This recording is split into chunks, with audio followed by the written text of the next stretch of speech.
Good morning, and welcome to part 10 of Disco Elysium. Good to have you on the program this morning. We have quite a week ahead of ourselves today, or this week. I posted my schedule earlier this morning, but that is subject to change for the week because there is a DLC for Doom coming out, Doom Eternal. And I want to cover it.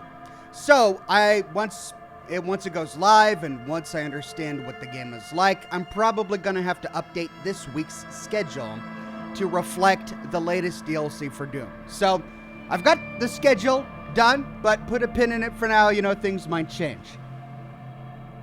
Also, update on Disco Elysium, the 15th, a few days ago, was the 1-year anniversary of Disco Elysium, and they've got a big promo, 30% off, to celebrate on Steam. So if you've been enjoying the streams and you want to get the game yourself, now is the time.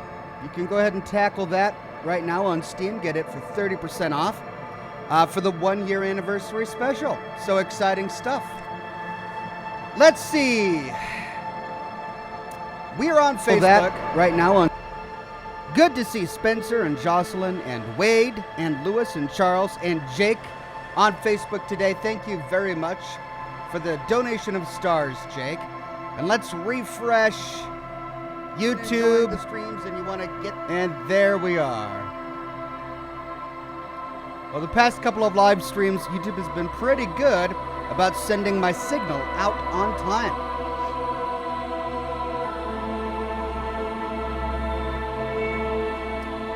Katie Webb says, yay, can't wait for tonight's installment.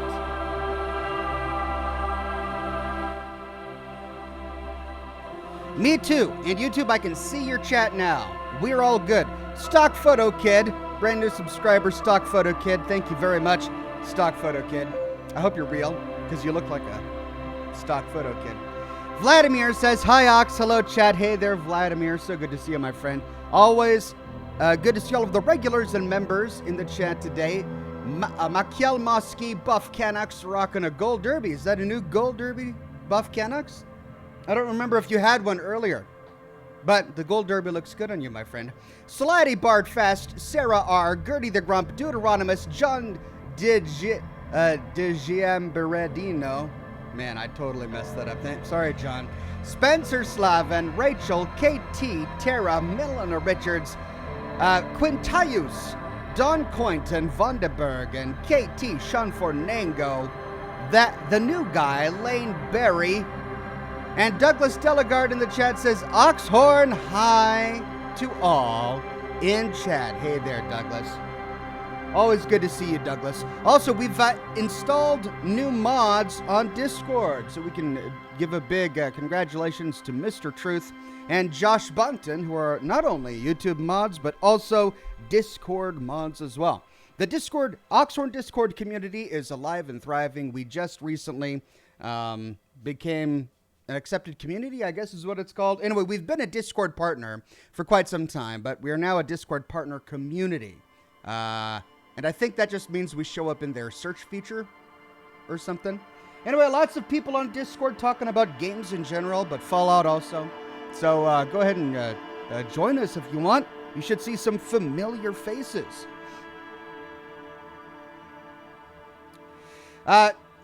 Carson says, hi, Ox. I found your channel when the Fallout 4 Pure started. I love your channel. Thank you very much, Carson. My Fallout 4 content was so much fun to make. And, I've got a lot more to look forward to. Speaking of which, I finally captured all the footage necessary to complete my series on Fallout 76. Holy cow, this has been a long series. My God, Wastelanders. Did I say Fallout 76? That's wrong. I meant Fallout 76 Wastelanders, because I haven't even done my series on the lore of Fallout 76 yet. The story, that would just be a monumental task, even though I have the footage captured for it. I don't know if I'm ever going to be able to do it, because I just don't have the time. But anyway, we are almost done with Fallout 76 Wastelanders, and I think we're at, 38, 39 episodes in this series. I mean, it's officially one of the longest lore series I've ever done, start to finish, when it comes to just the story of the DLC. And it's just a DLC. And I'm comparing that to games, like compared to Fallout 3, the primary plot of Fallout 3, Wastelanders is bigger. It's just absolutely huge. So I got all of the footage done. And, man, the Raider ending is so much better than the Foundation ending. The Raider assault on Vault 79 it's got twists and turns. I was on the edge of my seat, like it was an emotional roller coaster when certain things happen that I'm not going to give a spoiler about right now. But with the Foundation one, it was just like, there were no surprises. It was sort of humdrum, and I'm bummed. Like, I like the Settlers. I like what they stand for. I'm bummed that I sided with them on my main good character, because they were boring by comparison to the Raiders. The Raiders were great. Absolutely great storytelling there. So I can't wait to share that with you. It's going to be a complicated and long video. And I don't know if I'm going to get it done in time, to be perfectly honest. Like, I have to weave in the Foundation assault on Vault 79 with the Raider assault on Vault 79, make it an interesting story, then talk about the people we find in Vault 79, and then wrap in the aftermath after we make our decision. That's a lot of stuff. And it's going to be a really long video, and I don't know if I have time to do it by this week. I'm going to try, but just a heads up. Especially if I'm going to be playing a brand new DLC for Doom this week, I might be preoccupied. Anyway, that's the plan for the week. Buff Canuck says, Oxhorn, I got my gold derby last week. Awesome. Well, congratulations, Buff Canucks. It looks great on you, my friend. Welcome, new subscriber Jay Cuesta. Though I recognize your name, I bet you that's a resubscription.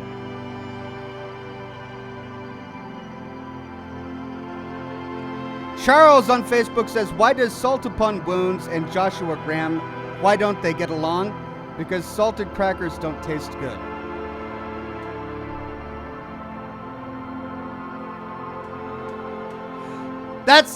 I don't know if you meant it to be that, but I mean, Salt Upon Wounds was a post-apocalyptic, very cracker, really?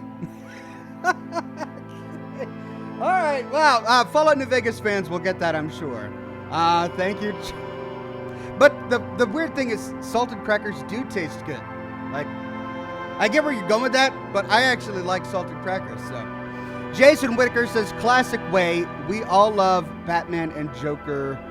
Joker's cooler. Classic way, we all love Batman, but Joker's cooler. Oh, right, that's the classic way stories tend to go down. Good guys versus the bad guys. We all love Batman, but the Joker's cooler. Yeah, no, I get it. And I agree. But it's not just that. It's the storytelling that goes into it. Like, I could have told a better Foundation story, all right? The Foundation story is okay. There's nothing wrong with it. But, I mean, you bring in Hornwright. Hornwright's interesting. I'm glad they did that. I'm glad we get to see Penny. But the Chinese communist thing was kind of weird. And then bringing in the specialists was also kind of weird, right? Instead, it felt gimmicky, is what I'm trying to say. The Raider plotline was about characters, and each break in the plot built upon the last one, so that by the time we get to the dramatic conclusion of the Vault 79 heist, we're emotionally invested. Characters have come and gone, and we care about what's happening.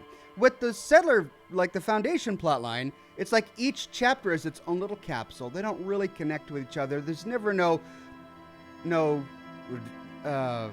you don't get invested with the characters. Like, you don't really care about any of them. And I could have done better. I'm sorry. But I couldn't have done better on the Raider plotline. The Raider plotline was very well done. And I probably couldn't have done better on Wastelanders in general. But I could have done better on the Foundation plotline. That's all I'm saying. But I'm still enjoying it, and I'm still glad I'm doing this series on it. But with it coming to an end soon, I'm going to have to figure out what the next one will be. I'm leaning towards tactics. I'm going to give it another shot. I've been enjoying Wasteland 3 so much that I'm going to give squad-based combat another go, which is what kind of turned me off to tactics. I played through tactics and I just didn't want to do it. I didn't finish the first mission. I got through the tutorial and I'm halfway through the first mission. And I'm like, I just don't really want to do this. But now that I've gotten into Wasteland 3 and I'm comfortable with squad-based tactics, I'm going to give it another shot, all right? And maybe we'll do a lore series on tactics, okay?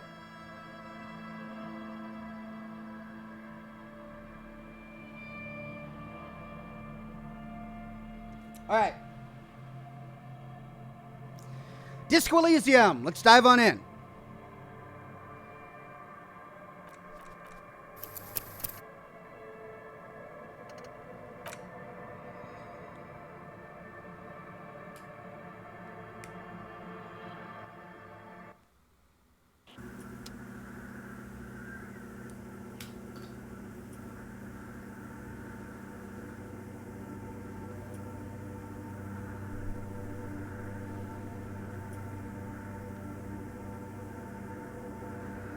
Okay, that reminds me, a lot happened in our last broadcast of Disco Elysium. We advanced the plot a lot.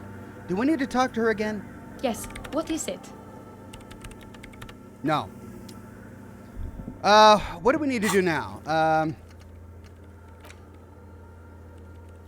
Check up on Sooner's project after the Ravers moved in. That's right. We resolved this side quest issue. We need to find a tape with a melody for Egghead. We need to offer figurines to Dolores Day.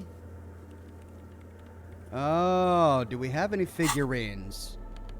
Yeah.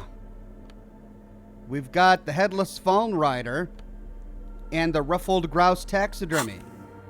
Do either of those work?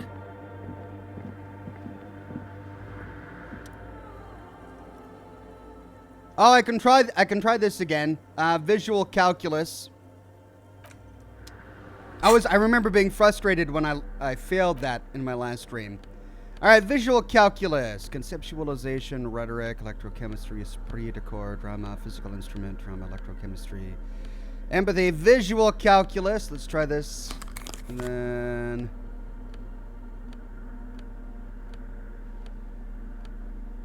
can't believe I gave away my good fedora to that freezing girl. Oh, I'm gonna miss the hat. Hey, visual calculus. All right, where does that put us? 72%.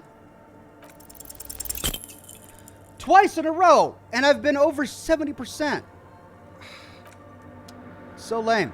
Well, I guess I can't turn in those statues.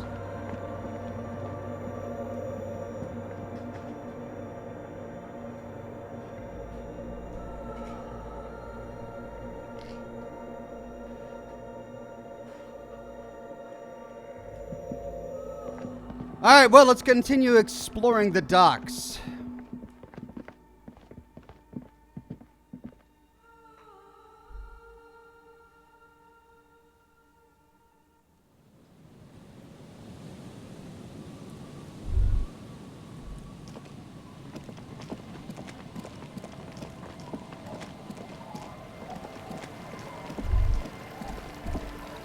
Now, there were some guys down here that we haven't talked to yet, and I want to make sure that we get a chance to talk to them.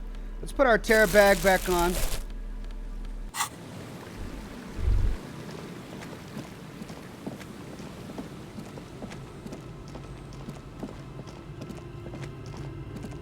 These guys. No, those are the kids. These guys. You stop mid-step and put your hand on the garish necktie. That bottle, Breton. Just look at that bottle, says the garish necktie. Oh, this? Where, bottle? What? In this drunk's hand. On the pipe there. Glowing blue. A mysterious, otherworldly blue. Filled to the brim with holy mysteries. Rosemary? Who was Rosemary? It's hard to know exactly what exactly your vivid interior is speaking of here, but I'm guessing it's a lot of it's got a lot of alcohol in it. Okay, cool. What do I do next, we can say? And the horrific necktie says, oh, I think this is about much more than cool. Please go talk to him. See what it's about. I'm drawn to it. Okay, the horrific necktie wants this bottle. Well, we can't actually select it. Where is the bottle? Well, it's that bottle? Let's talk to him. Hey, tequila! A 30-something man clad in a two-piece Lycra TM tracksuit puts down his Pilsner and extends his hand in greeting. Good to see ya. How's business? How's the old reality situation treating ya? We can shake his hand. So what's happening? He picks up his beer. Wait, tequila, we can say? Tequila Sunset. How Okay. are the high-concept reality-based adventures proceeding? Good, these people know your true name. Looks like it has preceded you, Mr. Sunset. More on that later. Wait, what? I think I'm lost now. The horrific necktie says, I like this guy. You should too. He respects you by calling you your true name. Tequila Sunset? When did we say we were Tequila Sunset? I know Harry here said that his name was Raphael Cousteau, but Tequila Sunset? I don't remember that. When did that happen?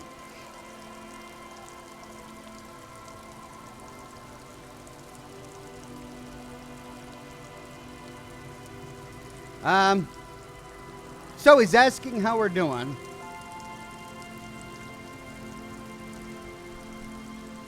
We can say, dunno, people tell me I'm a cop. I'm getting used to that. It's good to hear you on top of things. Talking about the youth, did you know that I used to be a real mover and shaker? He thoughtfully picks at his crap-stained Lycra TM jacket. Sadly, things ain't going that well in Idiot Doomspiral land. Haven't found those keys yet, haven't won that great piece of arse back. No word from my business buddies. He takes a sip from his beer. This guy's your buddy. You feel it immediately. You belong to an organization, a fraternity of drunks. So drunks can spot each other a mile away, huh? Have you seen a red-haired woman named Ruby around here lately? Can't really remember seeing a woman after losing my keys, says Idiot Doomspiral. It's a touchy subject. He hasn't gotten laid in ages. What do you guys do around here, we can ask? And he says, we're saving the world. And he looks at his comrades. Don't call, Abigail says, please, please don't call, begs the man in the pipe. Okay, we're drinking. We're drinking alcohol. That's what we're doing. I tried to save the world once a long time ago with enterprise, creativity, and willpower, but that didn't work out. So now it's a pirate's life for me. What is Tequila Sunset? We can say. You keep saying it. It's you, he says. You're Tequila Sunset. How do you know this? We can say. And he says, we've met before, don't you remember? No, we can say. Aha, he says, and he takes a sip from his beer. Do you want to know how Tequila Sunset came to be? And we pass an Inland Empire check. Tequila Sunset, something ominous there. We could say, for some reason the name Tequila fills me with foreboding. Maybe I shouldn't learn what it means. Or we could say, go ahead. And he says, let me take a sip to moisten up my chords. He takes a big sip, then begins. Tequila Sunset rolled into Martinez last Friday. And by Tequila Sunset, I mean you, the man, the myth. All right, so we're going to find out more about what we were doing here on the beach last Friday. Wait, did we meet on Friday, we can say? And he says, hey, let's not jump ahead of ourselves. This is your story. Stop interrupting. And he takes another sip, then continues. You got here on Friday to solve a case, hoping to be the early bird who gets the worm. And by the worm, I mean the buzz. Because as far as I know, all you did was get pissed drunk. A word on the street is you went around the local hostel telling people that you're a police officer and that it would be really screwed up if you shot yourself in the head right in front of them. That's pretty high concept if you ask me. And we pass an electrochemistry check. Does that sound like something you'd do? Yeah, probably. And Kim, the lieutenant's brow is furrowed. He's listening as casually as he can. Oh, poor Kim. He's going to hear all of our dirty secrets now. What happened then, we can say, and Idiot Doom Spiral says, it was a late Saturday night when we, the Union of Moribund Alcoholics, were getting our drink on. Nothing remarkable about this. We get our drink on 24/7. Makes everything warm and glowy. I trust you know the feeling. Oh yes, says the horrific necktie. You do, bratushka. The only thing better than that is pushing the pedal to the metal after you kiss the tie. And off we go. One moment we hear the sound of a motor carriage revving up somewhere on the plaza, followed by a series of dings and bangs. Do you remember the sound of wood cracking? The billboard. Naturally, loud noises pique the interest of anybody owning a pair of ears. That's just the reality we're in. Naturally, we can say. And Idiot Doom Spiral continues. Anyway, there was a brief silence, a gasp of silence, if you will, followed by a real commotion. We heard the carriage careening towards the coast at top speed. Sounded like someone jumped the canal. We grabbed our brewskis and rushed to the jetty. Never underestimate the speed of an alcoholic. What we saw was a sight to behold. A beat-up police carriage containing you, right there on the beach. You revved the engine and screamed at the top of your lungs, "The time hath come!" So naturally, being the curious cat that I am, I asked what time hath come. To which he replied, "The time hath come for the tequila sunset, the end of all things." Oh, Harry! Oh, God, we could say. What happened next? And Idiot Doom Spiral says, your reality contracted. You jammed the pedal, plowed right off the jetty, and through the ice. And we pass an interfacing check. The muscles in your right leg tense up. And we pass a physical instrument check. Your hands cramp on the steering levers. Idiot Doom Spiral says, we ran towards the ice whilst you crawled your way out miraculously unhurt, covered in seaweed and crap like some kind of sea monster. When we finally got there, you were sitting on the beach crying. You said that your badge and uniform were in the car. It was too late to get in there, though. The carriage had sunk too deep. Recognizing a brother in need, we offered our condolences and invited you to party with us, which you naturally agreed to. We asked about the whole Tequila Sunset thing, and you told us it was your name now, and insisted that we call you that from then on. Oh, no. Oh, Harry, my boy. This poor guy. Oh, I want to know what happened. Like, what drove him to this? Was it just, like, his ex-wife or his ex-girlfriend or whatever? We could change his mind. All right. That's not my name. We can say, I'm Raphael Ambrosius Cousteau. That's what you should call me. And he says, nah, that name sucks. You're Tequila Sunset. Just embrace it, brother. How long did we party for, we can say? And he says, hours. It was an all-night drink-a-thon. And then at some point, I think it was Sunday morning, you got belligerent and wanted to talk about Rivicolian women. How they're beautiful and also whores and so on. How one of them screwed you real bad. After a short while, you crossed the event horizon, looked sullen, got up, and left without saying anything. Wow. That's quite a story, says Kim. He's probably surprised. Idiot Doom Spiral says, yeah, I bet Tequila's a doggone legend around the precinct. You must be proud to work with him. If you only knew, says Kim.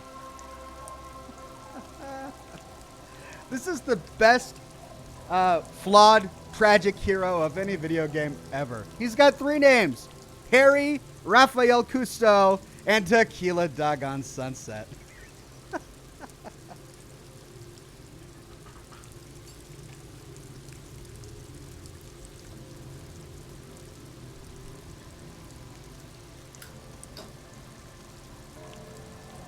Did I tell you anything specific about this person who jerked me around?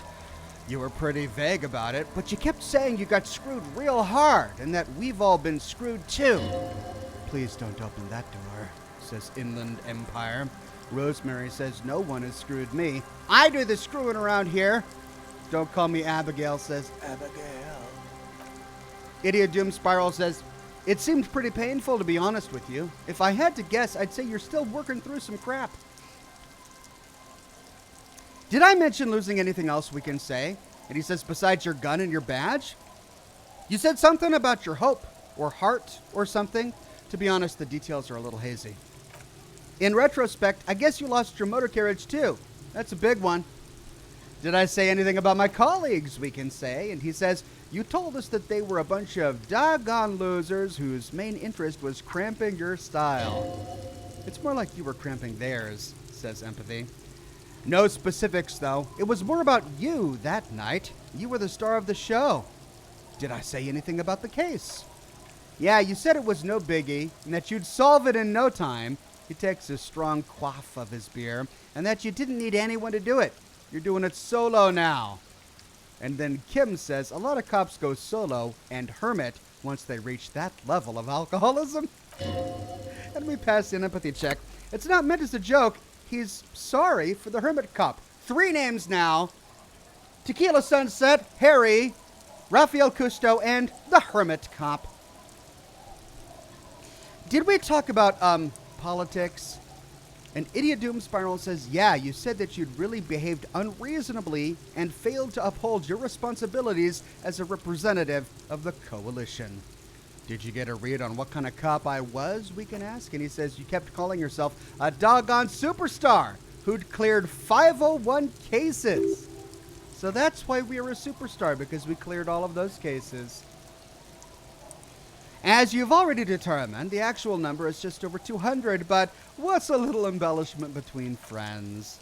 No thanks to the squares of the precinct, as you put it, and we can conclude. He nods as we gain experience. It's a hard thing for a man to confront his past. That's why I avoid mine at all costs. You seem like you're characterized by your storytelling ability. Want to tell me another one sometime, we can say? And he says, whoop-de-doo. So now I'm a doggone storyteller, he says, slapping his knee. Right. Why not? Better than a beach bum. Yes, want to tell me how you became Idiot Doom Spiral? It depends, really, he says. Are you willing to help me out? The gleam in his eye and the slouch in his posture is so incredibly familiar. You want booze, don't you? His eyes light up. I don't want it, man. I need it. Can't tell stories without it. Dry stories are boring, you see. So, have you got anything for good old Idiot Doom Spiral? A bottle for a story? Seems fair to me. I mean, change comes from within, not from without. And we can wait for that time. And until then, let's make friends. I've got some sweet Commodore Red, we can say.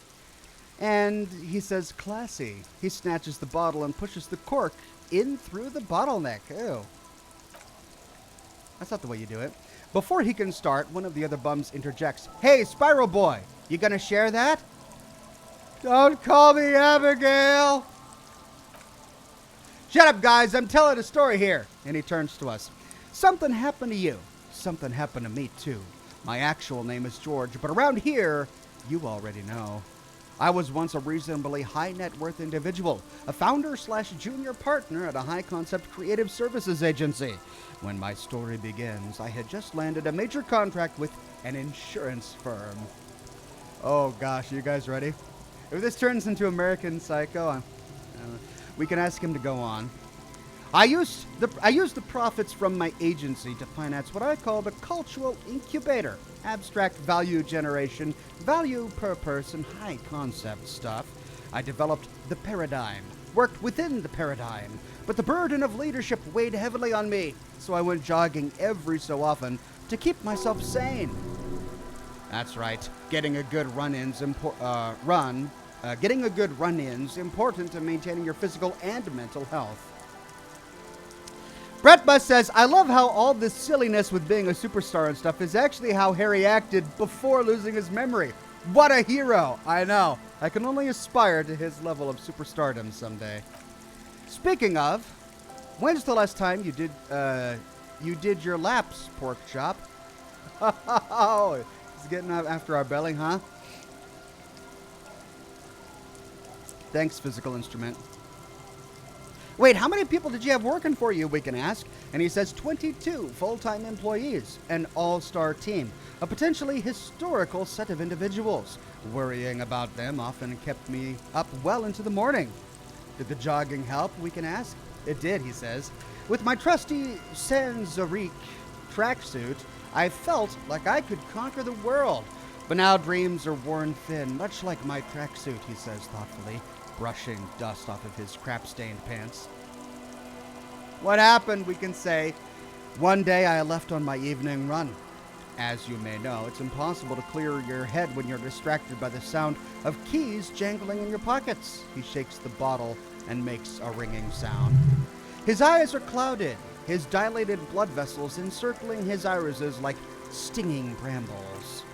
So I removed the key ring and put the keys for the front gate in the apartment into different pockets to stop the jangling, you see. At least, that was the plan.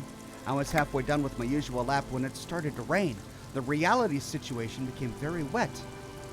Very quickly. How wet are we talking about exactly, we can ask? And he says it was a day not unlike this one. Here. You both glance skyward. I made my way back home and discovered that I didn't have the key to the front gate. I'd mixed it up with the key to the letterbox, which was useless. Naturally, the situation required me to climb over the gate, which I did. There was no climbing down because I slipped and landed on my ass. Ouch, we could say. And he says, ouch indeed. Reality was looking rather grim just then, me lying on my ass in a mud pit in the middle of a heavy shower. But when life knocked me down, I always got up, so I made my way across the yard. Standing in front of my apartment door, fumbling with my pockets, I realized that I'd also forgotten my apartment key. Oh, you've got to be crapping me, we can say. And he turns his head towards the skies and says, I wish I were tequila. I wish I were. Instead of my apartment key, I'd taken the key to the office. Okay, so what happened next, we could say. And he says I rang my neighbor's buzzers. It was late, and most of them didn't even answer. Those who did assumed I was trying to sell them something and hung up before I could even explain the situation. People are naturally wary of admin, you see. One moment someone chats you up. 5 minutes later, you've bought a box of edible lingerie and a strap-on. Strap-on mustache, I'm sure. I don't begrudge them, especially since I was known to be one of the best. And he pauses meaningfully. Heavy is the head that wears the crown, says Empathy. Just then I experienced a moment of clarity. I still had the key to my office. I could wait out the storm in there. But when I reached my office, I remembered that I'd asked one of my producers to change the locks that day. And since I hired only the best, he'd already done it, and I couldn't get in. Anyway, long story short, life spiraled out of control. I haven't gotten into my apartment for years. And my girlfriend left me because she didn't want to date a homeless man. The company, well, you see where I'm going with this. Oh, this story checks out. His entire downfall happened because he switched the keys in his pockets. He couldn't get into his apartment, so I guess I'm homeless now. And then his girlfriend left him because of that. Sure, this story checks out. He pinches his thigh as if to check whether his reality is the reality. So now you've heard my tragic tale. What do you think? Like nothing you've ever heard, huh? He takes a long swig of his drink, as I think shall I. Wow.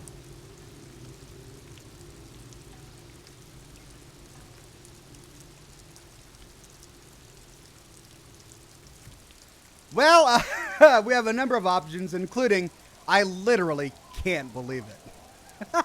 Which is where I'm at right now. Couple of options. Wait, is that it? I feel like there's some steps missing. Or I'm almost homeless myself. Doesn't seem so bad. Or look on the bright side. You've got one hell of a story. Or you do realize all of this is your own fault. Or there's this black point in the world, a hole, that's already claimed an entire commercial area. Maybe you're another one of its victims? I don't really know if I believe in the whole doomed commercial district, but maybe we could see if there are any more steps left in that story. And he says, Tequila, I've thought about this series of events for a long time. If there was anything else to it, I would have thought of it by now. Well, why didn't you go to the authorities, says Kim, naturally. Well, at one point, he says, they came to me. But you know I didn't have any ID on me, so they tossed me in jail for 2 days. I can't say it increased my faith in the RCM. No offense, gentlemen. And he shakes his head. Look on the bright side, we can say that's one hell of a story. Yeah, maybe I exaggerated certain parts over the years. When you tell a story too often, it begins to take on a life of its own, and we gain 5 experience. But what matters is that it's true to my subjective experience. Anyway, that was all the story one bottle gets you. And he looks at it, almost empty, this one.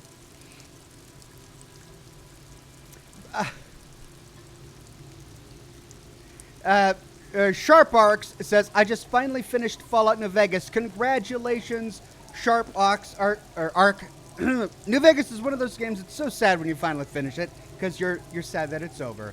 But it has high replayability. That's the benefit. Jocelyn says, I was so excited to see the Disco Elysium on sale. The hubby surprised me with it, having so much fun exploring it and having a very different experience with it. He's always going to be a superstar cop to me. Well, I'm glad you're having a blast, Jocelyn. And yeah, I can imagine this game being a very different experience for different play styles. I keep thinking back to the very beginning and the 4 archetypes that we could have chosen from. I mean, this experience has been very interesting, and I wonder how different it would have been had I just chosen a different archetype. Hello, Oxen All, says Jake Benz. Good to see you, my friend.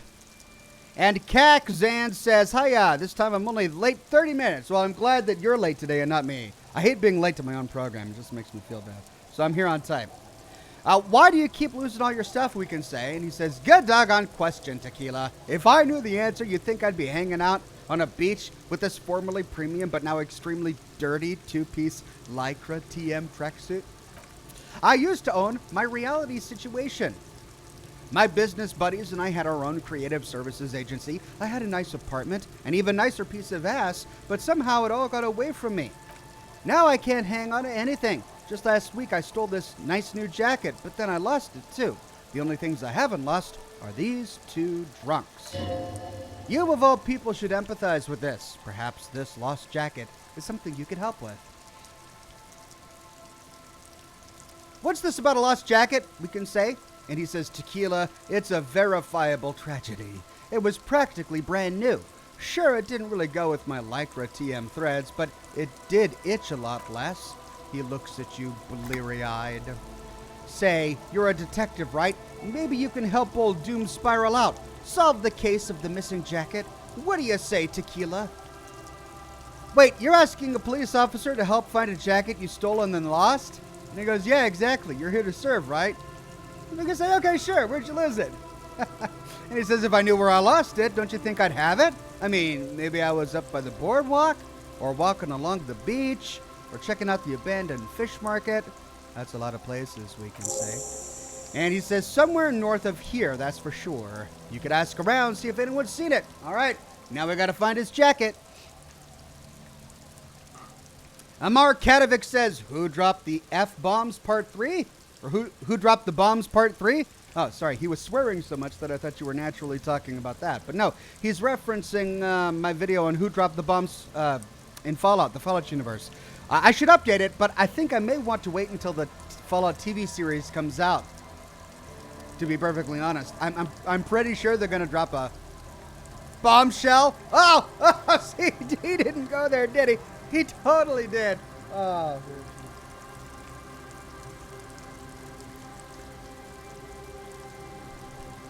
Oh. Can't get enough coffee.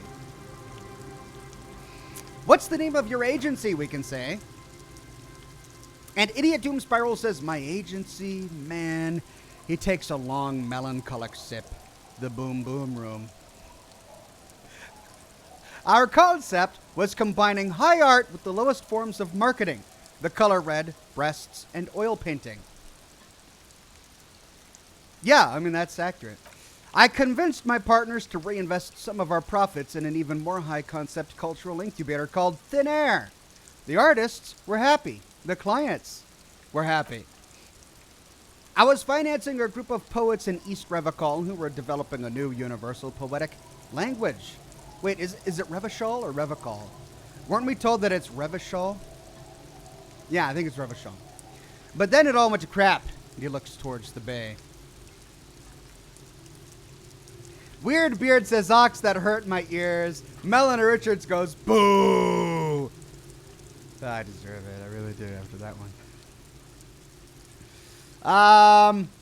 A number of options we can say. Mixing oil painting and breasts to make ads isn't high art. It's just cynical wankery.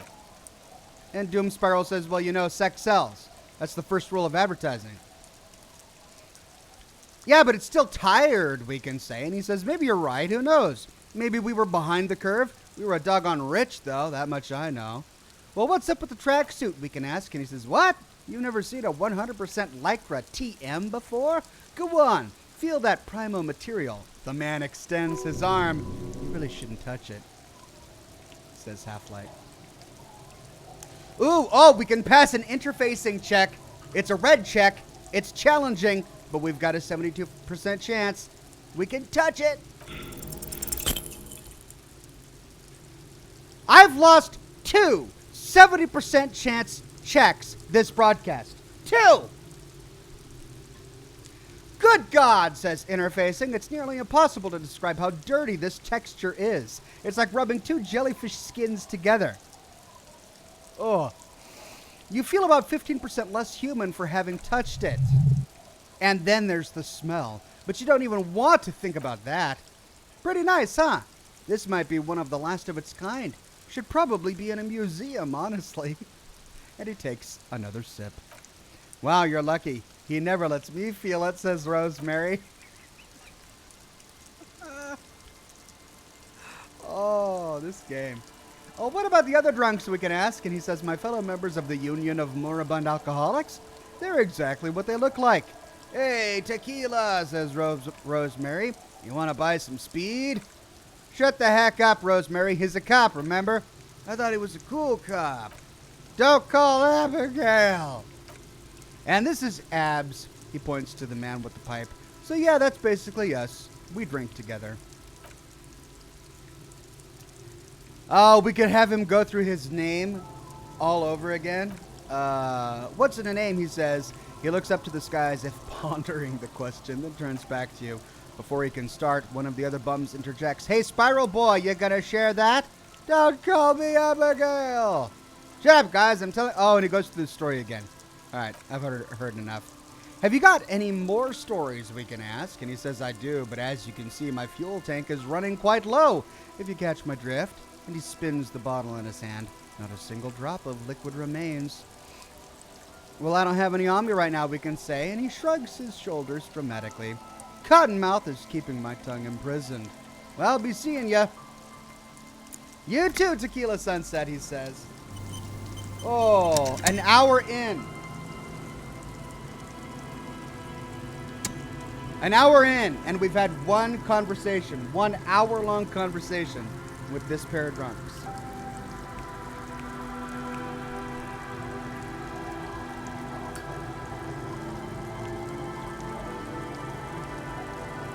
But Rosemary here has the bottle. Good to see you, friend. Do I have deals set up for you, buddy boy? He spreads his arms as if wanting to embrace you. Good to see you too, friend, we can say. So what do you want? I got Pilsner. smokes. They're cheap. Very cheap. I got Pilsner. Great deal. You won't get a better deal on that piss. Spirits I can let go for 300 real. Also, I have speed. And by speed, I mean amphetamine. Oh, well, thank you for that clarification. The horrific necktie chimes in.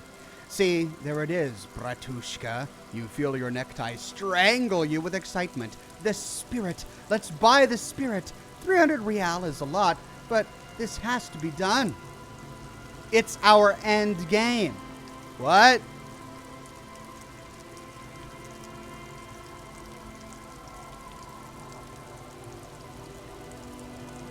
Is this really important, or is this just a booze? This is the mystery and the truth, and I need to buy that spirit. Or this is just another stupid drunk idea I'm having that I'm attributing to my necktie. Oh, let's go with the necktie on this one. Exactly, says the horrific necktie. This is no ordinary drink. It's what our relationship has been building towards all of these years. This is the climax, the mystery, the virginal sigh. That drink is special. New task. Spirit is essential. You have to buy it from him. Get it off of him. Kill him if you have to. Our ultimate fate depends on it, and the fate of many worlds. The lieutenant looks at you, looking at the bottle of spirit, then at Rosemary suspiciously. 300 real? Really? Blue medicinal spirits. What in the world? Amphetamine, we can say. And he says, aye. By amphetamine, I mean speed. I thought you meant I thought by speed you meant amphetamine, we can say. And he says, aye, that's what I said. Right, got it, we can say. And he says, good, my man. And he takes a chug from his beer bottle. Now what can I offer you? Quite the business venture you've got set up, we can say. And he says, oh, he gets a proud gleam in his eyes. The system's been good to old Rosemary here, and I'm milking her like a female goat in the backyard. What do you mean, we can say? And he says, you see, friend, and he raises his index finger. Man makes his own luck, and I made mine real good. Got my hands on 3 bottles of liqueur exquisite. Sold 2 to the fellows around here and immediately invested the profit. Bought cigarettes, bought beer, even bought a bit of speed, and look at me now. I got everyone on my hook. He spreads his arms and smiles a crooked, toothless smile. The hook? Where is it? I can't see it, says visual calculus.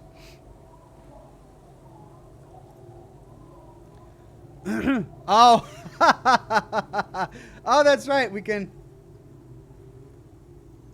could say that we're already hooking for Kuno.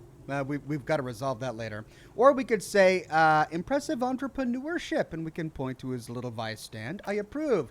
And he says, hook 'em and cook 'em, huh? You want to buy something? Let's keep it moving. Why does the bottle of spirits cost 300 real?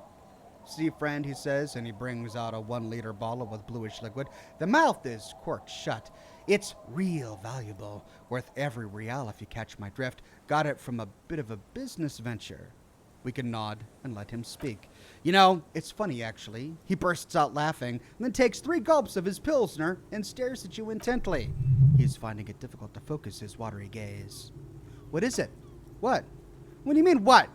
What did you think was funny earlier? The sky, he says, and shakes his index finger at you. Conversation might bring a discount, no? Says suggestion. Ooh. Let's let him go through his story. Where did you get that bottle of spirits from, we can ask. And he says, oh, this is medicinal spirits. The good stuff. Got it from a doctor's office. He ain't crapping you, says horrific necktie. Medicinal spirits are a blast, Braton. The flaming truth of this joke of a world. I got one of those scientific ampules a few months ago. Torpedo, they called it. It's supposed to keep a man from taking a drink. Oh, we can use this to cure our alcoholism. He spits a nasty yellow clot on the ground before you. Oh, my God. Oh, why did they have to describe it as a clot? A yellow clot? Oh, man. It's too early for that crap, man. Durag says, if I know anything, it's that this game doesn't BS. They don't. They don't pull out any stops, this game. Jeez. Oh. Didn't stop me for crap, that's for sure. His voice rings with pride. 5 lemons with half a pack of butter, and you're good to go. Oh, yuck. Well, now we know why his clots are yellow. 5 lemons and butter? Jeez. Yuck. Oh, I'm getting so grossed out right now. That's a good tip. I should remember it, we can say. And he says, well, it really isn't, he croaks. In a week, the doggone kidneys started giving me all kinds of hell. I wonder why. Finally, the missus took me to a private doctor's office, not a charity, the real thing. Those assholes, he gets visibly angry. Those assholes charged me 4 real to remove the damn thing, but I came out on top after all. We could agree, assholes, we can say. But the idiots left me alone in there. Now, I used to teach high school biology. I know what doctors use to preserve dead things. He gets an excited gleam in his eye. Swiped 3 cans of this blue medicinal stuff from the back room. Threw the snakes out, and voila, what's left is this beautiful blue stuff. He shakes the bottle. 98.7%, almost pure alcohol. So it preserves corpses, is what this is? 2 I already sold to these fine gentlemen here. He nods at his companions, but this last one is yours for 3 real if you want it. Ooh! Can I smell it first, we can ask? And he says, here. He uncorks the bottle and holds it under your nose. Be careful, it's extremely flammable. 1 spark and the entire city of Revachol is wiped off the map. Feels like someone set a mustard field ablaze right inside your nose, then drenched it in tear gas. Your nose is a singular source of pain, but at the same time, you don't remember the last time you felt so alive. Did I not tell you, Breton? This is it. This is your party drink, says the horrific necktie. This is what we're having, baby. Please get it for me. The tie vibrates excitedly around your neck. So what's the deal, friend? Want the spirits or not? I think it'll prove useful. Yes, we can say. 3 real and it's yours, friend. The deal of a lifetime. Wow, that went from 300 real to 3 real. After that story, I'm buying it. That's my bottle of blue snake preservative. Here's the money. He hands you the bottle. Just make sure to enjoy that one, friend. Breton, says the horrific necktie. I am so proud. Now, whatever you do, don't drink it. This deserves so much more than just regular oral consumption. How else does the necktie want us to consume it? Like with a funnel or... The tie is so on the money there. Up the bum it goes! Oh, I call him no, they only drink this dog on alcohol. Why? Oh, but I don't want to put it up my bum, we can say. Or we could say, okay, we're putting it up the bum. Who said anything about putting it up there? No, we're going to put it in a way more special place. Oh, what? So special. Just hang on to it. Keep it safe. Wait for my sign. Wait a minute. It was the horrific necktie. Oh, it was electrochemistry that thought the necktie meant anal consumption. Okay.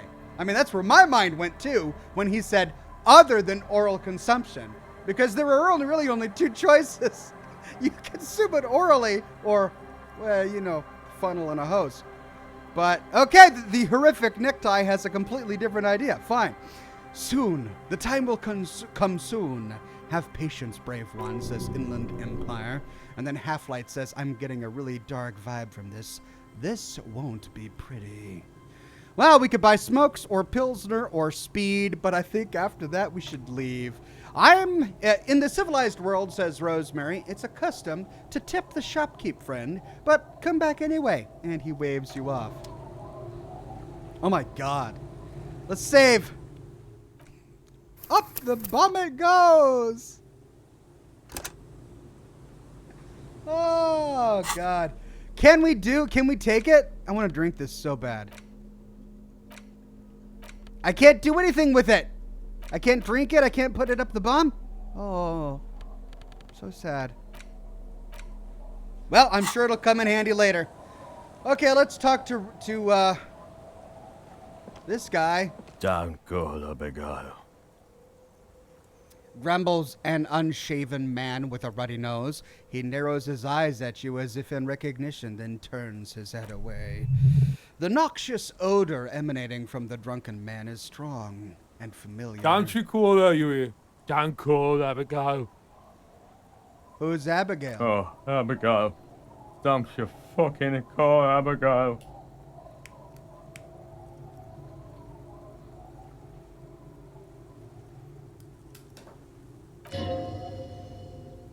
Abigail is his wife or girlfriend. Chances are she's gone. Calling her wouldn't make it any better or worse. Never thought you'd see such a thing in your life, but this guy's a little too drunk. Have you seen any women around here lately? Abigail? His voice perks up, then trails into a string of random babbling. Abigail, where are you? Who are you? What's your name? We can ask.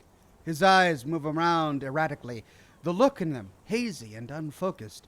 Don't call Abigail, he says. Where am I? What is this place? We can ask. The man hiccups, then mumbles something unintelligible. Why shouldn't I call Abigail? He snorts and beckons you to lean closer. We can lean in. His breath smells harsh, like a toxic swamp, as he whispers to you, Don't call Abigail. Don't call Abigail. He then waves his hand as if shooing you away. Tell me about your friends, we can say. And he glares at you. Don't you doggone call her, you hear me? His voice trembles with every word, becoming ever weaker. Abigail. And he whimpers in the end. Don't, the man stammers. Don't call.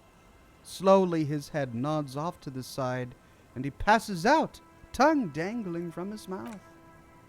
There was little chance he'd be a reliable witness anyway, says Kim. Abigail. Well, we still need to find the husband of the lady who was outside the bookshop. That's where my mind was going. But I don't think her name was Abigail.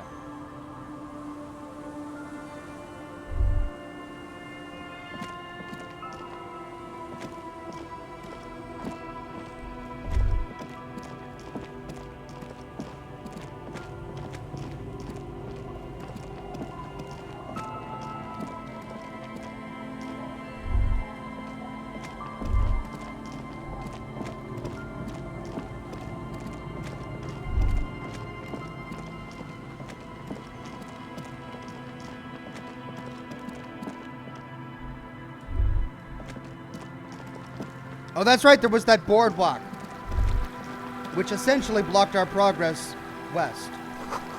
The beams are splintered. The bridge didn't collapse on its own. Artillery broke it.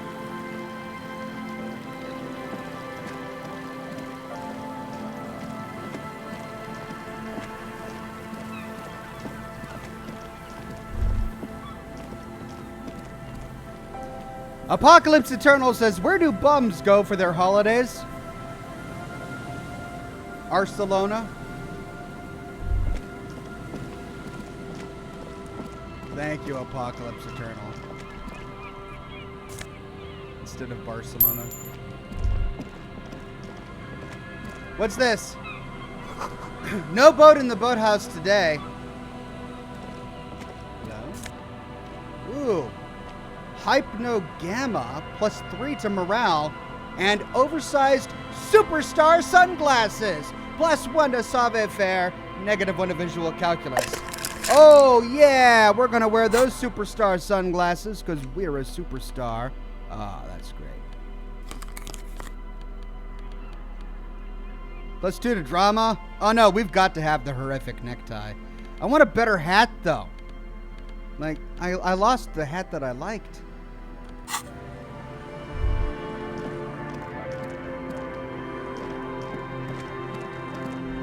Tara says, demonetized.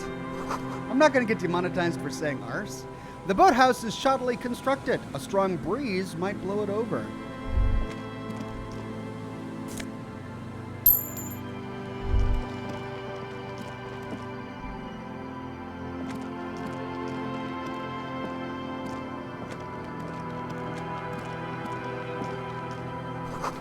Ancient paint is peeling off the roof of this shaded bench covered in rust.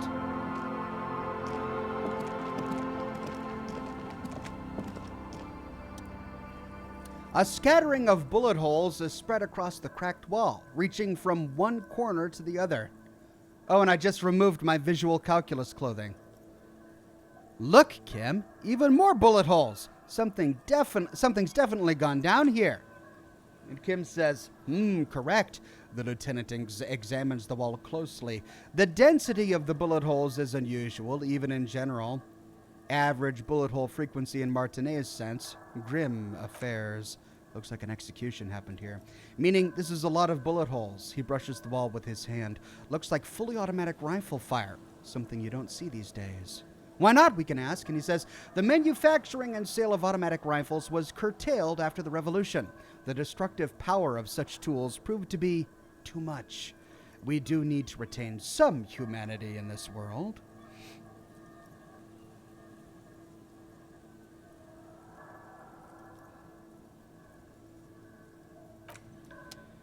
Visual calculus.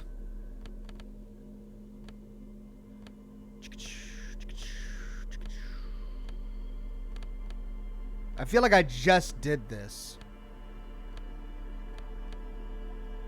It's got to be the glasses, right?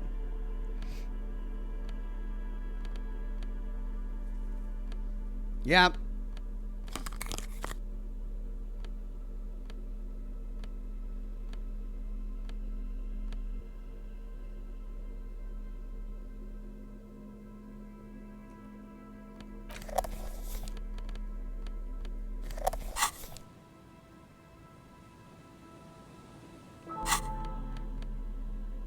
-1 to morale. Is there anything that can improve my morale? That's -1 to morale. It's cigarettes, isn't it? Yeah. But I'm out of cigarettes. I could go buy them. Well, this bumps it up to 58. Oh, finally. Ooh, what's this? A row of ghostly shades stand facing the wall. There are many of them, a dozen at least, their heads lowered and eyes blindfolded. It's quiet. No sound, no movement. 10 meters away, other shades are lined up in an orderly manner. Automatic rifles primed. A gust of wind blows by. The coats of the firing squad slap slowly in the breeze. A single person stands on the side. I called it. I hate being right. The sun blazes high up in the sky, baking the planks, the sand, your skin. The order was carried out in the afternoon. A long time has passed since the moment of this fusilating. Fusilating? Rain and brine have since washed all the blood away. Not a trace remains. What is this? The abundance of bullet holes leads to two options. Either an inordinate amount of executions were performed here, or they did not use a conscience round, where only one soldier has the loaded rifle. Looks like this was a mass execution with everyone fully armed. We can look at the people against the wall. A host of men, probably in everyday clothes, ragged from the conflict and covered in dust. They were not sitting, a common practice for executions in some nations, as demonstrated by the height level of the bullet holes. They stand facing the wall. It's impossible to discern any details about their personality or background. Ordinary people, familiar, each and every one of them. Who were they, we can ask? Collateral damage on the path towards normalcy and progress, such is your belief, officer. Maybe you should change it. They were praying, screaming. We can look at the line of soldiers. 7 men in combat uniforms and dark coats, holding automatic rifles aimed at the people. Soldiers from some side, but from which one? Men of duty, dark duty. Who were they? In all truth, violence offers no answers. It's only the last available resort when all medication, or when all mediation fails, and here, all did fail. Look at the person standing on the side. The commandant, the one who gives the order. Machine gun fire crackling through the air, the lights of the muzzle flashes dancing on his face. Kim, who was who in this execution? At first, the lieutenant doesn't say a word. He just stares at the wall. I don't know, he says finally. I don't know who died here, lined up beside that horrible wall. It could have been any of the parties involved in the revolution. Perhaps the ones executed here were the loyalist conservatives, killed by the communists at the start of the Civil War. Or it could have been the communists put to death during the last stretch of the conflict by the coalition forces.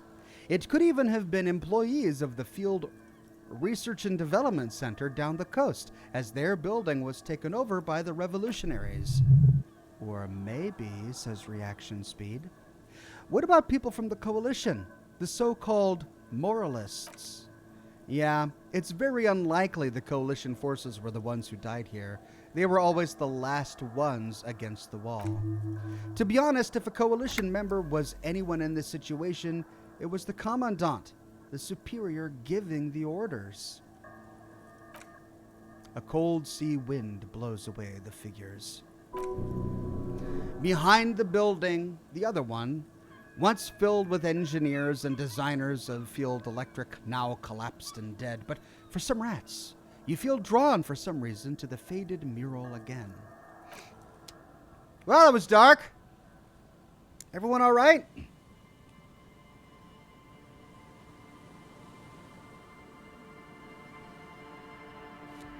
Okay, before we go on to the boardwalk, I feel like we missed some stuff west and north.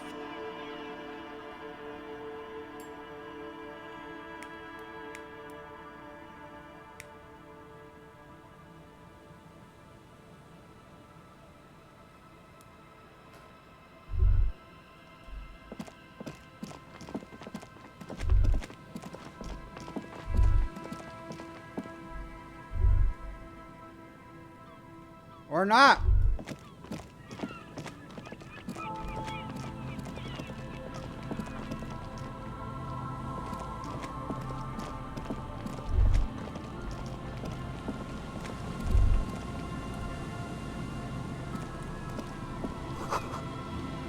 Tiny cages carefully constructed.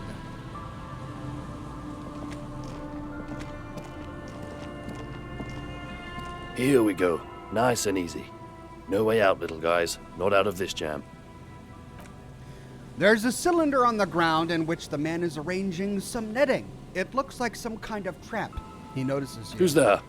Oh, the police. Hello, officer. Douglas Delegard says, Abigail. Thank you, Douglas. Is that the police? Why's the police here? Gary, the crypto-fascist? Oh, great. Do we get more fascism to deal with in this game? Don't worry, Gary. I'll handle it. You must be Moral, the cryptozoologist. Hey, we finally found him. To what do I owe the pleasure? Lena sent me. She's been really worried about you and is waiting for you to get back. Ah, of course. Thank you for passing along the message. That damned waterlock is broken, and we can't go all the way around the 881. Yeah. We could withhold the whole story, or we could say, yeah, that was me. I broke the water lock with my motor carriage, but it's fixed now. You can go back. You broke the waterlock with the motor carriage? But there was a billboard in the canal. Not a vehicle, it said Samaran Butter. Well, okay, I guess you were right. It was really the sign's fault. Anyway, you can go back Did now. he say we can go back now? Yes, Gary, we can go soon. If you see Lena, tell her I won't be long. Sir, your wife is waiting for you. I just have to do one more round. See if the phasmid has taken the bait. Then we're going. He refastens a bit of netting that has come loose in the wind. His hands are large and weather-worn, but also used to delicate, precise work. For all of his passion, this man is diligent and patient. You could learn things from him. All right. Well, I'm looking for a suspect. Have you seen a woman with red hair who seemed to be on the run? I'm afraid not, officer, says Moral the cryptozoologist. I've been busy digging around in the reeds for days looking for signs of insect activity. I'm less interested in mammalian concerns, to be perfectly honest. The lieutenant takes a short note in his notebook, then gestures for you to proceed. Tell me about this phasmid you're looking for. Well, first of all, it's damn difficult to find, which is why we've been knee-deep in the reeds laying traps for days. What makes it so difficult, we can say, and he says, good question, being a phasmid of the order Phantasmodia, the ghost insect, it disguises itself as plant matter, in this case, the reeds. He looks around. Awful lot of reeds around, aren't there? And I suspect it may also have developed other specialized techniques to protect itself from predators or scientists in our present case. What sort of specialized techniques in the phasmid is the phasmid using to hide itself, we can ask? And he says, it's my hypothesis that it has evolved certain electrochemical defenses that allow it to interfere with animal perception, impeding pattern recognition, confusing the visual cortex. But I cannot describe how these deficiencies work, much less how they evolved, without studying a live specimen. Yes, says Inland Empire, it makes perfect sense. You're beginning to suspect there's something paranatural about this phasmid. How big is this phasmid, we can say? And he says, I'm expecting it to be quite giant. One known species of phasmid, called the Megaphasmodia zuensis, is about the size of a grown man's forearm. So, and he leaves the conclusion up to you. Seems puny, to be honest, says Physical Instrument. Why are you so interested in this stick bug? It doesn't seem to be as colorful as some of the other cryptids I've heard about. He flashes you a sideways smile. Typical rookie assumption. Insects are much more sophisticated creatures than those unversed in zoology give them credit for. Even simply catching a glimpse of the Insulindian phasmid would be the apex of my or any cryptozoologist's career. But to study it and its defenses, find out how it stayed hidden so long, and he shakes his head, would be the glory itself. What have you discovered about it so far, we can ask? And he says, very little, I'm sorry to say. No one's ever captured a specimen, so all of our information is based on first and third-hand accounts. So no one's ever found one, we can say? And he says, no, not yet. He holds up an index finger. That's what makes it a cryptid. The lieutenant interjects. Just out of curiosity, if there's no proof of its existence, how do you know it's real? I know it's real, he says, brusquely enough that even he seems taken aback by it. By which I mean, he says, gathering himself, I've heard enough first-hand accounts to believe quite firmly that the Insulindian phasmid is more than a mere superstition.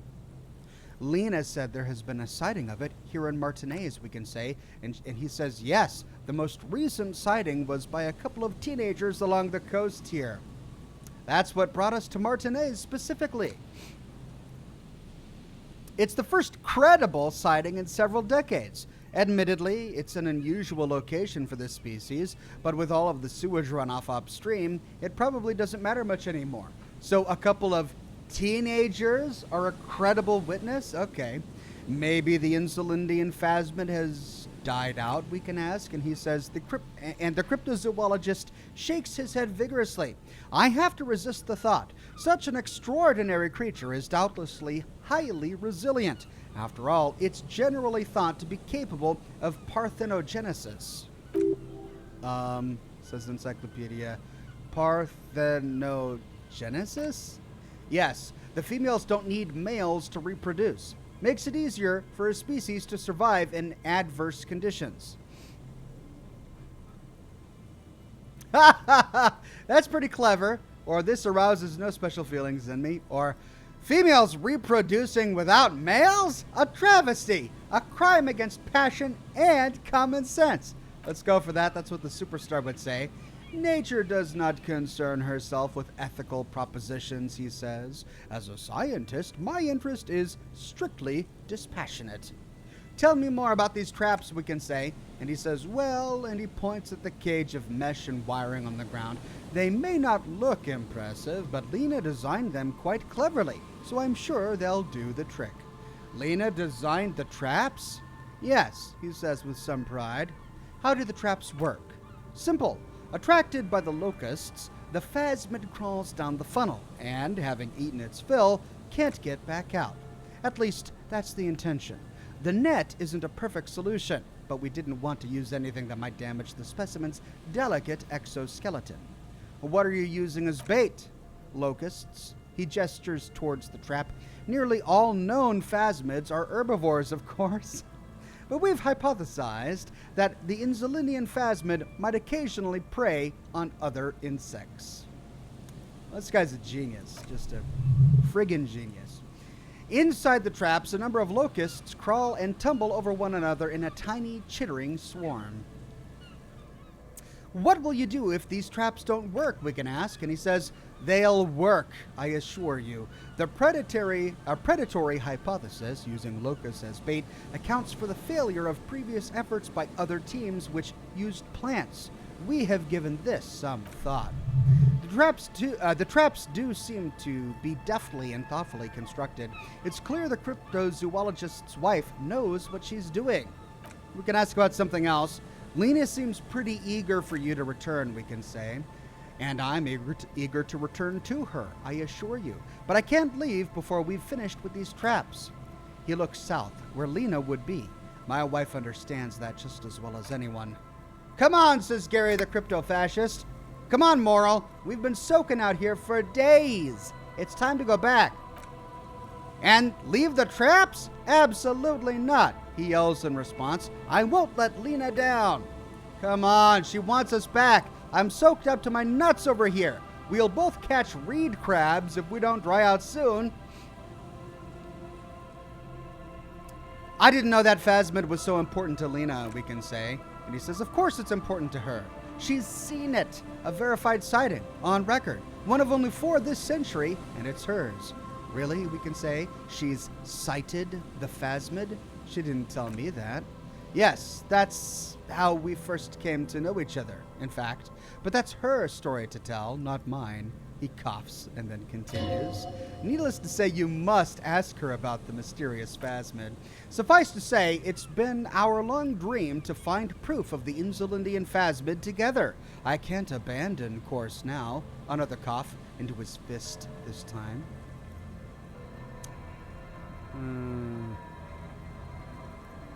Maybe you could go back to the whirling, warm up, come back to check the traps later. No. The traps need to be monitored on a regular schedule. What would we do if the phasmid were to starve while we were sipping tea at the hostel? He's dead set on this, says Felician. I could go for some trap setting. What if we checked the traps for you, we can say?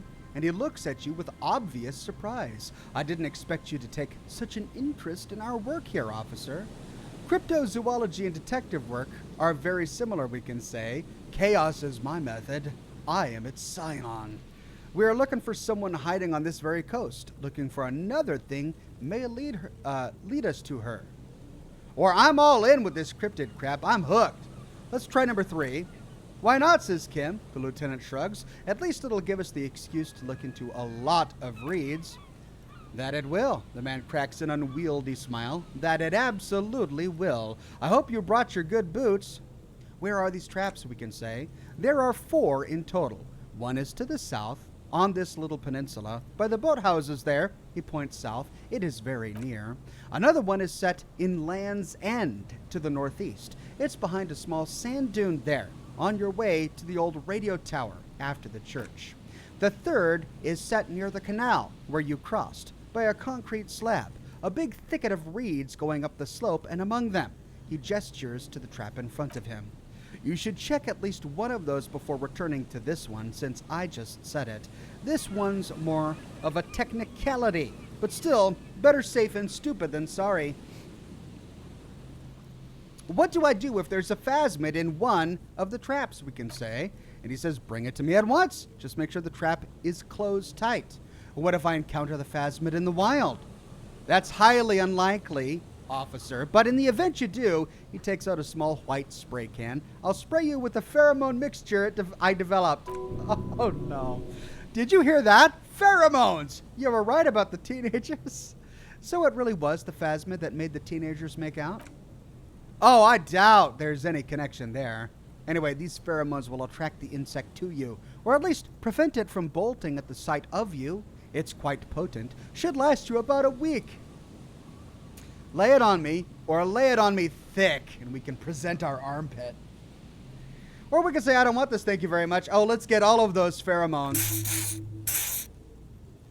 He douses you with the odd-smelling spray, a double helping as you present your other armpit, and then gives you a satisfied nod. This is the smell of dying reeds, of longing, crumbling into the water. The lieutenant wrinkles his nose. I hope you're not buying this. He dispenses it without letting you touch the canister, so it would be precious like holy water. It is precious. A single dose cost me 50 real to develop. Not that I expect you to understand self-financing one's own research. He looks at the lieutenant with disdain, then puts the spray back in his pocket. I'm ready. Let's get to it, we can say. Right, says Kim, which means you two can pack up and go back to the whirling. Whatever he thinks about this detour, it's clear that these men are exhausted and in need of assistance. Finally, someone's talking sense, says Gary the crypto-fascist. Thank you for your help. Gary and I will start breaking down camp. If you have any more questions, now's the time to ask. We'll be gone once you get to it. If it's more cryptid-related business you want to discuss, you'll have time for that later, too. All right. But what if the information is vital? On the hunt. How did you become a cryptozoologist, we can ask before he leaves. I've just always liked animals and puzzles, he says. Searching for cryptids is a bit of both. He seems reluctant to talk about himself, but he'll open up if you prod a little. So you're living your childhood dream out here, we can say, and his eyes narrow. It's not child's play just because I have to traipse through mud every so often. Why not just be a zoologist? Real animals are puzzling too. Real? And he scoffs at the concept. I know you think one is a respectable profession while the other is superstition. Everyone does. We can say I don't. It's a profession just like any other. Or honestly, being a cryptozoologist trumps most of the garbage I've seen people do. Or cryptozoology does seem like a lot of wishful thinking. Let's go with number 2. Humph. A hum and a nod.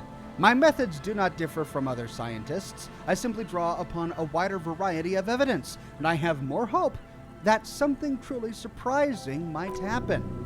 Your nerve endings tell you there is no such thing as a positive surprise.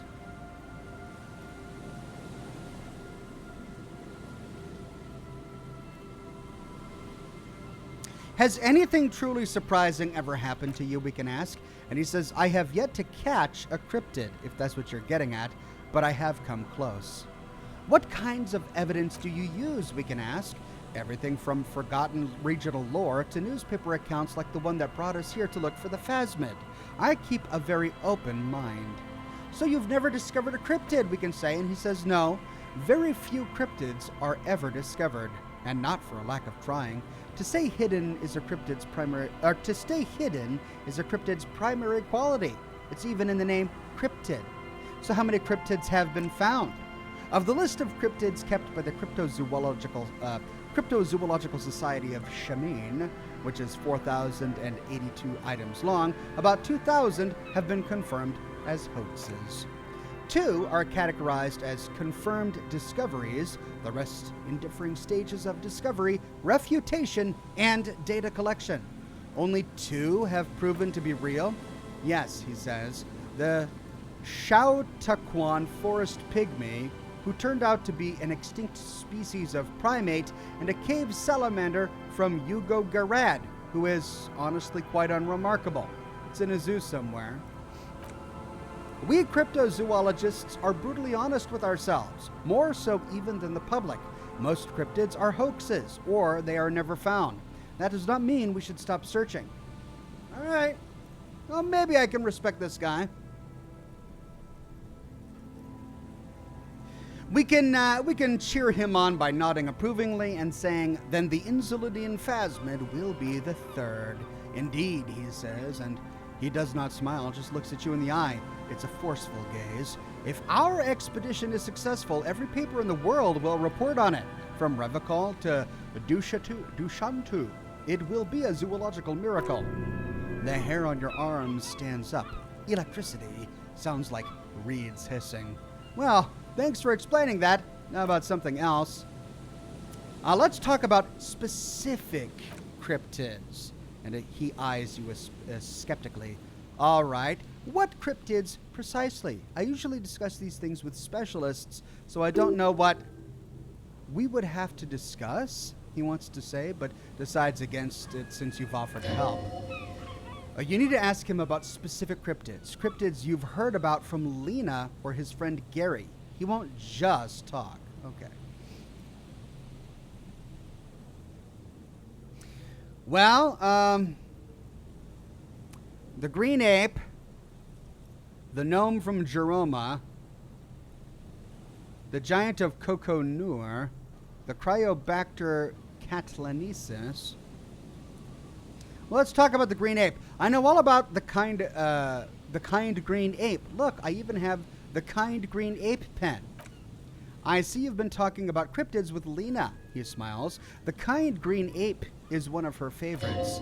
A warm wave passes him. Of course, the kind green ape is her favorite, he thinks. We traveled to South Safre to look for it once.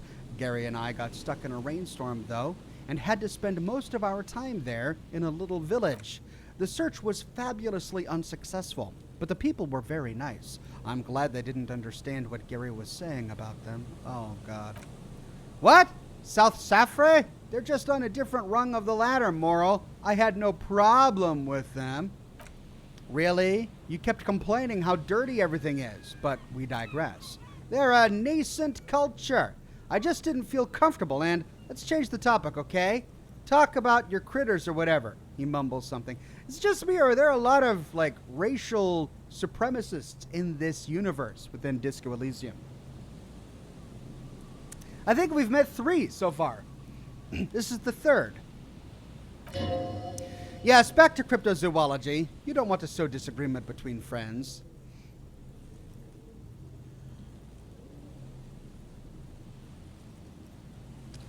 I know about the most dangerous cryptid, the gnome of Jeroma.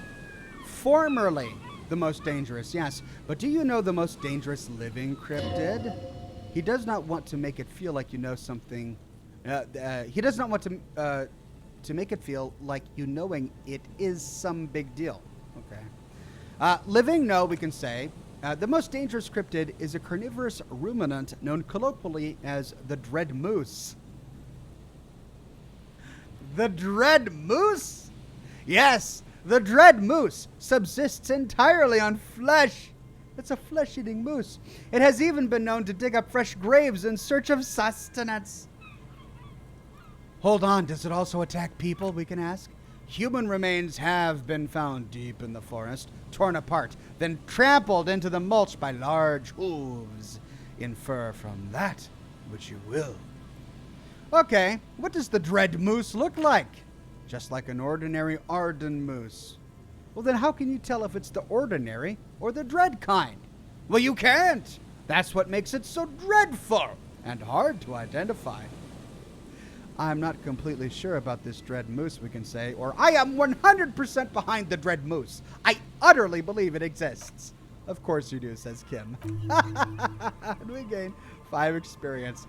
The bodies found in the forest are just one piece of physical evidence. There's more. Sightings in Vasa, reaching back 4 centuries. But, of course, nothing satiates the skepticism of a detective, says Kim.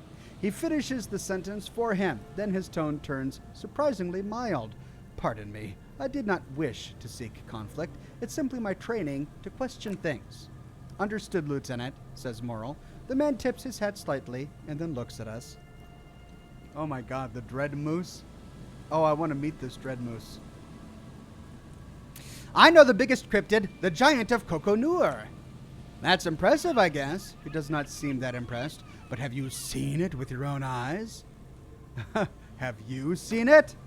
I haven't had a chance to travel to Coconur, no, and I likely never will. The Samarskilt Desert region has been embroiled in a small civil war for the last 8 years. I fear this mindless barbarism may have wiped out the elusive creature entirely. Sightings of towering luminosities have grown rare recently, while they once used to be constant. It remains unclear what this has got to do with you seeing it, as he was inquiring before. He was just being defensive. Okay. Well, then we can tell him, no, we haven't seen it. Of course you haven't. He seems satisfied. Oh.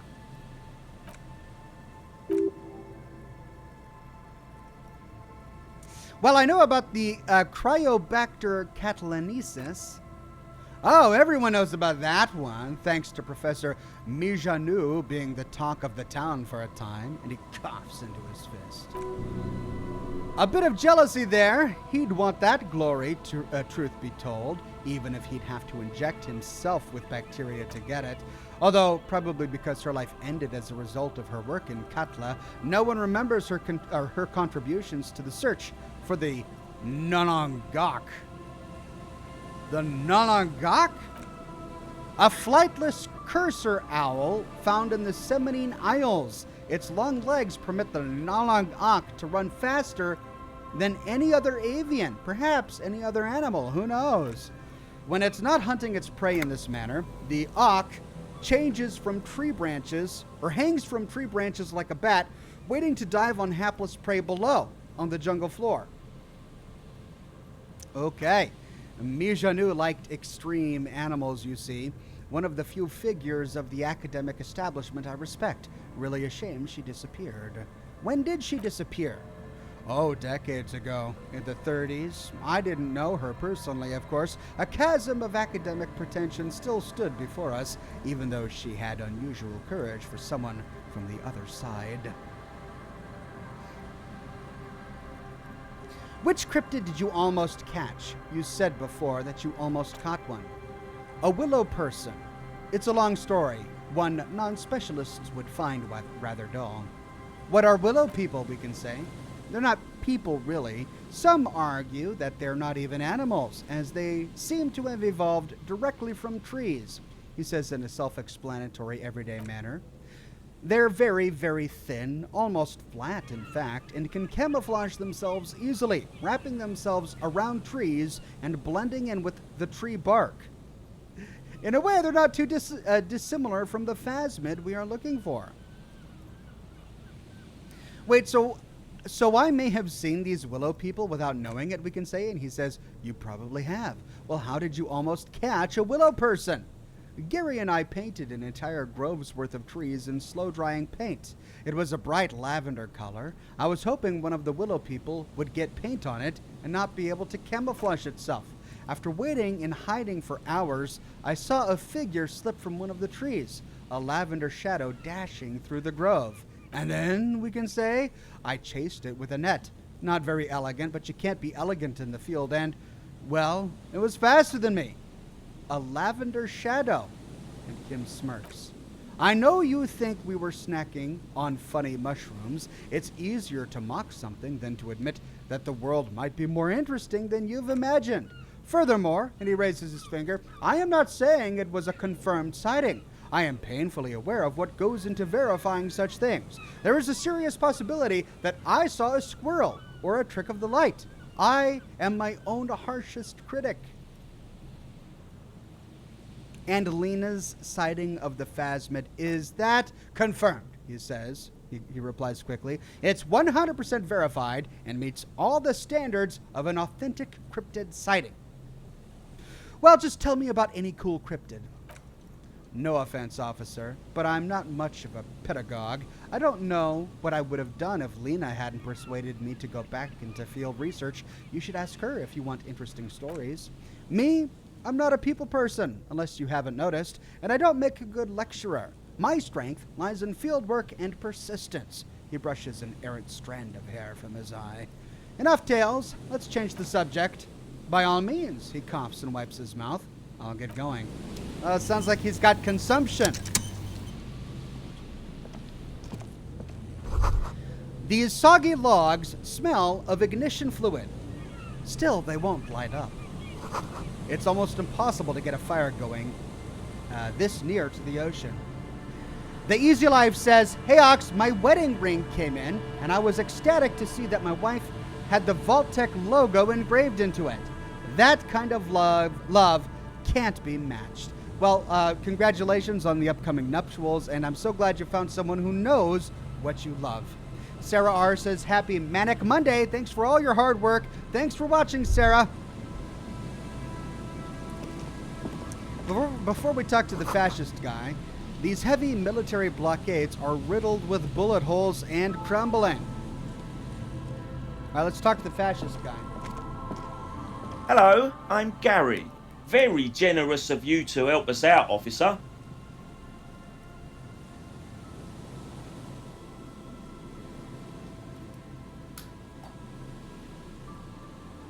Yellow man. I mean, officer. Jeez! What the heck? What kind of mind do you have to just see someone and instinctually go like that? The lieutenant raises his eyebrows slightly and takes out his notebook. Yellow Man, that sounds awfully familiar. Something to keep in mind for later. I'm just waiting for my friend Morel to finish up with his insect traps so we can return to civilization. Well, where did we hear a slander or a slur like that? It was the truck driver, wasn't it? Outside the Whirling and Rags? Not a lover of the great outdoors, then, we I can like say? nature, just not this bloody coast. It's mostly drunks and degenerates that come here.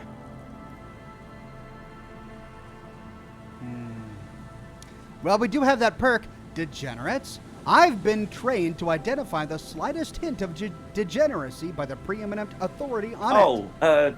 I didn't mean it in any scientific way. His gaze shifts nervously to the pile of soggy logs at his feet. Serious question time. This man is no innocent. No one is. Oh, is this your mug? And we can hold up the Yellow Man mug. My mug? Well, why would you think that? Well, you said Yellow Man. That's not something many people go around saying. Really? He says. I hear it all the time. All in jest, of course. No offense meant to anyone. Still seems suspicious. Did I mention the mug was found at the scene of a lynching? Okay, I admit it. I threw the mug away in the trash container behind the hostel. I know I shouldn't have, and I'm very sorry, officer. And he pauses. You're not going to find me, are you? Oh.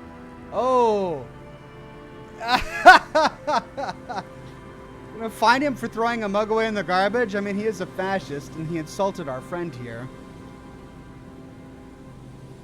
Let's see if we can get away with 20 real.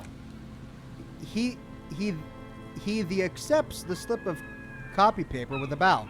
Okay, I deserve that, and I won't do it again. You have my word. I don't know what got into me. Stuffing my garbage in another man's property, I've been having trouble at work lately. The Kojkos are price dumping us out of competition. What did you do, Gary? Nothing. Just answering some questions, helping out the law. Here we go. Start pumping that sweet info. Jolie on YouTube says, Gary. We've got the Garys in chat. Good to see you, Garys. How did you get into that trash container, we can ask? I know a guy who works with trash collection services, CS Municipal. He gave me a master key for the trash containers in Martinez. Ooh, there's that one trash container we still need to open. Why would you need to get into everyone's trash, we can ask? And he says, so I can use the Whirling's trash compactor to store my own stuff, he says, bowing shamefully like a fallen knight. Garbage disposal is expensive as hell. The damn Himayans run it like a mob. I'm sorry, okay? I thought I could cut costs. I shouldn't have. I shouldn't have disgraced myself. Disgraced? The lieutenant raises his eyebrow and looks up. No need for the histrionics, sir. It was, after all, just a trash container. He studies his reaction. Gary doesn't answer. Gary, did you put the clothes of a murder victim, the man who was hanged behind the Whirling and Rags, into that trash canister? Officer, please, he raises both hands. Let me explain. It's not like that. Dude. I was only cleaning up. I live right across the yard from where he was hanged, and I saw him stripped naked. All the clothes lying around the yard smelling. People are animals, you know. Yes, what happened? Then I came out to clean up the rags because no one else would. I put them in the Whirling's trash along with a broken mug, admittedly. He changes his mind mid-sentence. So this is the guy who lives in that apartment with the racist mugs that the union guy, Everart, asked us to break into. This is his home. Okay, I was coming to throw the mug away and, well, I threw the mug in there and the clothes too. Right, says Kim. It was just civic duty, the lieutenant remarks drolly. Exactly, says Gary. That's exactly what it was, civic duty. he hears something. As he shifts uncomfortably, a series of clicks, like the clinking of glass beads against one another as they roll across the hardwood floor. You've heard this sound before, but where? What's that strange sound, we can say? What sound? The clinking I just heard when you moved. Really? He fans his arms out slowly, and this time his motions are soundless. There's lots of weird stuff out here in the reeds, though. Insects, trash. Could be the wind shifting some garbage nearby. Every day the wind shifts the reeds and whatever was left in them. Tambourines and condom wrappers, plastic and glass bottles, the smell of decay. The sound you heard was not the sound of something easily abandoned. You wouldn't know anything about the victim's missing armor, would you? Armor? No. He changes his mind. I mean, yes, of course. I know he was wearing armor, but I don't know anything about it. I hope I could help your investigation in my small way. He's visibly relieved it's over. Don't be so relieved yet, Gary. This bad cop may have been in your apartment admiring your mug collection. Perhaps a little intimidation?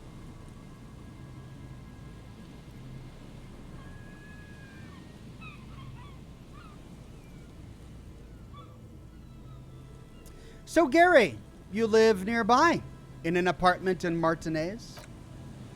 Sure do, officer, he says. His eyes narrow slightly. He's wondering where this is going.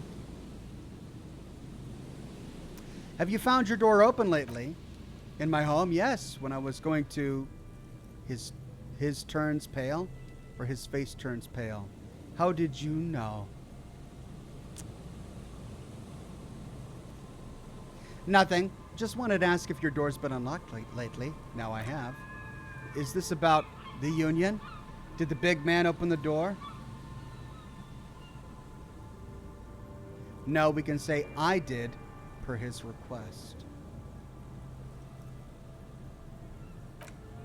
So you work for Everard Clare? He realizes what's going on and changes his tone. Officer, please tell him we're good. No. Tell him. I'll make it up to him. What have I done? He'll send the muscle after me. The man looks around, whispering. He makes sure no one hears you talk. Let's see, what's the best option to get as much as we can out of him?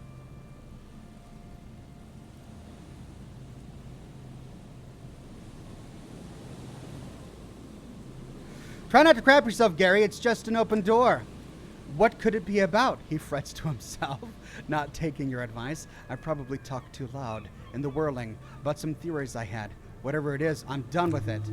He looks around nervously. I won't do it again. If there's anything I can do to assist you or the union, just ask, okay? I'll try to help if I can. This scared him proper.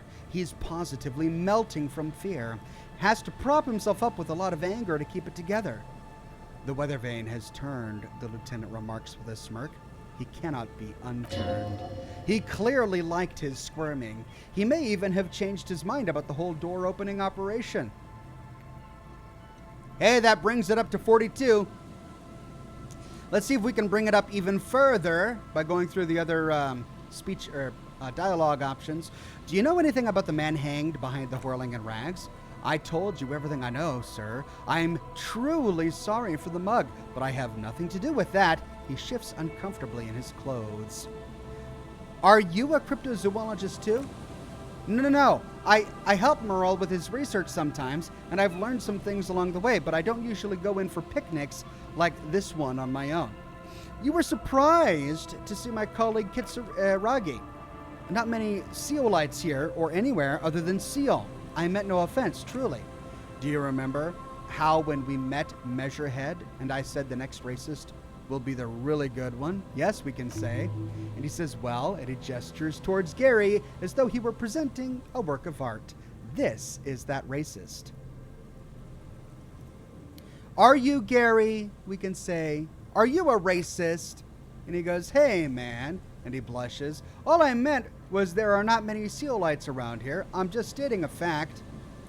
Do you have a problem with seolites, we can ask? And he says, nope, no problem at all. He flashes an impenetrable smile at the lieutenant. Let's see what else we can get out of that dialogue option.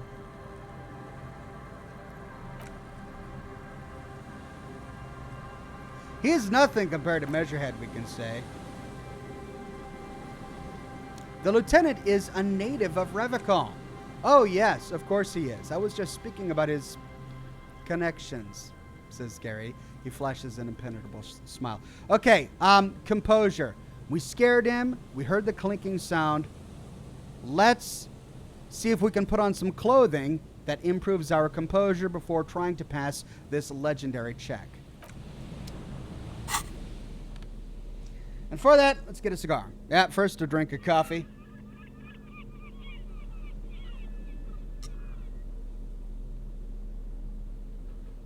Jocelyn says that Matthew Allen Ryan says, "Hi, Ox. He's starting a new job today and couldn't be here." Well, Jocelyn, thank you. Tell Matthew I said hi and good luck with the new job.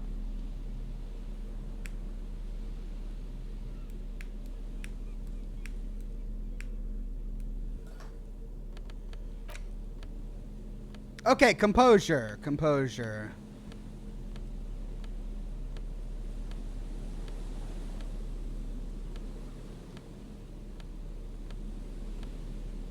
There we go.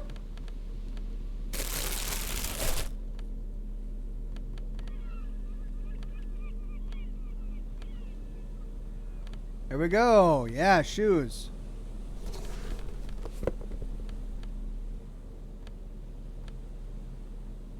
Oh, wait, that gives me a net negative, doesn't it?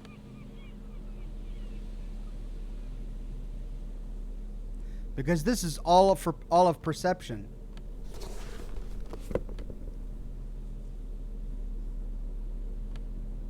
Oh, that's a different dialogue check.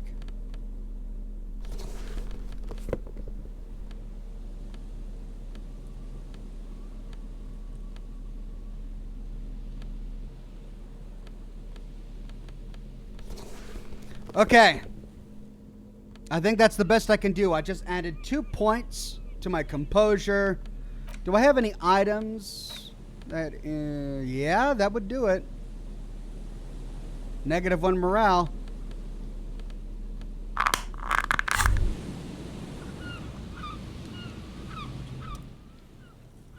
Now that you've acquired some stimulants, it's time for a little pick-me-up. Time to detect, says electrochemistry.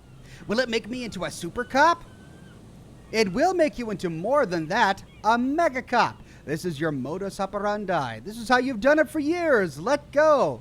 But wait, Kim is here. He'll be disappointed. See, that's your problem, a lack of confidence. Speed can help you with that, and Kim. It can help you with everything. Well, this is going to be really bad for my health, isn't it? It's not ideal, no, but you need the zeal. Let's face it, you're never going to finish this case without cheating. All right, fine, I won't do it right now. This is so unprofessional of you. Think you can ignore this? Your moral compass telling you to sniff it? Guess again. You'll be back here soon. You'll get the chance to choose more wisely. You've passed up your chance to start using speed for now, but don't worry. The option to unlock it becomes available again in 1 hour.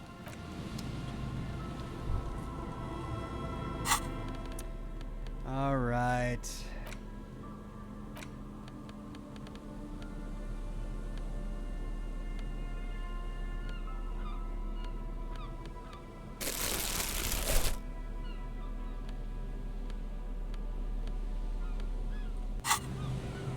Let's try it. Always a pleasure to see you. Officers. 72%. This will be my third 70-plus check that I've tried to pass. Statistically, I have to pass this one, right? I have to. Deuteronomus says save. All right. Save game. It's 72%. It's my third 72%. I have to pass it. Like, it's always impossible. A pleasure to... officers. Finally. That shirt looks very uncomfortable on him. Look at the buttons, barely keeping that thing together, as if something is ready to rip out from underneath. It may be our missing gun. Something is worn underneath. Yes, like a piece of ceramic armor, for example. Oh, no. Well, okay. One that makes a clicking sound when plates meet each other, resembling pearls or marbles stolen from the corpse in the yard near where he lives. I see you're a connoisseur of high-quality combat gear, we can say. He freezes, then sighs heavily.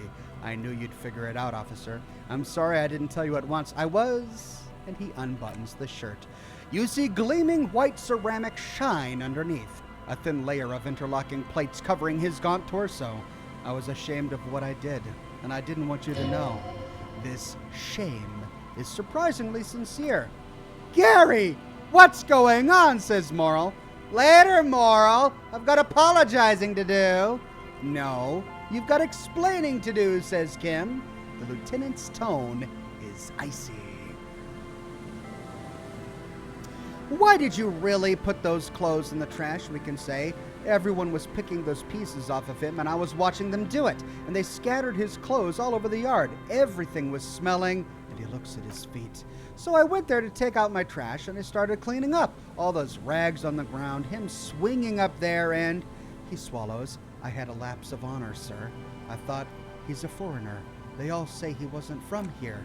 Only the cuirass was left, so I stripped it off him. It was early in the morning. No one saw me. I took it with me. It was a mistake. Had I known it'd give you guys trouble, I wouldn't have...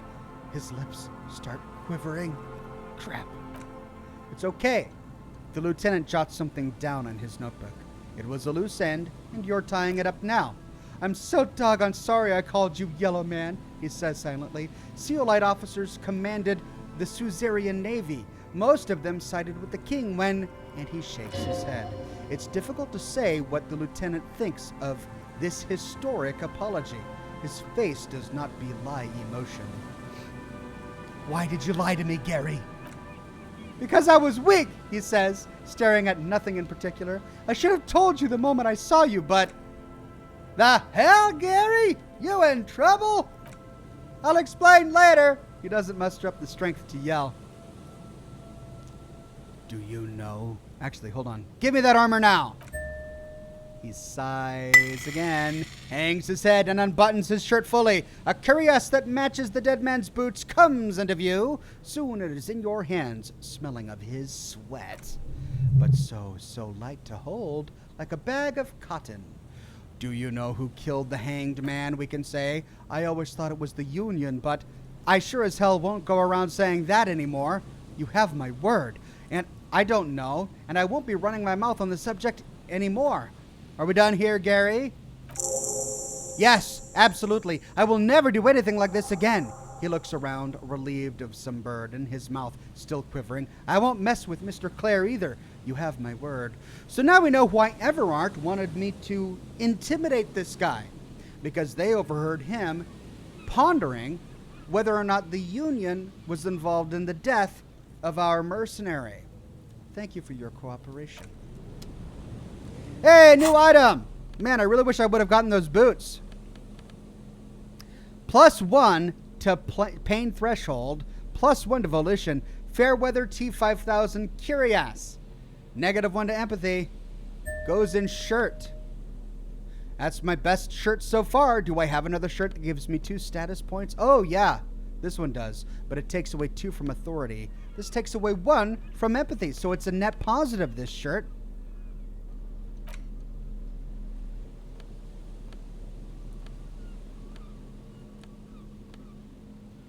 Sweet. Oh, that jacket is killer.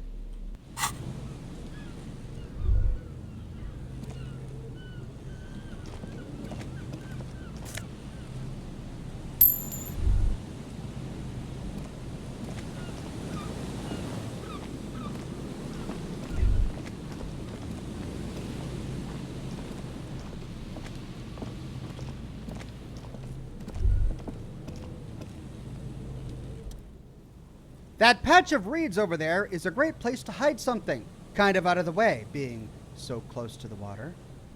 Wait, I can't see anything interesting. You don't have reason to yet. What's this about? Nothing, just a hunch. The hunch passes, leaving you there by that old buoy bobbing in the water. Time to go.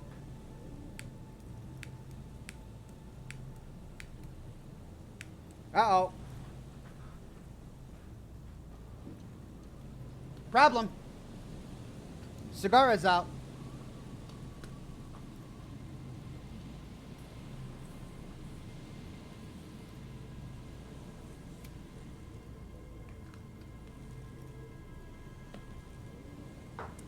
Tony J says, Oxhorn puts the barrel of a shotgun on the forehead of the alien. 97% chance to hit. Misses. Yeah, that would be my luck with this game.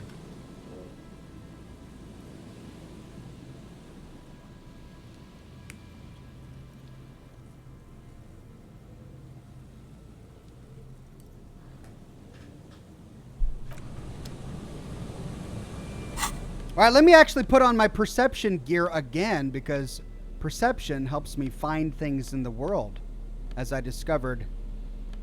Let's put those shoes back on. Anything else giving me +1 to perception? Yeah. Oh no, that's -1.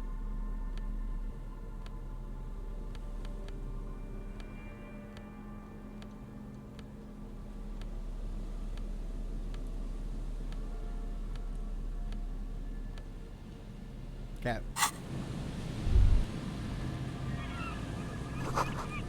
A buoy bobs in the water. The number on it says 11.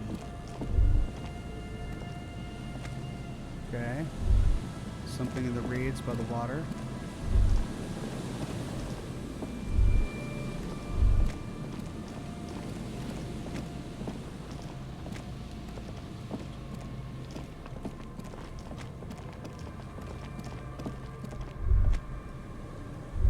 This just brings me down here.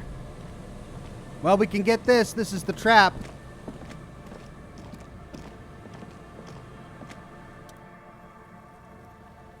There's a trap in the reeds at your feet.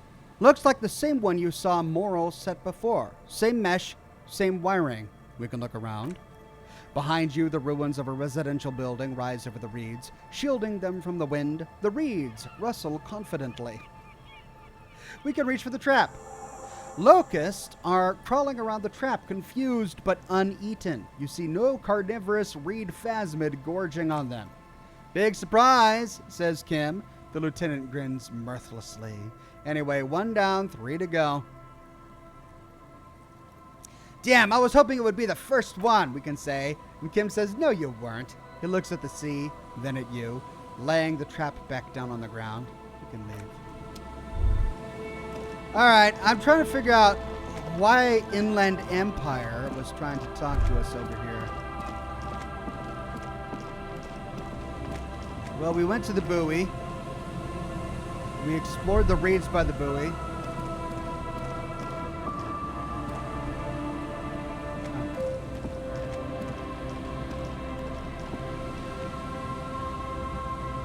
Hey, someone just bought a mug from my shop. And YouTube has notified me of this. That's cool. I didn't know YouTube was doing that now. Great. So I'm supposed to check this one last, right? Or no, I have to check at least one first. This is the trap that Morrill just set. Checking it over, he said it is just a technicality, but we can look around. The reeds by the abandoned campsite hiss and shake. It's good the cryptozoologists left. This isn't a very cozy place to stay night after night. The later it gets, the colder. Remnants of the camp can still be seen in the sand. The fire that's gone out. You feel strange somehow. We can reach for the trap. This trap is also full of panicked locusts. No sign of any cryptozoological beast inside. Another empty trap, the lieutenant takes a note. More out of habit than duty. How are you enjoying the cardio, Lieutenant? I'm quite enjoying it myself. Always up for a good jog. Otherwise, would I still be on this case with you? He smiles and raises his collar. It's windy. Gotta love Kim. He's like the best partner ever. All right, now if we try to get these, it's going to send us up there.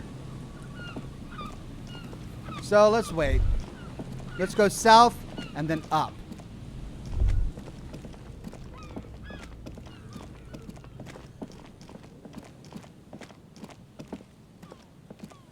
Can we get down here? Nope.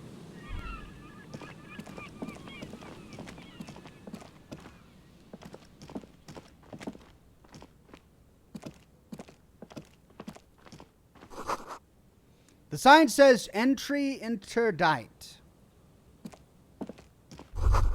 An old ticket taker booth, no longer in operation. People paid money to park here. No one would pay now.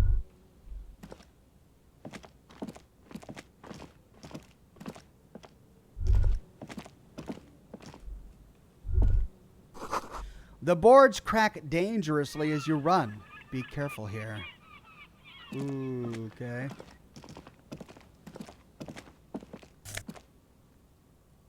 Hey.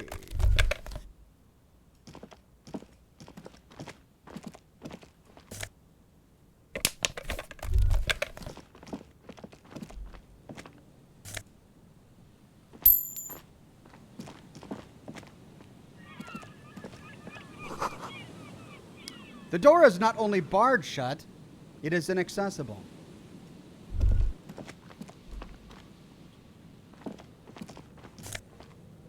What is this? Fallen Peepo Peepo. +2 to logic, -1 to perception. What's a fallen Peepo Peepo? It's a hat. So it's part of that fallen set. Cool. I need my logic, or I'm sorry, my perception right now, but that'll be great for passing a logic check. A door, a building, a hiding place. Could the instigator be inside?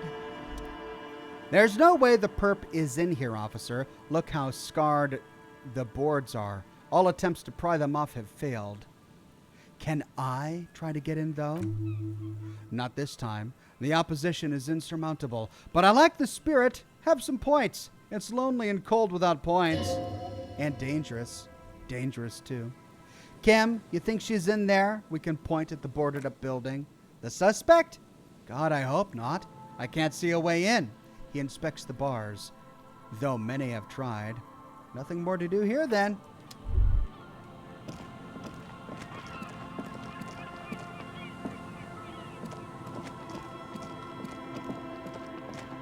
That's it. Well, I'm glad we came south first. Looks like this spot is not connected to the rest. And I can't get over there at all.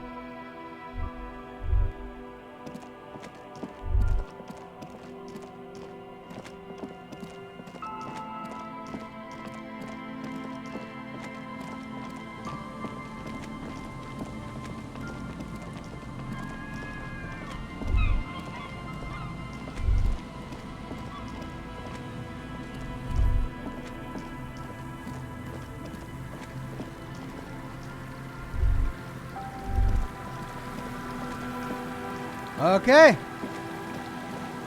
Well, it looks like we gotta go up.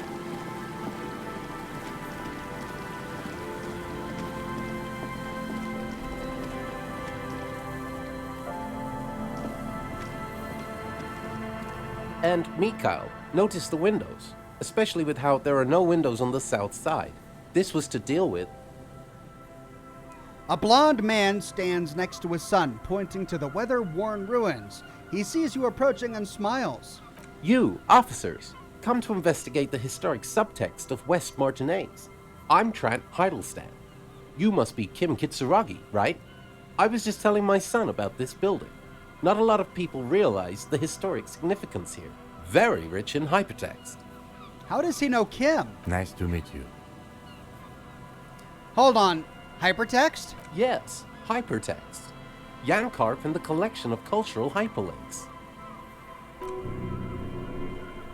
He's just making up fancy words. This doesn't mean anything, says Half-Light. Wait, what was that about Windows before? Oh, yes. So, Mikhail, they had to deal with monitor glare, especially in the summer. They still had vector monitors back then. That was 49 years ago, so they didn't have windows on the south wall. You and Kim know each other? No, I can't say that we've met before, but I've heard of Kim, of course. Mikhail, say hi to the officers. He rests his hand on the boy's shoulder. The child stays hidden behind the hem of his father's coat, clutching to his worm-themed coloring book. Mikhail's a little tired today. We spent all night trying to run Orbis on his radio computer. Have you heard of it? It's a programming language used in Grad. Quite tricky, but he wanted to play this Grad-made adventure program. We've been getting really into worms lately. But I assume you're not here for giant worms, when there are so many real things to see. Just as I was telling Mikhail before, this is where the Coalition landed in '08. We could be standing on what is the most interesting landmark in Revachol West. He points to the building again. This man is your half-brother. You feel it, but why, says Esprit de Corps. What? Okay, have you been talking to any other police officers? Me, says Trent Hildeston. Yes, at some point, I'm sure I have. There was this one he stops, smiling at the reminiscence, memorable instance when I had a chance to meet the head of Dominion Police of Königstein. And as you know, they have this very distinctive dress uniform with scarlet breeches and little cylindrical fur caps. I think these are called. You days off as Trent tells you about the peculiarities of mounted police forces in the Central Occident. Wait, what was that you wanted to ask? I failed a reaction check. And it was impossible. I'm looking for a suspect. Have you seen anyone suspicious around? No, I'm afraid I can't help you with this one, officer. It's just a regular day off for me and Machiel here. He pats his son's head. So you haven't seen anyone around? No, I'm sorry, he says. As I said, this is just a day off. We just arrived anyway. There's something friendly and familiar in how he says that. A day off. What's so fascinating about an empty old building? Aha! But it's not just any empty old building. He raises his hand to his eyes to shield himself from the freezing snow. All four of you turn to admire the mural before you. What not a lot of people know is this used to be the R&D department of Feld Electrical. And Feld, which now sells ink cartridges mostly, was once a top dog in the turn of the century cybernetic boom. Hold on. What's R&D? And we can say that. What's an R&D department? Apologies, it's an acronym for research and development. They don't use it anymore. He smiles brightly, laugh lines around his eyes. You're probably more familiar with RTD, Research and Technological Development. We can look at the building looming over us. It looks old and weathered, with seagulls picking apart its stone and metal carcass. Bushy undergrowth has taken hold of the collapsed rooftop. Some kind of bird has set up a nest on a broken windowsill. I don't think I've ever heard of this Feld Electrical, we can say. That's not surprising, says Trent Hildeston. Only a vestigial ink cartridge and ferrotape manufacturer remains. He adjusts his suit jacket. They started out as a Midway electronics outfit in Königstein 2 centuries ago. After an aggressive move to Revachol, Feld became a global player in the emerging personal electronics market of the pre-revolutionary era. Still, Tricentennial was beating them in business machines. He gestures towards the building. But Feld had an ace up their sleeve. Or should I say, they were developing an ace up their sleeve? And he grins. I'm mixing my metaphors here. What was the ace, we can say?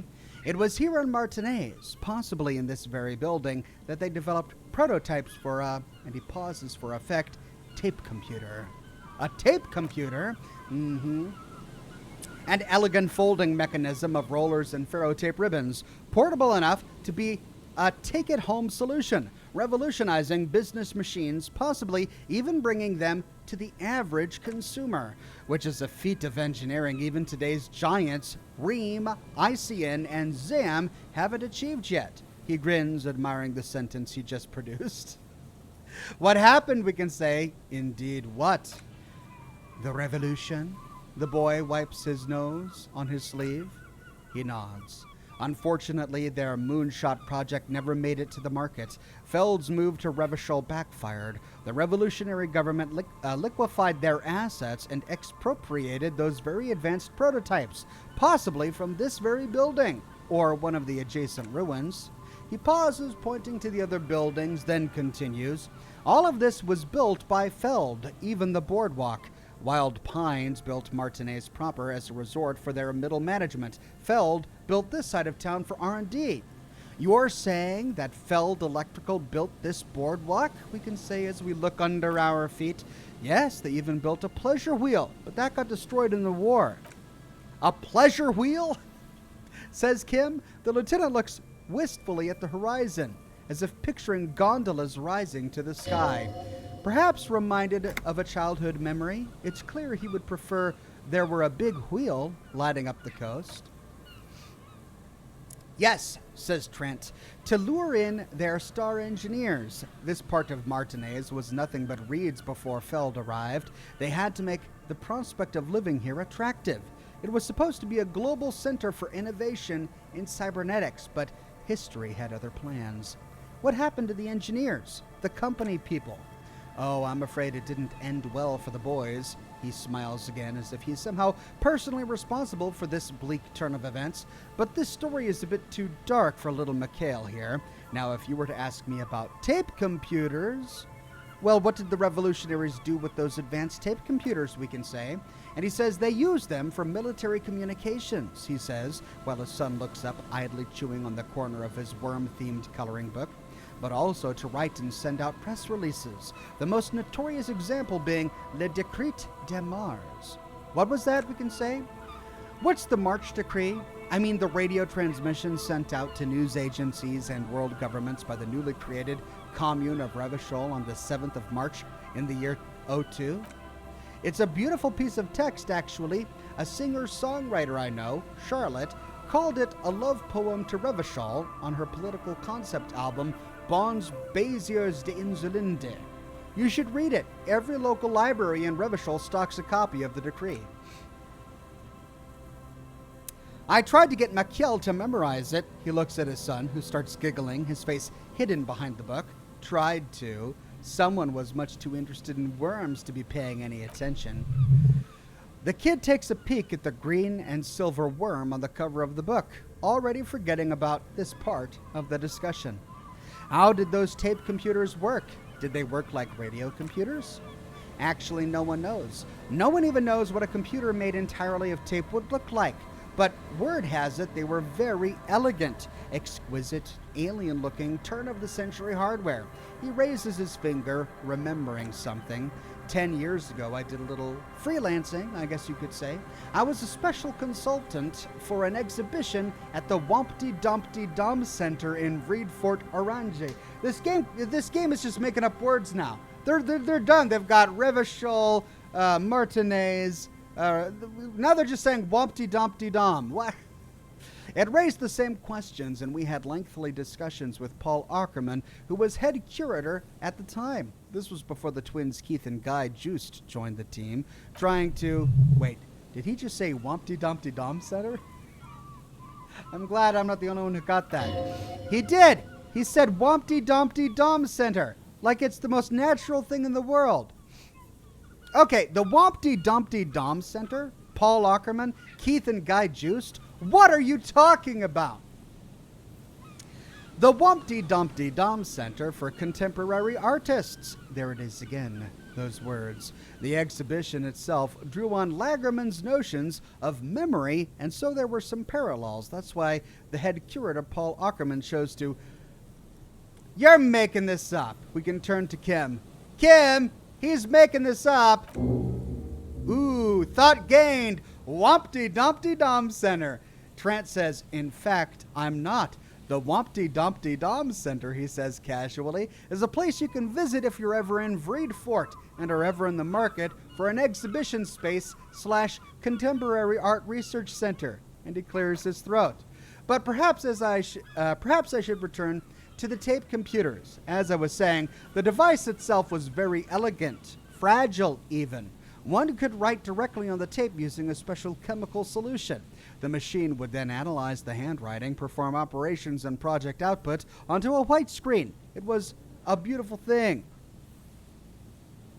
The RCM should get one of those, we should say.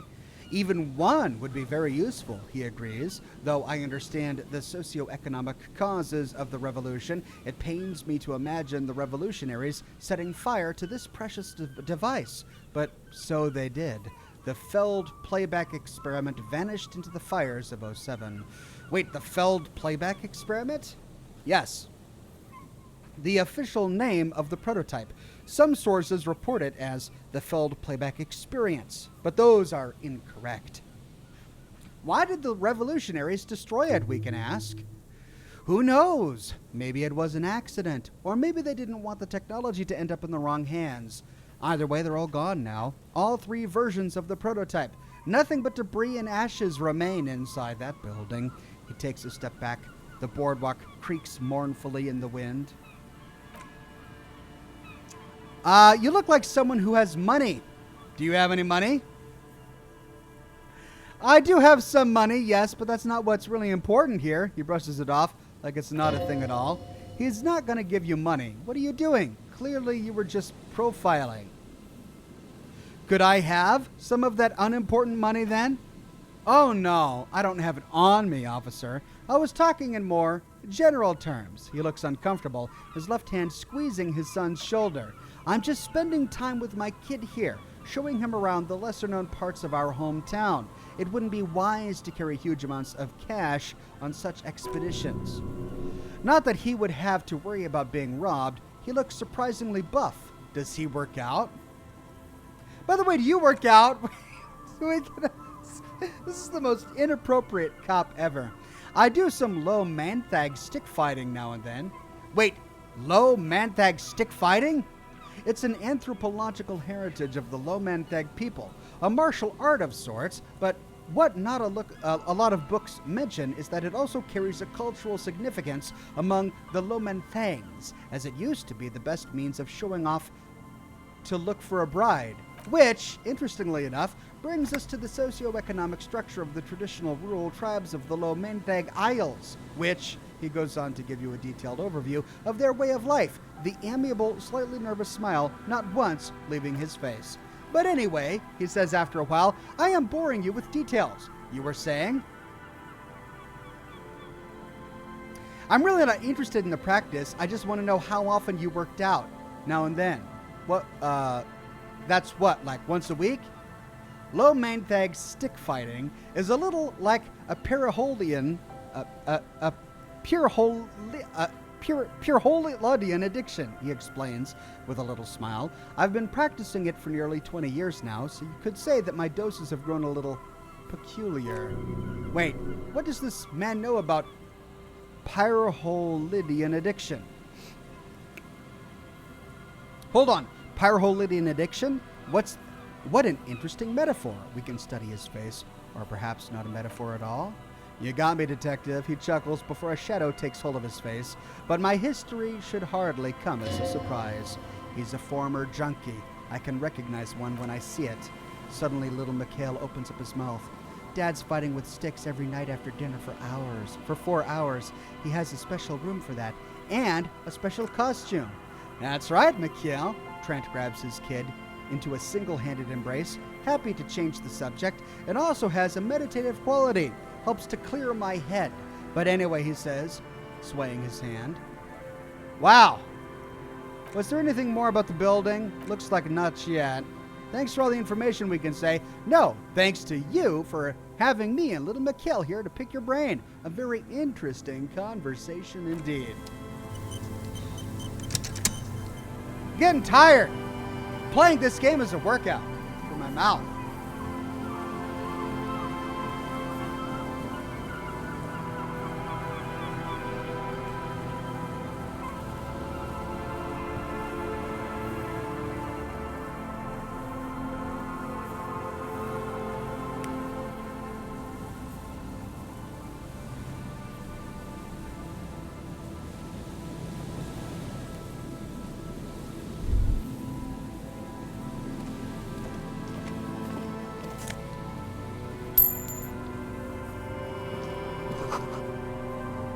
Another power box. It charges nothing now. It's empty.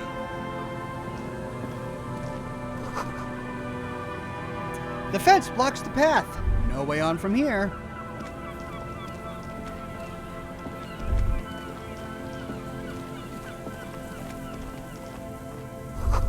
Bars cover these long, dusty windows. The remaining windows rattle from a strong gust of wind. They are covered in a thick layer of grime. They must have been like this for 40 years. We can try to see inside. Dripping water falls from a high place. All we can see is the shadow of a collapsing staircase. There's rust and corrosion on the bars. They're foaming with it, and a small layer of white salt from the sea. Lieutenant, can you make out what's inside? And we can point at the windows.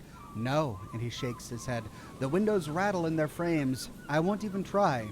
You know, and he takes his glasses off. I had a partner once. They called him Eyes because he had to show me things. It's that bad. Can you still shoot, though? We can ask. And he says, well enough, actually. It's odd how that works. I'm no sharpshooter, but I passed my shooting courses 7 out of 10. Now, we did get a new thought, didn't we? Wompty Dumpty Dom Center. It's Wednesday evening, and something hideously exciting is underway. People have gathered beneath the billowing roof of an oddly shaped trophy building, sipping wine and exchanging opinions. 29-year-old Wonder Twins, Guy and Keith Joost, are the stars of the show, with their bomber jackets and white sneakers, head curators of this art exhibition. It's the Wompty Dumpty Die Dumdiest event of the year, and all of the cool kids have RSVP'd. Where are you if you're not there?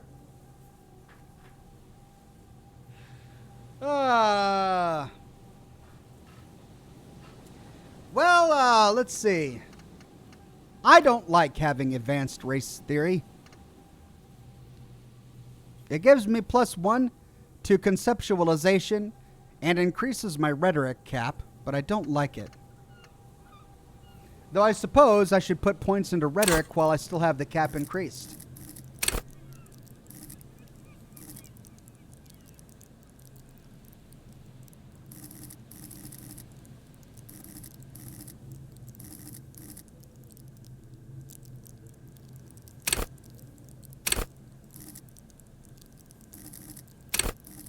I have -1 encyclopedia. Ouch.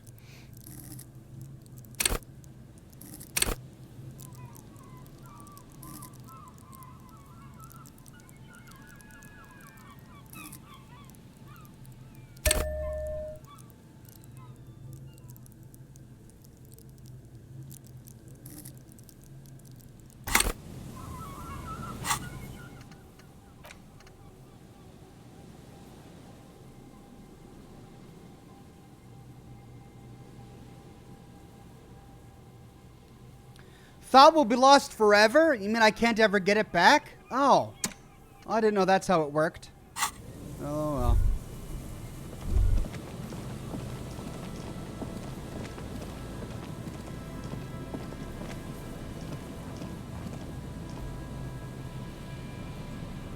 Huh. Looks like I could get in there. There's a staircase.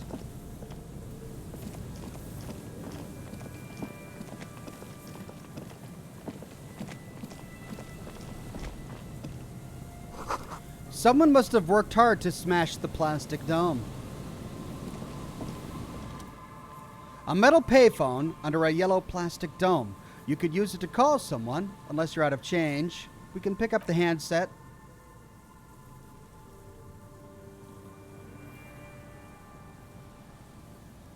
You hear the tone. The machine is operable. We can put 10 cents in and dial a random number. Calling.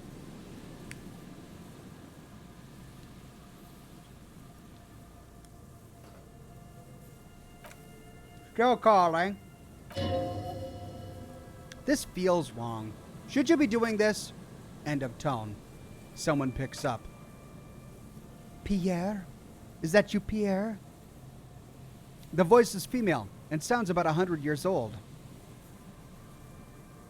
I might be. What's Pierre like? So nice of you to find the time to call me. It gets so lonely. Even the animals have died. What kind of pets did you have? Are you sure you're Pierre? Your voice, it's different. There, chrysanthemum. Her voice is drowned in white noise. Sounds like waves washing a beach, growing in volume until the call suddenly disconnects. You get a sinking feeling. It makes you look if Lieutenant Kitsuragi overheard you. To your relief, he did not. And we could try to call again. Let's call again. Calling. Still calling. Again? Seriously? Someone with a masculine voice picks up. Hello? Gerard speaking. Gerard. What a douche name. Change it. Change your name. What are you, like 5? A woman's voice shouts something in the background, and when Gerard speaks again, his voice is hushed. Thanks for calling, asshole. And the phone hangs up. Oh, we're a drunk cop just prank calling people from a payphone, and we're paying money to do it. Let's do it again. Calling. Calling. Calling. Still calling. Still calling. Stop calling me, man. Someone picks up. The voice on the other end is slightly hysterical. I'll get you your money, all right? I just need a little... I need till tonight. Let me work. All right, lots of options. Oh!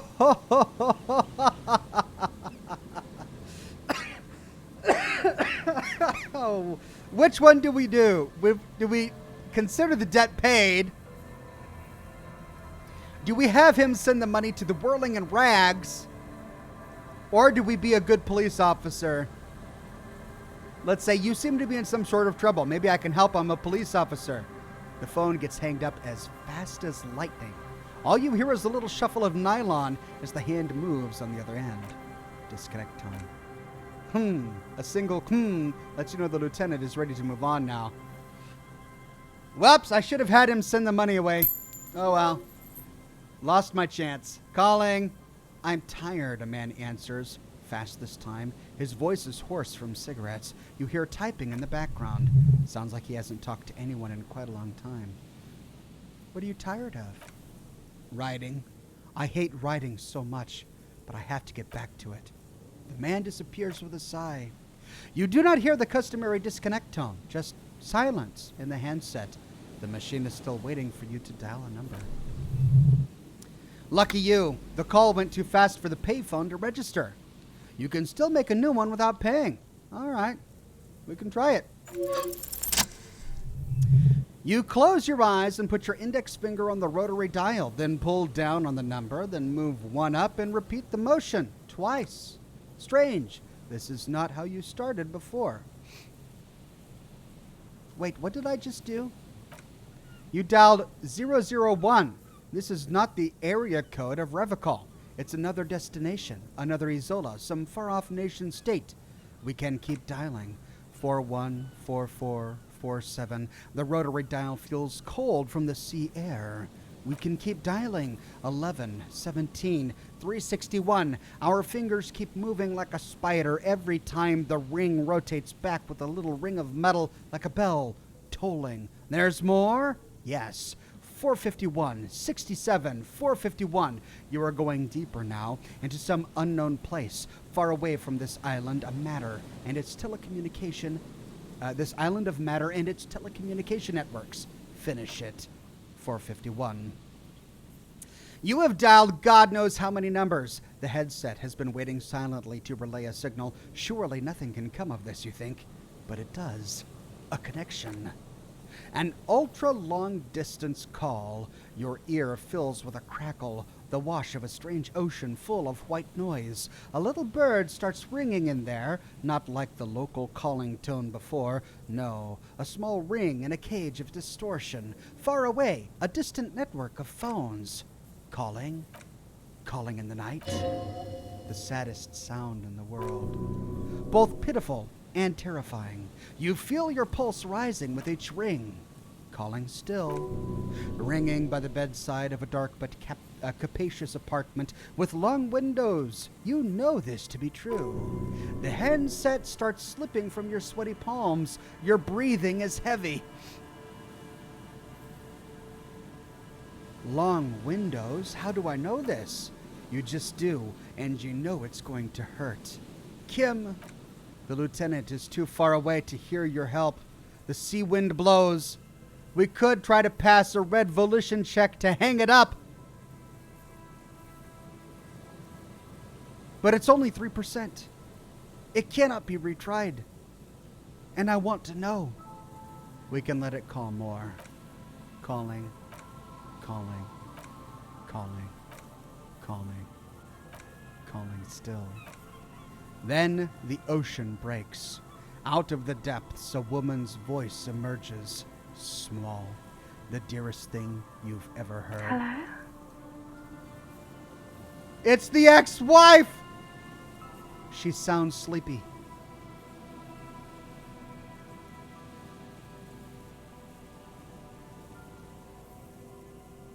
Hello? I want to die. Who is this? I can't tell you who I can't tell you who I am. I have a secret plan to win mankind 3,000 years of peace on this planet. I have to be ominously vague. Your voice is beautiful. No. It's you, isn't it? It's you. Hello. She hums, her voice warm from sleep. Who is this? Who is this? Dora. Who is this? The connection is bad. Dora. The name feels like a gift that was meant for you, to make it possible to live and fight. In the distorted distance, you hear someone turning next to her. Bed springs rattle. Don't react. Whatever you do, don't react to that last thing. I don't think poor Harry can take it. We will not react. It doesn't matter if you react or not. You still think you heard a man's voice in the background. It's covered in pain and white noise. I want to die. What? It takes a second for her to realize what you said. Your voice makes me want to turn into dust. Oh no. Is that you? Her voice sounds like she's waking up now, still plaintive, tired. I can't tell you who I am. I have a secret plan to win mankind 3,000 years of peace on this planet. I have to be ominously vague. You're not ominous, Harry. You're drunk.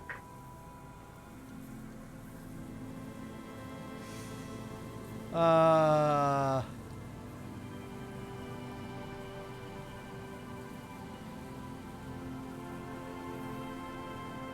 all of these options. Which one to choose?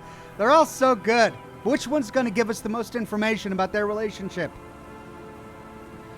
I'm not drunk or high. I'm just hurt. Why does it hurt to talk to you?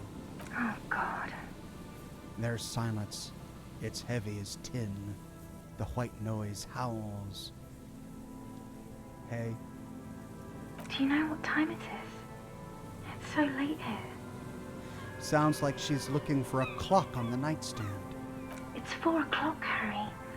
I need to wake up in 2 hours. Do you need a party? Or I want to talk about me. Who am I? You sound like you know me. Where are you? You sound like you're in another world. Where are you going in 2 hours? I am the law. I'm a detective. I'm doing a case. There's a hanged man. Is someone there with you? I want to talk about me. Who am I? You sound like you know me. What do you want to talk about that we haven't talked about already? This is bad. You feel your right hand on the handset cramping up with pain. Oh man, I'm gonna die, aren't I? Where are you going in 2 hours? To work. Where? The academy, where I work. The academy? That sounds better than my job. I'm happy. Oh, man. Where are you? You sound like you're in another world. I'm in Morova, sleeping.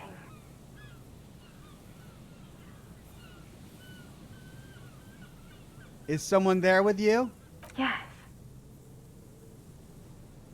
You want to party? No. I want to go to sleep. I am the law. I'm a detective. I'm doing a case. There's a hanged man. She does not answer anymore. Can you help me solve it? I need to solve it. They won't take me back unless I do. If I don't. Harry. Disconnect tone. The machine ran out of money. No!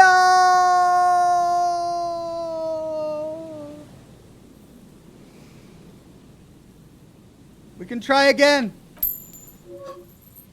You dial the number again. 26 pulls of the rotary dial. The machine eats the coin, and a terrifying ocean of distance rustles in your ear. In the middle of it, a familiar ring, small and distorted, calling, calling. Let it call! Calling, calling, calling, calling, calling. It looks like she does not want to pick it up, Harry. Stop scaring her. Why? Come on, you know why. We can hang up.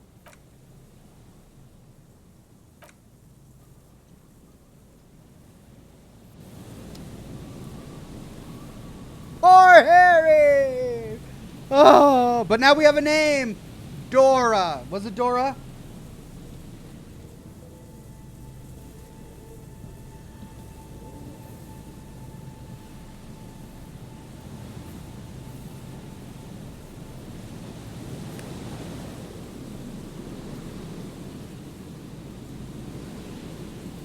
Laura says, drunk calls X. Want a party? Facepalm. Yeah, I gotta say, I wasn't pleased with all of my options there. They were kind of flippant and silly. Couldn't get a real conversation out of her. I wanted to know more. I even asked her about Harry's history, and she just didn't want to go into it. But I think we get it. We lost her because we were drunk. We were just a drunk guy. All right, we've been to the church. We went to the coast.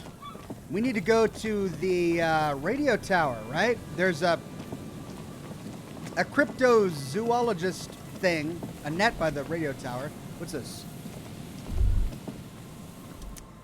Someone has left an unidentifiable article of clothing on this railing. It smells really bad. We can take a closer look.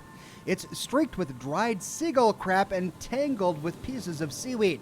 A dangling arm suggests that there might be a jacket beneath the crust of filth. Please tell me you're not taking that with you, says Kim. Why not? It's a guano-encrusted jacket, and you're already carrying around enough as it is. Buzz, hum. The electricity flows through the wires with an audible power. There it is. It's the jacket. Filthy jacket. Where is it? Oh. Oh.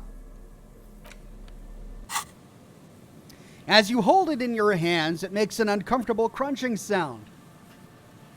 Man, how did this jacket get so disgusting? It is a sordid and filthy tale, not for the weak. Are you sure you can stomach it? We can think about it. It occurs to you that you're not even holding the jacket itself, but rather the thick crust of jetsam and seagull crap that ensconces it. It smells like a dead sea creature, tangled in gray strands of seaweed. It must have spent quite some time on the water before the tide deposited it ashore. Okay, but what's the crust made of? Somehow it was carried or dragged to the boardwalk, if not by human hands, then perhaps by feral dogs that prowl the beaches at night. The faint impressions of many footprints are also present, though it's impossible to tell what kind or how many. Suffice to say, the jacket spent some time on the ground before somebody draped it over the railing. What happened once somebody put it on the railing? The crust is hard. This jacket spent at least a day baking in the sun. Who knows what happened to it then? I'm just going to pretend I didn't think about any of this. It's too late. You've already thought about it, and now your hands are covered in muck. Ew, ew, ew. We can flick our hands. Now you're just flicking crap everywhere. This is a disaster. You'll never get the smell out. Well, let's go return it to our friend.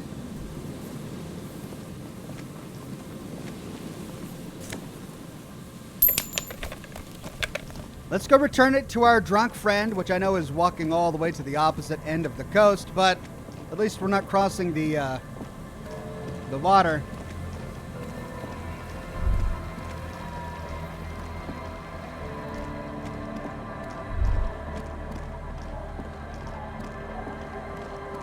Did we go in this house? I think we did.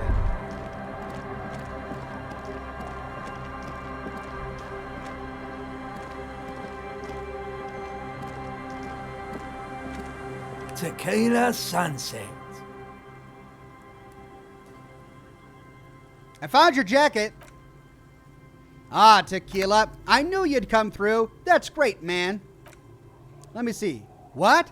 This isn't my jacket. My jacket was beautiful. This is filthy. What am I supposed to do with this? What do you expect? You left it outside for a week. I'm not taking a disgusting pile of hobo rags. I may be in an irrecoverably decaying orbit, but I've still got standards.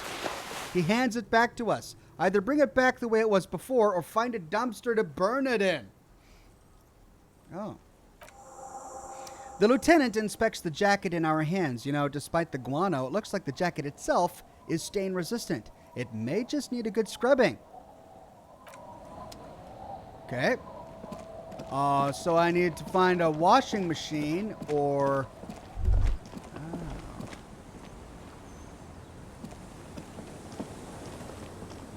Our tenant, the policeman. I hope the waves don't keep you up at night. What can I help you with? I found this jacket, but it's filthy. Could you wash it for me? I can wash it for you, she says after looking the jacket over, but it's going to take about a half an hour. Think you can stay put for that long? No, we must run around ceaselessly. It would be torture to stay put. I could use a breather, says Kim. It's been another track and field day, the lieutenant says, rubbing his thigh. Yeah, I'll wait, we can say. Well, hand it over then, and I'll see what I can do. Must say I'm proud of this one, she nods, handing the jacket back to us. It's pretty nice underneath all that filth. I hope you take better care of it than the last owner. All right, goodbye, I'm off. We got a new item, hey. Oh, look at that. +1 to pain threshold, +1 to half light, -1 to drama. So what happens if I give him his jacket back? I mean, it's an awesome jacket. It gives me +2. It's the best jacket I've got.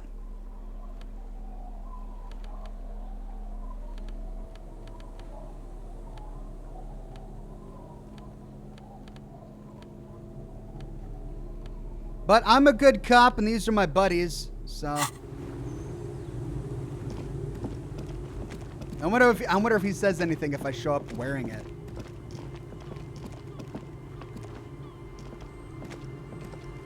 Tequila Sunset. Okay, here's your jacket, fresh washed. My jacket? Yeah, the one you had me clean the seagull crap off of? A look of consternation crosses the man's face. He looks at you, then at his bottle, then back at you. What the crap are you talking about, Tequila? Are you saying this isn't your jacket? Fawn? That's medium concept stuff. Not my style at all. I can't believe I'm saying this, but maybe you should lay off the booze. It's messing with your head. I'm calling it, it's neurological.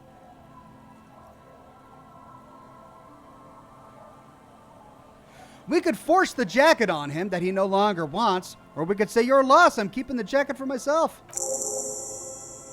That crap is so medium concept, I wouldn't touch it with a stick. But yeah, okay, I'm sure it looks great on you. It's an okay jacket, says Kim. The lieutenant shrugs, if you're into that luck. Well, what the heck was that? Oh well, I get to keep the jacket now.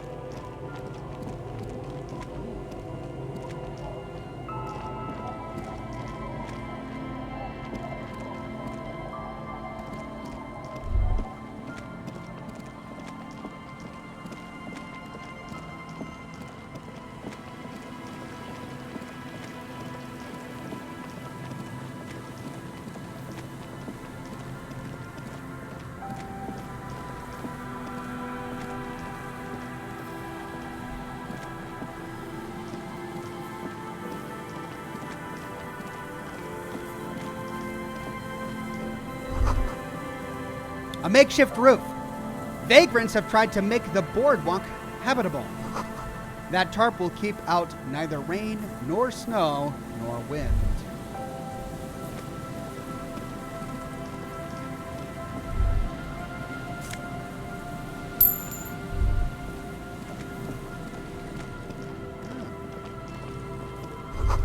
A big wine canister. It's open and empty. Moonshine, probably. Smells like tasty fermentation.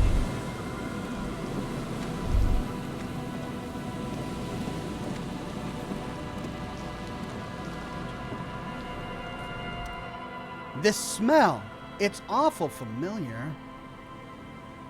What is it?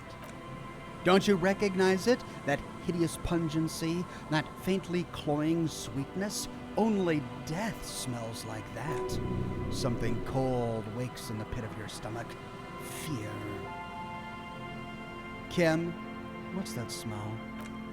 The lieutenant has already brought a handkerchief to his nose. Eyes up, detective. Something's not right here. Do we have a human body around here somewhere? Careful there, these floorboards look rotten and weak.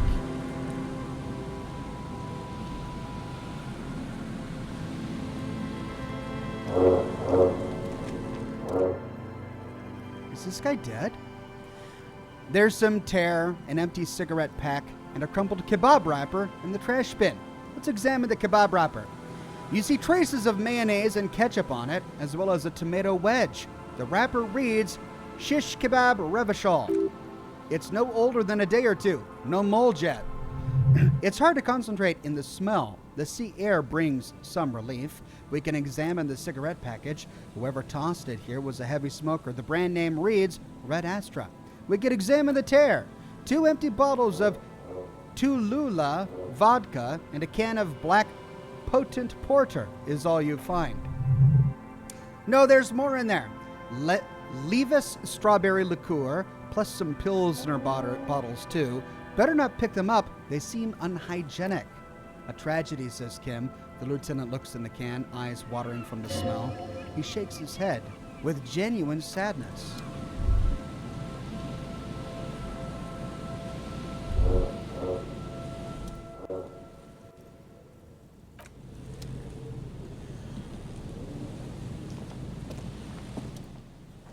Working class corpse.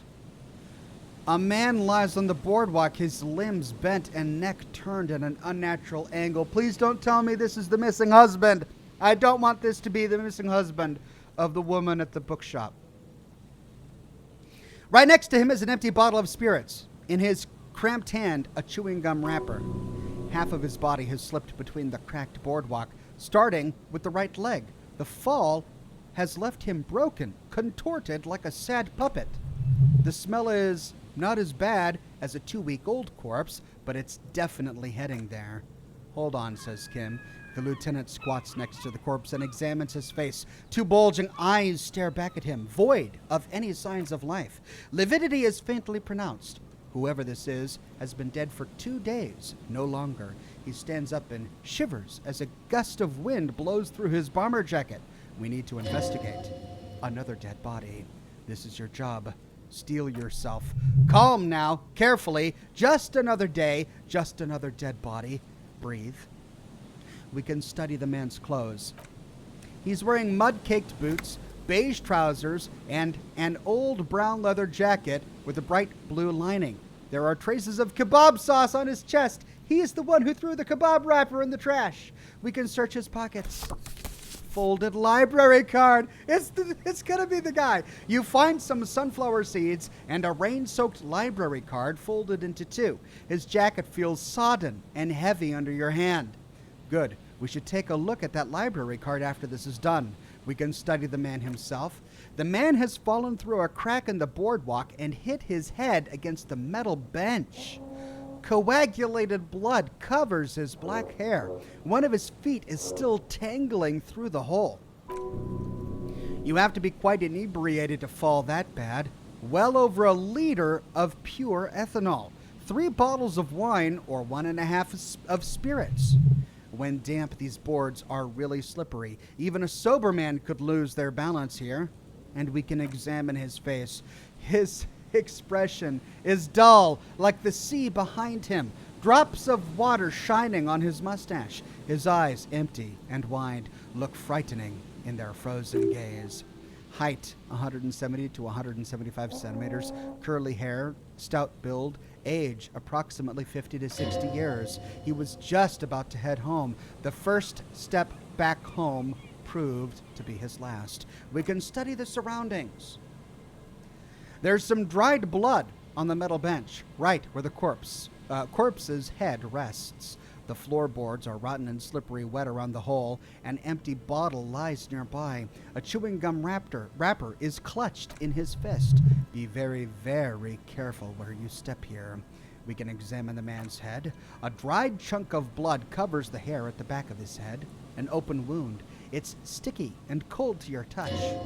This is where he came out of himself, drop by drop, when he was unconscious. It took 3, maybe 4 minutes. I don't see any other major wounds, do you? It's hard to say, we can say. Seems like the head wound was fatal, says Kim. It's exactly the shape of the bench. We can examine the bottle. 0.75 liter Tuluva vodka with its cap missing. There's hardly anything left inside. It's mid-market spirits with a light touch of menthol. The man meant to enjoy himself. Have a good time. Tear all around us. He looks at 2 other bottles near the coin-operated viewer, then at your yellow plastic bag. I'd prefer if you didn't collect them this time. It's not proper. True, it feels disrespectful. We can examine the chewing gum wrapper. Rabowski spearmint chewing gum. Green leaves on the cover. The man's mouth is half agape from the terror of the fall. We can look in. The blackness of death. Stench. You think you see white chewing gum, too. Confirmed. Nearly the whole pack is there, solidified in his lower rear teeth. He ate the whole pack, right? It's to cover the smell of alcohol before going home. The worst thing is, the lieutenant shudders from the cold. I've seen it before. Almost the same scenario. Even the chewing gum. It's always the same. In a ditch off the road below the 8 by 81, he thinks a young father. Then he shakes his head to make the memory stop. We could step on the floorboard, but they've given us several warnings to watch our step. So let's actually step back for now.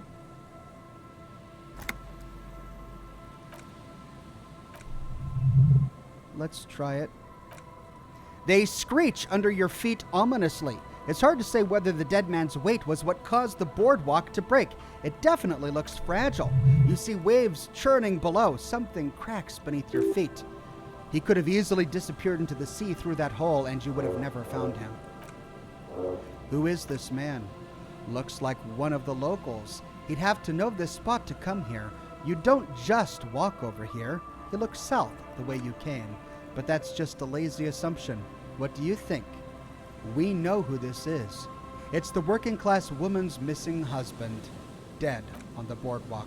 The woman you met at the book stand? He looks at the bundle of flesh and rags lying on the ground. Why do you think this is her husband? The library card. He was supposed to return a book. I can't see a book. The lieutenant pats his pockets. So he took the book to the library, then came back and thought, I'll have one. Just one drink. I have my cool jacket on. I took the book to the library.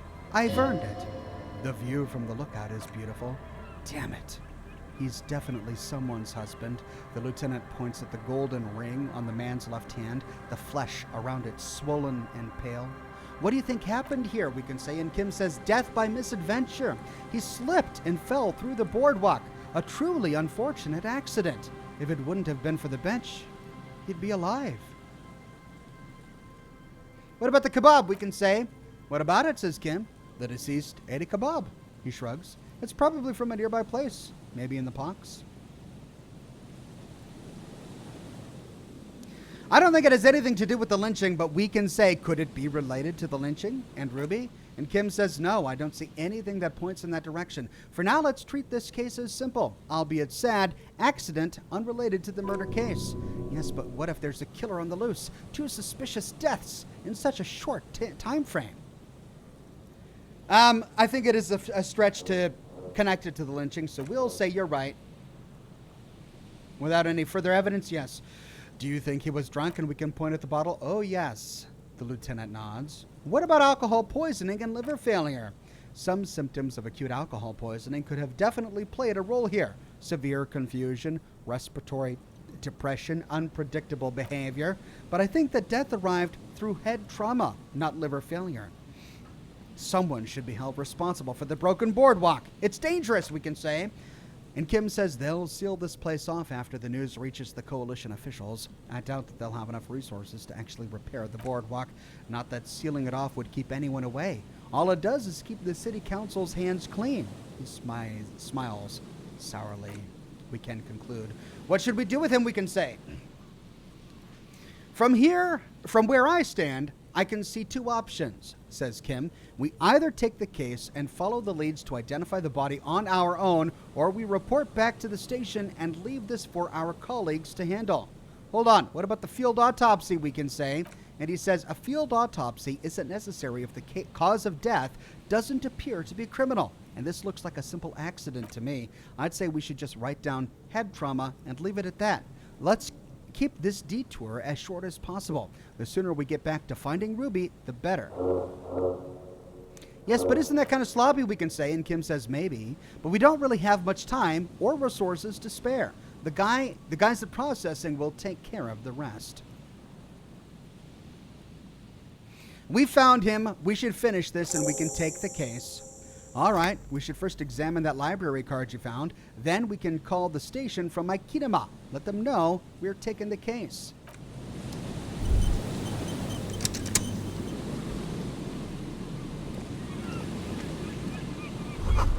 This coin-operated viewer has been out of order for years. Stop messing with the coin viewer and hold on to something. The wind is so strong.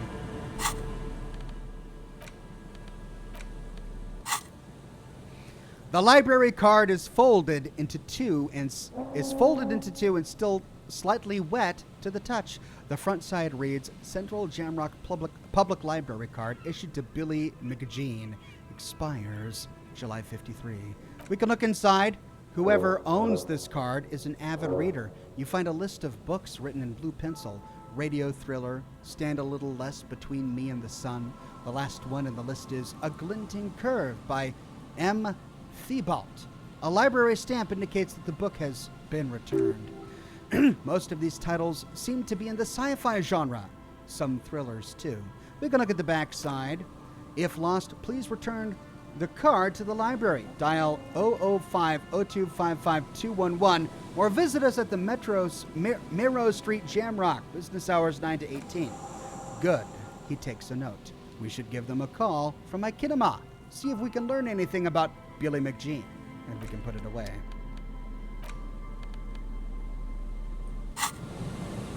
Well, what a tragic end to that story. And to think we only got a tip about it by pestering her about her middle-class husband.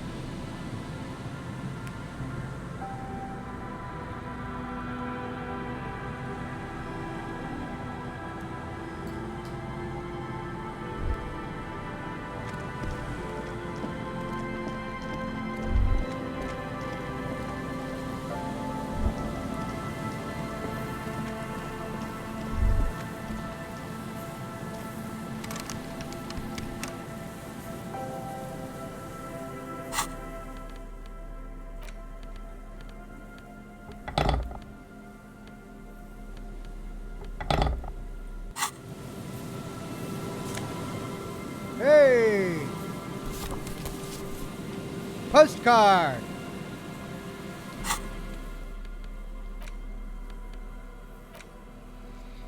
This one has hell written on its back. It could not be further from the truth. It's the boom years, and Curon, the nicest district in Revachol West, is enjoying a sun-drenched day.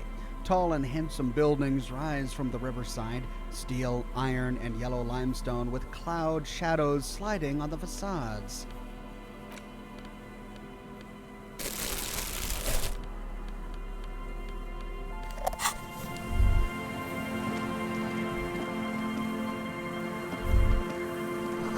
A coin-operated weighing machine hasn't been used for a decade.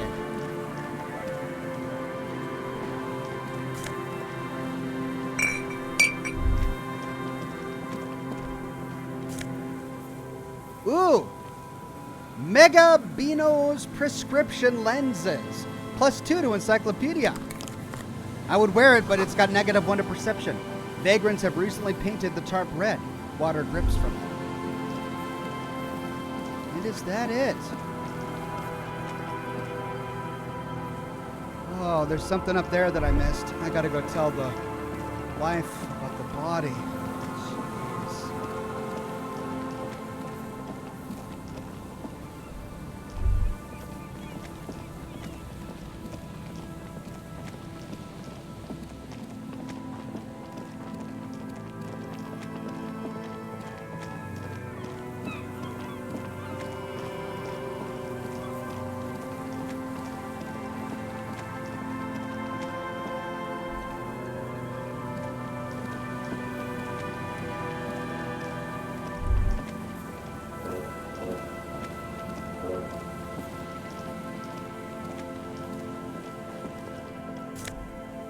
Oh! White polo shirt. 1 to rhetoric. And -1 to empathy, though.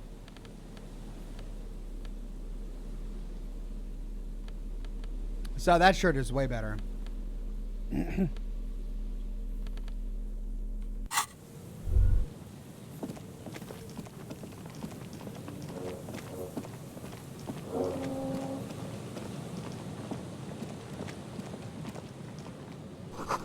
The boardwalk rises to your south. It casts its long shadow over us. All right, there's the other one. That's number 3. This trap's not too hard to spot once you know what to look for. Keeping it hidden has not been a priority for the cryptozoologist. We can look around. The reeds sway in the coastal breeze. They seem to be waiting for something. The wind picks up here, near the cape's end, surrounding the narrow strip of land from the 3 cardinal directions. It's cold for this time of year. We can reach for the tarp. Nothing but the locusts in this trap as well. Definitely no cryptozoological monstrosity. Empty as all of them, he pants. 1 more of these and we're done. His face is red from the cold sea air. He crouches to catch his breath. You getting tired, we can say? And he says, no, I'm fine. I didn't mean to complain, it's just he's short-winded. The sentence ends there.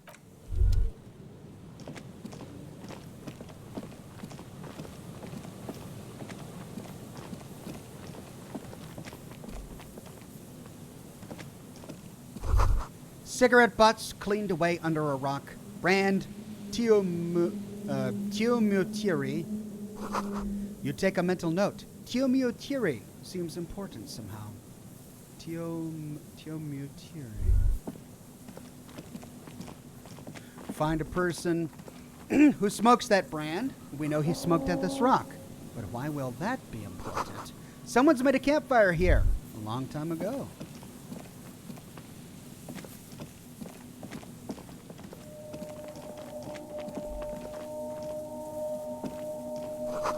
A rusted, broken control box for the radio relay tower. This ladder is too rusty to climb. The sea air has eaten away at it. So there's the radio tower. We can't go north enough to see the top. Ooh! Scented scarf, +1 to shivers, -2 to physical instrument. Ugh. Tiny inlets there, off in the far distance, where the posts trail, tow, something.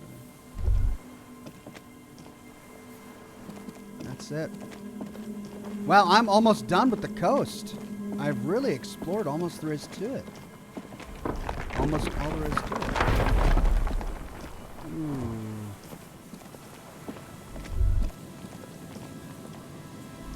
Well, we need to go back to the other side of town, back to Martinez. There's a lot to do over there. Let's finish this loop. Did we ever make it in here? Interfacing.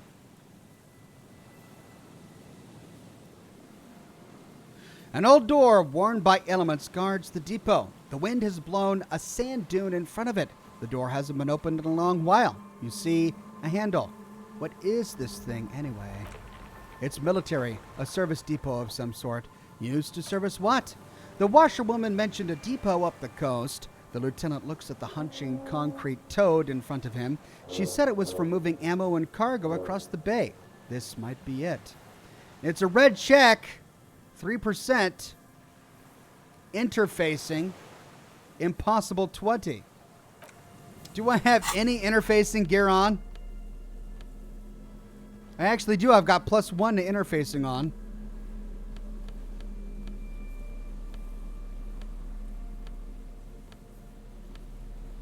But it's a red check and it can't be retried.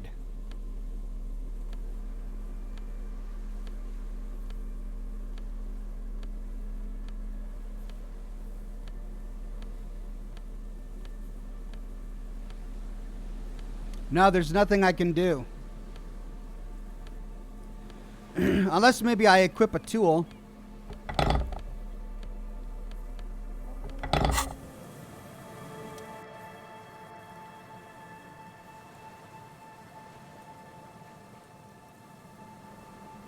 Well, I'll walk away for now.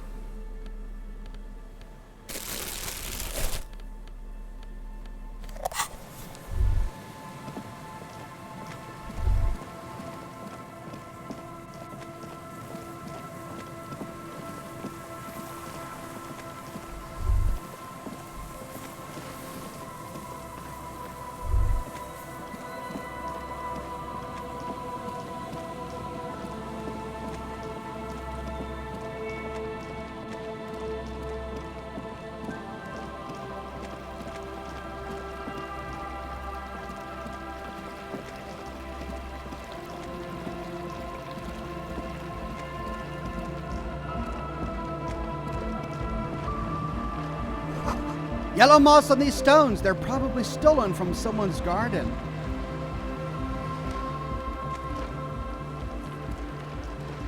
Hello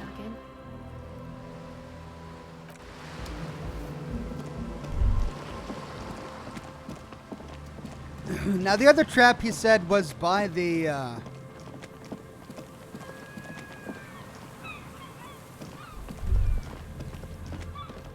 by to where we wrecked our car.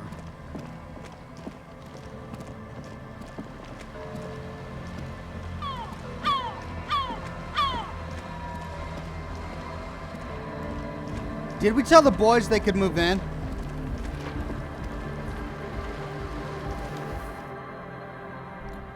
Let's go see if we told them that they could move in.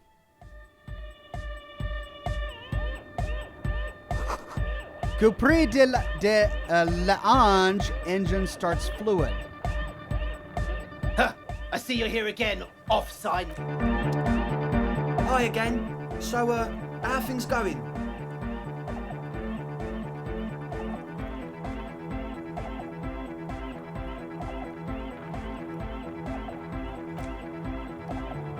Good news! I managed to convince Suna she's okay with you guys moving in, but on one condition. She needs your speakers for her project. The speed freak smiles, happier than he's ever been before. We are grateful, Cop Man. You're an augury of a new era of anodic dance music. You're gonna have to share space for a couple of weeks until she gets her research finished. That's fine, we can manage, he grins, excited. Well, I'm glad that I could help. We appreciate it, he grins. It's going to take us a bit to move our stuff inside, a couple of hours maybe. Come check back later. Andre waves to the other speed freaks. Let's get moving. Buff Canuck says, hardcore, man, hardcore. Oh, and there we go. The tent is gone. No Name says, I should hire their DJ. They do have some rather thumping beats, don't they? All right, let's go into the church and see how they've moved in.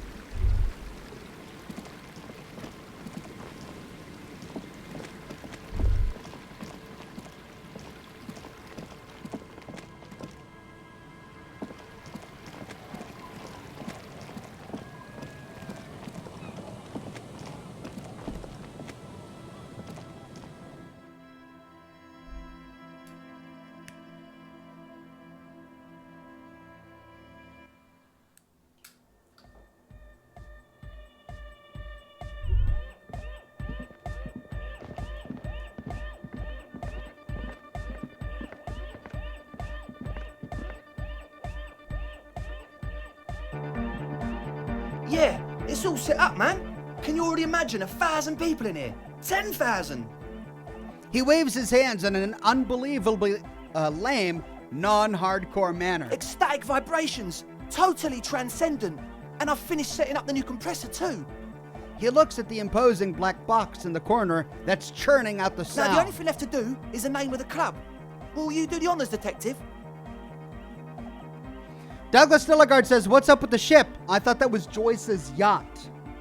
We can stop by and say hi to Joyce on our way back to the other side.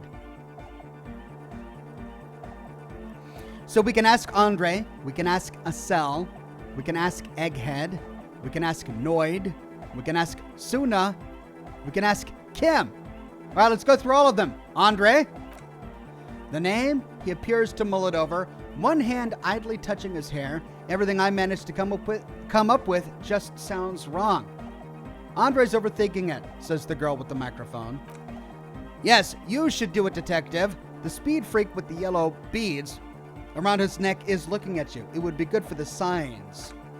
Noid's right. You've helped us so much. It's the right thing to do. Sal, what would you suggest as the name? How about something simple like the club? Too modern, Andre shakes his spiky head, and too ironic. We don't want ironic. We want real. Real and true and beautiful. Like a morning after the rave. Well, Egghead, you must have lots of ideas. If he says hardcore. Yekokata! The freak with the large head yells from the stage, waving his hand in the air. Yekokata! The place to be! Yekokata, the zone of ecological catastrophe? That's too morbid, Egg. Got anything else? Hardcore! A witless, victorious smile adorns his face. Hardcore to the mega! No, it has to be bigger than hardcore. Andre looks worried as he comes to this realization. Yes, it has to be even bigger than hardcore to the mega. It has to be bigger than the scene. Noid, give me your 2 cents on the issue. The amnesia, says Noid. Like the I can't remember the name of the club amnesia? Amnesia, says Egghead. It's not amnesia, guys. Suna, do you have an opinion on this? I don't, she says. Good, we have too many opinions anyway. Kim, how would you name the club? I wouldn't, says Kim. I wouldn't build a club, and I wouldn't name it either. On an underground place with no name? Sounds like something the Crabman would say. We're not going with anything the Crabman would say. Why not, says Noid. The Crabman has ideas, Acel. Ideas from another level of consciousness. I don't care, says Acel. I don't like the Crabman, and I don't like his ideas. His ideas are spooky. Next, please. All right, well, I think I've come up with a name. You have, says Andre. Andre stops touching his hair. Well, what's the name? Disco Elysium. No truce with the Furies. Or Revachol West. Revachol West. Oh. No truce with the Furies? I don't even know what that means. We've got to go with Disco Elysium. I mean, it's the name of the game, right? We'll go with Disco Elysium. Like that DeLorean word for the world, you mean? Elysium? But Disco Elysium, says Estelle. She looks unsure. Isn't it wacky? Disco's kind of gone, isn't it? Forgotten. Egghead says, the past is the future, but the future is dead. No, it's beautiful, says Andre. Beautiful and brave, like we want it to be. Noid says, and short, and memorable. Estelle says, it's settled then, everyone. Welcome to Disco Elysium. A light beam washes over the dance floor, bathing it in violet blue. Andre breaks into a frenzied dance-like motion to celebrate the name. Someone turns up the beat. You should go with the flow. Join in on the experience. We could observe the moment, the movement. What are you doing, Andre? Or we could start tapping our foot. It feels good. It feels right. But what is this? What is this thing that Andre is doing with his limbs? I don't care. Cool. Let's move on to... Oh, I know. What are you doing, Andre, we can say. I'm dancing, says Andre. He performs yet another strange pattern of moves, but it doesn't look very cool or modern. Honestly, it looks kind of lame. We should talk about it. We should talk about your so-called dancing. Yes, my man! He jumps up and down with glee, his moves punctuated by this stroboscopic flash of the club lights. Talk? Says Composure. What is there to talk about if you can express yourself with moves? Oh, no! I've been meaning to ask you, what's with the hair? It's to express my individuality, says Andre. Is that a bald spot? It's hard to tell for sure with the fused together spikes, but it looks like he's balding. Is it important to you to be an individual, we can ask? And he says, of course it is. Otherwise, I'd just be another poor guy with no education and no money. General issue, man. Now I'm all that, and I have radical spikes. Or is it because you're balding, we can say? And he says, or because I'm balding, yes. I want to fuse the remains of my hair together before it leaves me. I want to show my hair. I don't give a crap how old you think I am. I'm 20. And how old are you, Andre? Not 20, says Andre. Fair enough, we can say. It's a white check. Composure. Goodbye, officer, says Andre. Ooh, let's bump up our composure.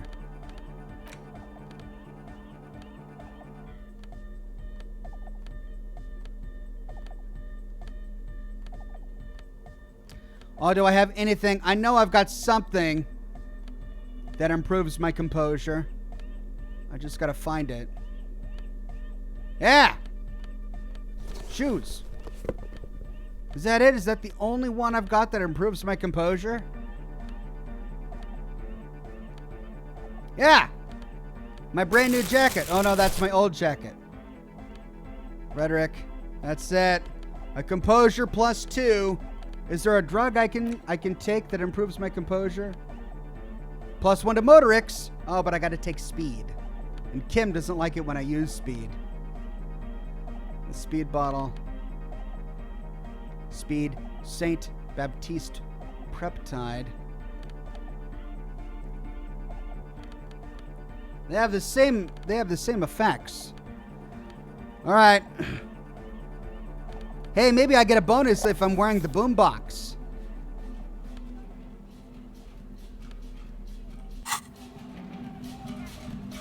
Oh, hey, man. It's good to see you.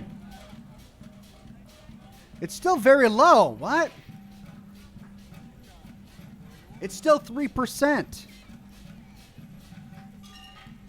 Let's try. Ooh, damaged morale. You close your eyes and dream of the shapes your body should form to bring this strange music to life. For now, such ferocity of motion is beyond you. Just imagine the moves you could pull to this futuristic beat. Oh, and I get it healed. Puts a grin on your face just to think about it. Even a failed attempt gets the juices flowing and repairs some of the damage done by battles lost. If you up the dose and truly dance, who knows what will happen? Salvation! Well, it looks like in order to dance, I'm going to have to bump up my composure. This game is called Disco Elysium. I finally found a nightclub called Disco Elysium, and I can't dance. I'm at 10 streams, and I haven't been able to dance yet. All I want to do is dance. All right, let's take the boombox off. Let's put the flashlight back.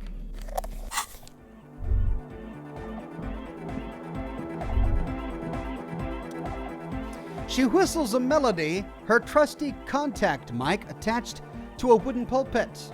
At the sound of your footsteps, she stops what she was doing and turns to us.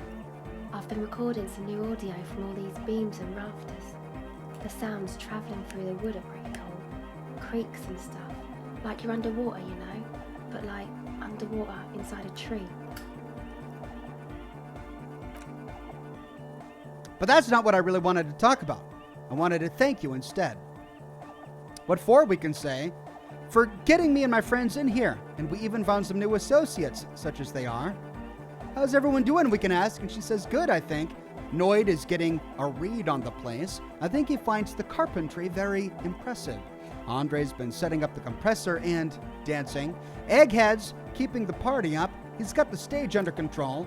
Suna, the programmer, she's doing whatever she does behind that radio computer of hers. She doesn't talk to us much. And the Crabman hasn't shown himself, thank God. Now, can you tell me about your associates? Sure, you helped us out. I can repay the favor. What do you want to know? Tell me about Suna. She's a bit odd, I have to say. Doesn't talk much. I'm not really sure how to vibe with her, you know? Seems like she's not in a very good mood most of the time.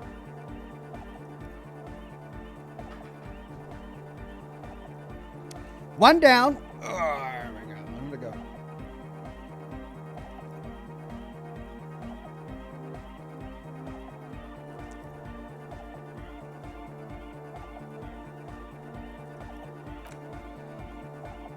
But earlier today, she told me about Welkins? Cell grimaces. As if it's the first time hearing the word. And she seems oddly happy. Like she had some idea with those little creatures. Some artistic idea. I didn't really listen. I was busy with my mic. What about Tiago? Oh, the crab man. She shudders. Still gives me the creeps the way he moves. But he doesn't actually come down that much. Just climbs around the rafters. I just try to stay away from the crab man. But he talks to Noid.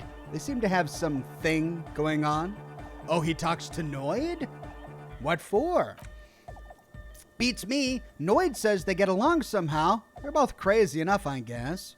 Well, what does he do up there? Who knows? And she shrugs. He doesn't really answer our questions, see? Not that it's easy to ask them. What are we supposed to do? Yell up at the tower? All right, well, about the others. Tell me about Andre.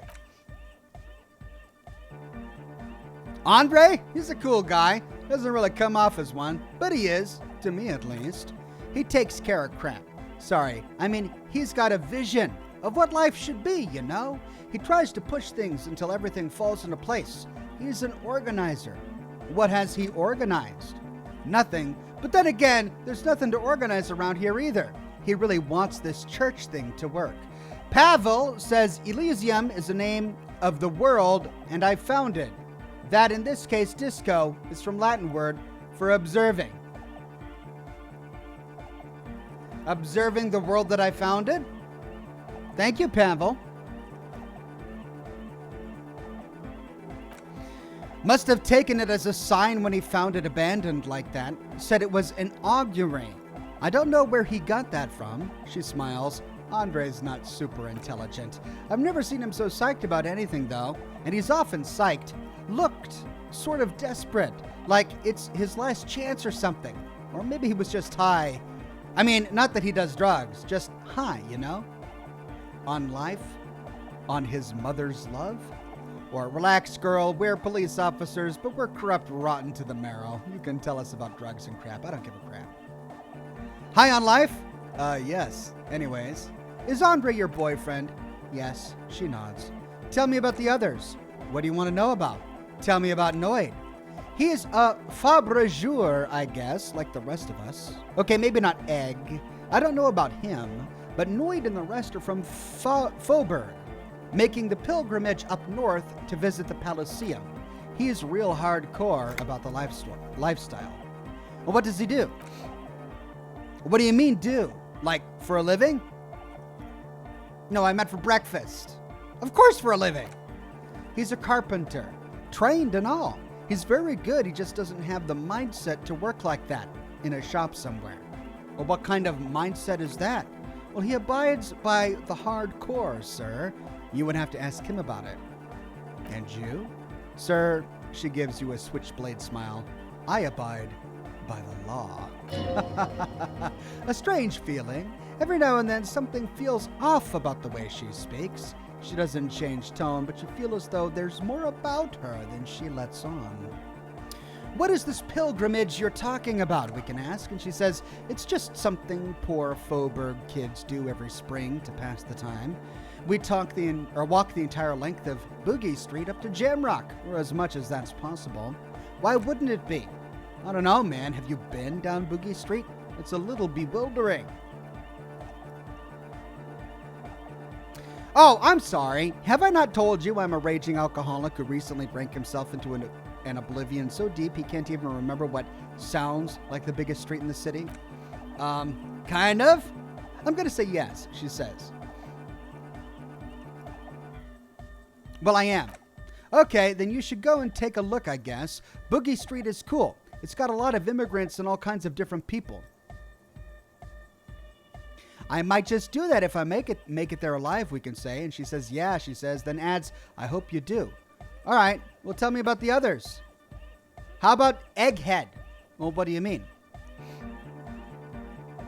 What does he think he's doing when he yells all that stuff? Oh, that? He's the party boy. He told me as much, but what exactly is a party boy? Anodic music doesn't really do vocals in the traditional sense. Vocals are thought of as rock. That is to say, they're a bit backward. No offense if you like rock music, though. Rock music is cool by me.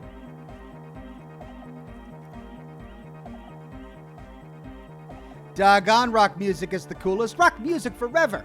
Yes, and she nods studiously. Forever. Anyway, even if you don't have vocals, you still need someone to say something every now and then, right? To urge things on. That's where the party boy comes in. He basically just stands on the stage and dances and yells how awesome everything is. It's very catchy.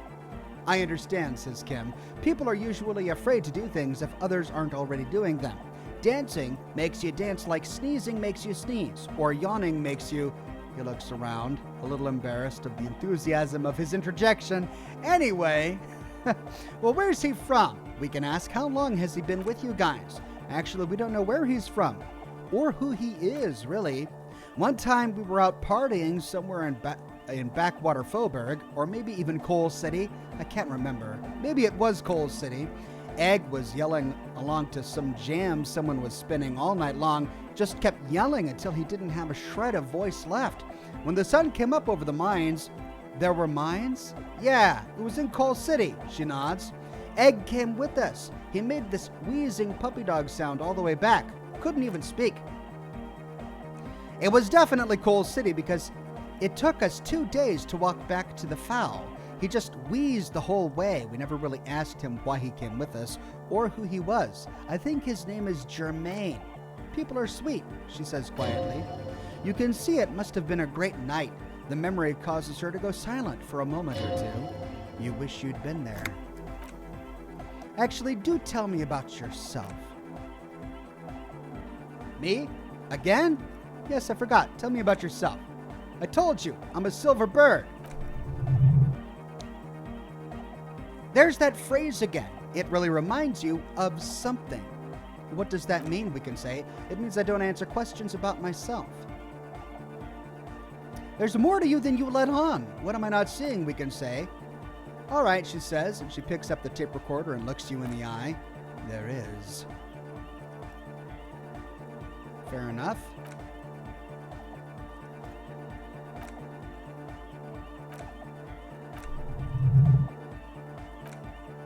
Well, I guess we have to say, but I'm a police officer. You have to answer me. Is there a law that would stop me from lying, though? Kim says that would depend on the circumstances. And the lieutenant taps his foot. All right. She doesn't want to talk about herself, strangely enough. Interesting. We can try to catch the silver bird. That's reaction speed. It's a white check.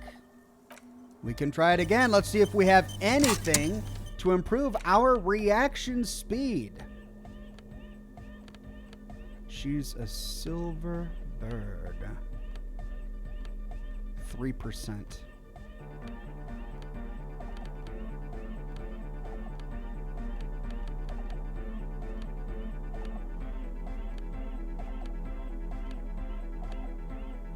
Hand-eye court there. Oh, that's -1 to reaction speed.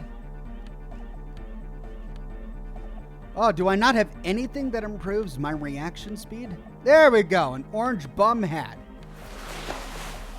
That's it. +1 to reaction speed. Oh, no. This is going to be bad. Do I have any drugs that help? Yeah, but I can't take speed. That'll make Kim upset. Welcome back. 8%.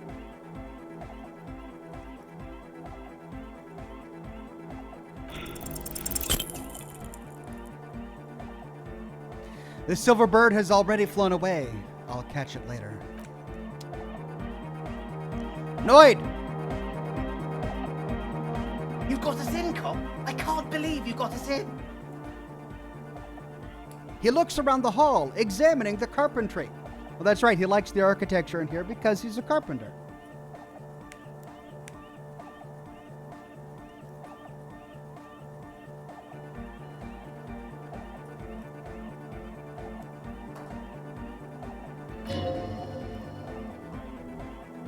With wonder in his sharp eyes. Between you and me, I don't know if you've noticed this about me. I'm a little suspicious of authority, but you really came through for the hardcore underground.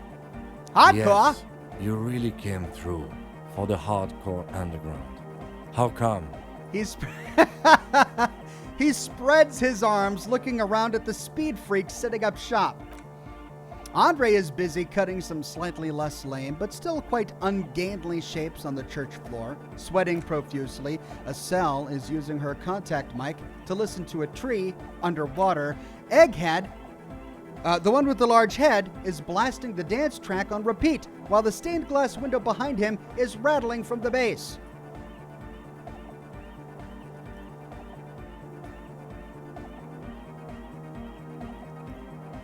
What's the, what would be a super cop response? I'm genuinely into the hardcore lifestyle. You wouldn't understand. Okay. He keeps it laconic. What he means is, you're right, I do not understand. Do whatever you have to keep your nose out of the bottle. Noid, what did you think about the church? It's a miracle of carpentry. Dead bodies carved into total shapes. Now it can be something more, and he rubs his hands together. You say that as a carpenter yourself. And he shakes his head. I don't say much anything as a carpenter anymore. They tried to make me into a reckoner and a leveler. Made me a bit manic, you know. I regret the time I dedicated to that profession and that worker collective. I say things more as a member of the hardcore Psydance community these days. You're not going to ask me how I knew? Why? You're a cop. I carry carpentry tools. How old do you think this church is? Over 300 years? That's right, says Noid. The first settlers built it, plus 6 more like it, on the coast here. It was one of the first things they did. Must have been really scared of something, but I understand. Alone on an uninhabited archipelago, forced to face themselves and nature, pre-industrial quantities of solitude, the sea, perhaps something more fundamental. He needs something paranatural. He must. I would want to build a safe place for myself and my own as well. His voice echoes in the wooden cavern of the church. What style is this church built in, we can ask? A cop who's into building critique? He taps a floorboard. Okay then, this is folk DeLoreanism. Lawmonger. lawmongerer. It's a subset of early DeLorean architecture. Okay, I'm not just a cop, I'm an art cop. Hardcore? He nods appreciatively. Okay, so what is DeLorean architecture? Total, says Noid. Everything between an ancient concrete cathedral and a glass cube is DeLoreanism. This is just a homespun version of it, folksy stuff, early mass production. They made thousands like it. Does that help you out? What would a DeLorean building look like, we can ask? And he says, like that woman there. And he nods towards the stained glass window. Vertical, thin, white, a false image of grandeur. The source of the system is up there, and you're at the bottom. They really dug that power vertical. Liked to show off large and intricate structures, arches, spires, put you down with them. They were really into painting everything white, too. Virginal crap, you know, marriage crap, virtue and tyranny. This church isn't painted white as far as I can tell. Stands to reason it used to be white on the outside. He peeks out of a small window in the dark before the sea wind took all the paint off. Year after year, flake after flake, whitewashed, cleaned, and covered in green moss. What did you mean by dead bodies, we can ask? And he says, dead bodies of perennial plants. He taps on the wood. Sigma functions have left this place. It's a good thing we came along. The spiritual collapse has been total. Spiritual collapse?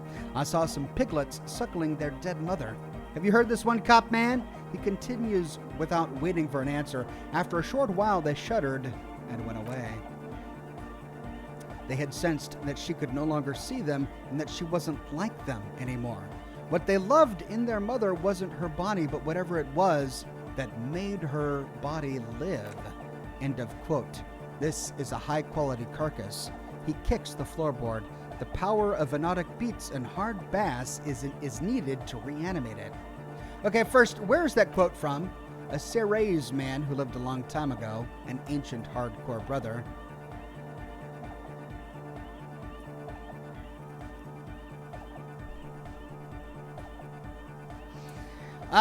What you're saying is you're not a big fan of the inocentric system?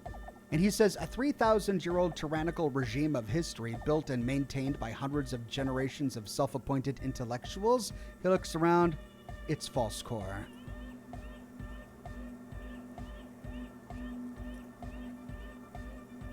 But you guys said the Ecclesiastes were all about love and hardcore before, remember? I only said unity, says Noid. One word. Figures of authority always misquote you. He points to his friends. Andre doesn't care about the Ecclesiastes. He just wants the operation to run smoothly. And Egg is a demi-beast. You shouldn't listen to what people say. You should listen to what they are. I even agreed with you about the Ecclesiastes being okay with this. But were you wrong, he says. The founding party is okay with everything. Look around. He spreads his arms. They do not have enough love for the human crew to oppose anything anymore. We are on our own. That's still a lie. Reassert yourself.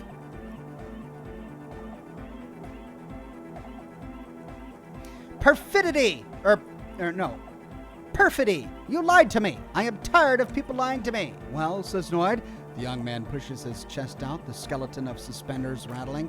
Noid, man! Mellow out! The dancing hedgehog yelps at his friend. Stop aggroing the law. His chest returns to its normal proportions. I'm sorry. And your proposed dance music will supplant the system? Anodic dance music, and he nods. Regular dance music wasn't hard enough. And yes, I do. You know what this kind of stuff goes well with? You don't have to be on drugs for that, though. Only a little, says Noid. Cool, we can say. It's a necessity, says Noid. All large human gatherings are narcotic. It's just the way of the spinal cord. Kim says, the lieutenant interjects. There's a difference between narcotics and group elation. One kills you, the other does not. And Noid says the supercharged humanism that the inocentric system has been feeding us on giant city squares, that's not a drug. The sugar and wheat it feeds us is healthy. Forget it, says Kim. He waves his hand. It would become an imbecilic discussion. You two continue. It's more hardcore that way. How do you like the glass work, we can say, and point to the glass window. I don't, says Noid. He looks over his shoulder. Doggone giving me the evil eye. That's her innocence, Dolores Dei. Mind your words. You defend her, law minion. He cracks his neck. She was a mass murderer. What's up with that? Mellow, man, mellow, says Andre. He yells to his friend. No one's a mass murderer. This is a house of love. Mass murder on the floor, says Egghead. Oh, wow, a number of options. She's the innocence of humanism. She's pretty. Yeah, but who isn't accused of being a mass murderer these days? I do feel something terrifying about her. Isn't she supposed to be an embodiment of the world spirit? Would you say she was, human? That's something that we kind of unlocked when we talked about her. He goes, ha! The young man stretches his ribcage made of suspenders. I like this question, cop man. She did not live the life of a human. She lived like someone who was playing a game, the life of an operator. That's not the life that humans live. She was adored. Humans aren't. I don't know about you, but they hate me, and they do not think I'm innocent or some crap like that. As a superstar, we can say, I don't know what you're talking about. I have thousands of fans. I'm surrounded by love and support all the time. And he says fame is false existence. It doesn't happen inside the head. He nods mysteriously, then lets go of the suspenders, and they hit his chest with a slap. But she's pretty, we can say. She invented the beauty you're feeling. She and her glass cutters and iconographers. He turns to look up at her face. You set the standard, all right. Then you meet it. It's effective like that, but it's also very soft of core. That so-called beauty of hers.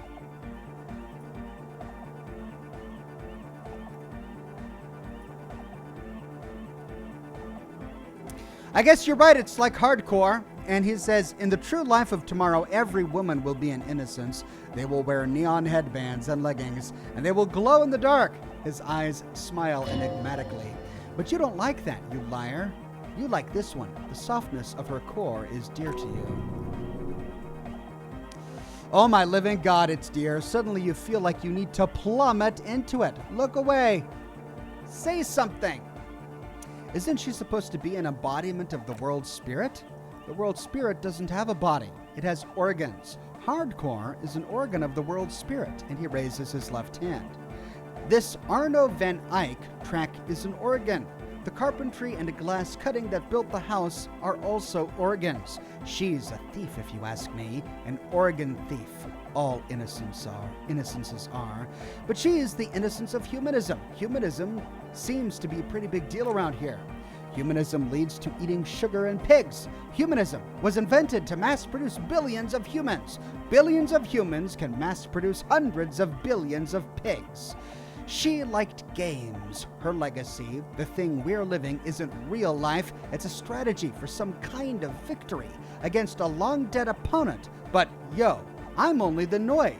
What do I know? Yeah, but like who isn't accused of being a mass murderer these days? No one, says Arno van Eyck, is a mass murderer. The Anodic pioneer Rietveld is not a mass murderer. He is not accused of mass murder. Likewise, no one says Jermaine Egghead or Andre are mass murderers. You can live entirely outside of that suspicion. Billions of people go around not being guilty of mass murder. He nods up, just not her. I do feel there is something terrifying about her, we can say, and he says there is. She is a party repellent and must be taken down before we can begin partying in there. No, that's not it. It's something more, something closer to your skin. Keep it. Keep the beauty, the beautiful sharp shards. Keep her long face and her hair. The speed freak's eyes narrow with suspicion, as if he's looking at a man possessed. It's not coming down. People are gonna love it. It'll be like our thing. His friend keeps dancing. Plus, it keeps the cold and rain out. Yeah, I'm done talking about her. I don't want to think about her anymore, we can say. Okay, the young man appears constantly worried. Just not the way his brows are built. The worry never leaves his face. How are you settling in, we can say? And he says, it's hard to say, cop man. Signs in here are distinctly wild. Gonna take a while before everything's properly synced. I did get to talk to the crabman, though. Oh, you mean Tiago, we can say? And he says, anyway, he's been giving me kind of a psychic rundown of this place. Dude's seen some crazy crap, but he's actually a lot like us. What do you mean, we can say? And he says, the man picks up on stuff, and he knows a lot about the church. I got a lot to learn from him. Good thing you didn't squash him. What did Tiago tell you about the church?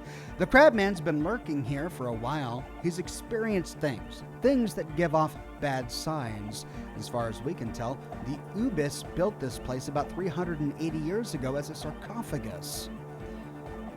Well, what's it for, we can say? Encasement, says Noid.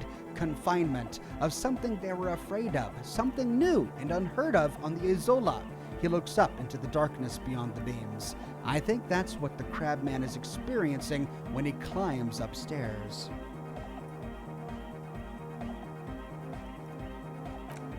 Like, this is some old world crap that Ubis had heard about and thought the best way to deal with it was to build a church surrounding it to contain it. I don't get it, we can say. Contain what exactly? I don't know, says Noid, and it's not something they properly understood either. What it does, but it's what this Suna persona is looking for and trying to measure. He nods towards the woman. It'll be fruitless, though. She won't be able to measure it. People like that always want to measure everything, all those things they really can't. What makes you think Suna is going to fail, we can say?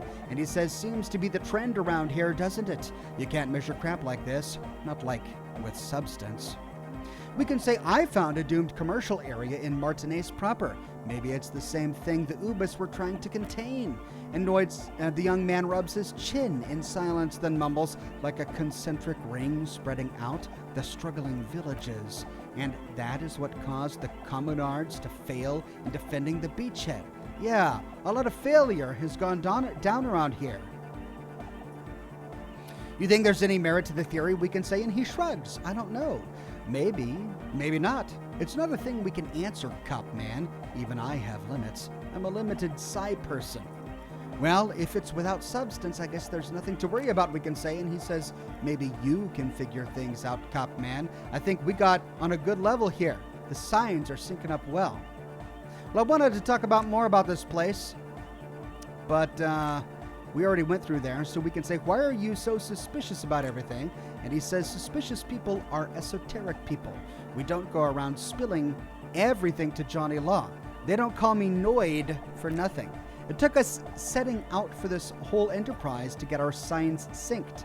Why are you called Noid anyway, we can say? And he says, it's short for paranoid. What are you suspicious of, we can ask? And he says, oh, it'd be easier to list stuff I'm not suspicious of. I'm not suspicious of sound and color. Mechanics and chemistry also have a trueness about them. Most anything else deceives, wants to steal your life away. This is a good, dangerous line of questioning. You should prod him. And what are the most suspicious things, we can say? I don't have a top 10 of things I'm most suspicious of, he says. But if I had one, the left-right complex would be number 1. Number 2 would be their sole accomplishment, the pig/wheat paradigm. Oh my God. Tell me more about the left-right business. I prefer not to, he says. Both ask the wrong questions. Any spark of light from either one is accidental. Their combined movement's only concern is producing enough pig and wheat for everyone. The end goal of humanity. The original mistake was assuming that words have more being than bodies. That's what led us astray, far away from our true lives. But we may yet find a way back. Whatever this true life is, you feel it's the real centerpiece of this mythology. What's suspicious about production of pork and wheat? It's our only crap, he shrugs. We should make better use of not being animals or cereal grain ourselves. What's bad about cereal grain? Having enough food could be a precursor for greater things. Yes, having food is a means to an end, he says, but the left never talks about the end, only the means. caps are likewise suckers, constantly sleepless in worry. Does this mean you're mentally ill? We can ask. Mental illness is a term the powers use to homogenize people. Oh my God, this guy. I think I don't reach mental illness. I am merely politically ill, a suspicious element. Well, that was certainly stimulating, we can say. I want to ask you about something else now. His eyes flicker. You mentioned true life. What would that be like? A life is true if it is free from fear and internal division among oneself and others. Mankind has seeds of greatness in it. A germinal will come, a return to trueness. It will be hardcore. How would you go about returning to this true life, we can ask? And he says, beats and bright lights to shatter falsehoods, nerve impulses for the collective body. We are very much alike in basic structure. A hard enough beat would awaken everyone to a truer calling, in unity. Just like that, the speed freak is right in your face, his eyes burning. His comrades look on worriedly. The young man is dead serious about this. So you're advocating a noise-based society? And he says many non-Occidental cultures share a beat at their heart. Thus, they are closer to true, hardcore life. There's just never been enough of them, and they had to rely on some extremely basic percussion.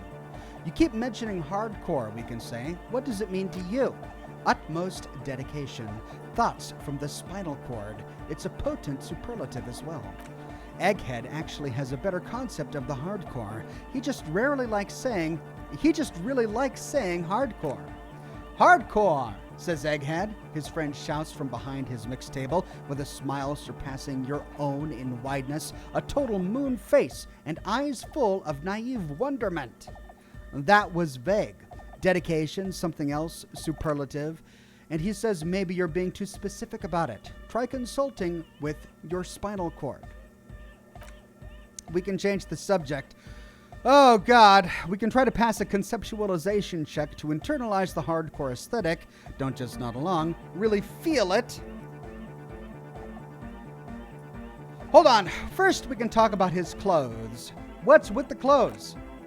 He shrugs. They're hardcore. Is that it then? They're just clothes. Are they? They look outlandish. No, these are just boring, normal, hardcore clothes. That, he points at your necktie, that's outlandish. It's my friend and accomplice, we can say. It makes me party harder. And Noid says, I can see that. And you've partied very hard for a very long time, haven't you? It looks like you're trying to hang yourself with it. So large, too. So many different patterns. It's crazy, man. I like it. You suddenly realize the patience and respect this speed freak has shown you is partially because of your style. He's probably not like that with everyone. Egghead says, respect to the man. Okay, we've got the necktie on, and he likes that. We can pass a conceptualization check. I keep feeling like I'm constantly trying to pass these conceptualization checks. Let's see if we can get any to conceptualization to try and pass that check before we move on. There we go. +1 to conceptualization. Bump it up as much as we can. I think I have at least one more.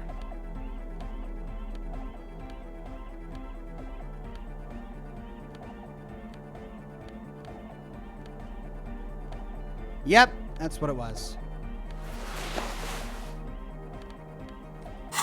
All right, let's try it. Yo, man, what's on your mind? 42. Oh, so close.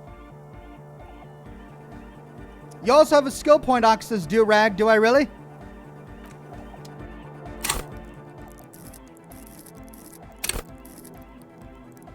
Skill cap reached. I can't put it in there.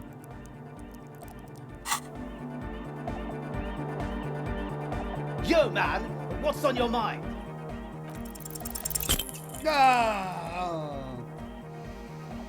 Oh, we can't internalize the hardcore aesthetic. We'll have to try again. I've got 6 minutes left. Is that enough time to start a new conversation? These conversations keep going long. Let's talk to Egghead at least. DeLorean Church, the place to be! Make some noise, my church people! Large speakers are set up behind the young man, blasting a familiar song. Yeah, this song has been on loop for 2 broadcasts now.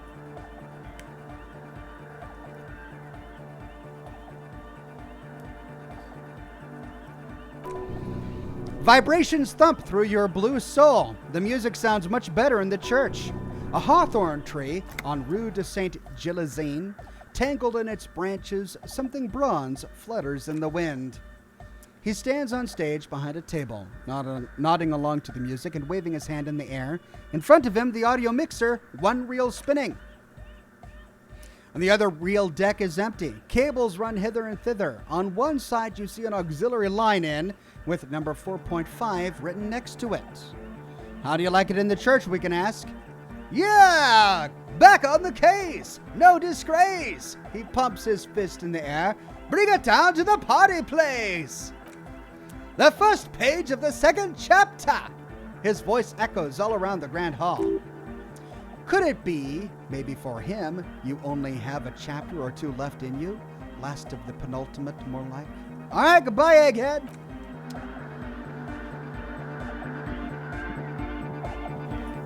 Yes, what is it? How's the project going? I see that your neighbors have moved in, but all I hear is hypnotic dance music. What? She says. She leans closer, eyes knitted together in a puzzled expression. What did you say? You can barely hear her over the thumping bass of hypnotic dance music. I said, how's the project going? I can't hear you, she shouts, pointing at the enormous speakers that's churning out the sound. The music's too loud. The project, how's it going? Oh, the project. Her face lights up for a second before she gives you an exaggerated head shake. Not going well. Why? There's that guy. She points at Egghead, who's raving behind his turntables on a brightly lit stage. I need him to plug a 3.5 cable into the auxiliary input so that I can route the audio signal through the mixer into the speakers. Why don't you just ask him? He doesn't listen to me. He only ever seems to care about hardcore and Yakokata. A place to be, apparently. I'll speak to him, see what I can do. Thanks, she says. Maybe you can get through his magic rhymes. She does jazz hands to mock him. Let me know how it goes. Right. Oh, all right. Let's go back and talk to Egghead. That's a deal! Yeah! Medium car! The words echo magnificently throughout the nave. Hey, Egg, can you please route Suna's signal through your speakers? To the mega! Yeah! He gets serious. I can route it through auxiliary. What kind of cable does she use? 3.5 or 4.5? We can say it's 3.5, no doubt about it. It's on the ground and we can point to it. Oh, she uses 3.5. An uncomfortable pause follows. Yeah, the auxiliary line is 4.5 millimeters. These two don't mix. Oh no, says Kim. The lieutenant clenches his eyes. We're going to be in this church forever. Don't worry, I have an adapter for it right here. He searches for the cable on the ground and picks it up, looking at the jack. Hang on, this is a 4.5. We're all good, people. With a grin, he sticks the plug into the auxiliary line in. You hear a satisfying fine click. Whoa, thank God, adapters noticeably degrade the sound quality.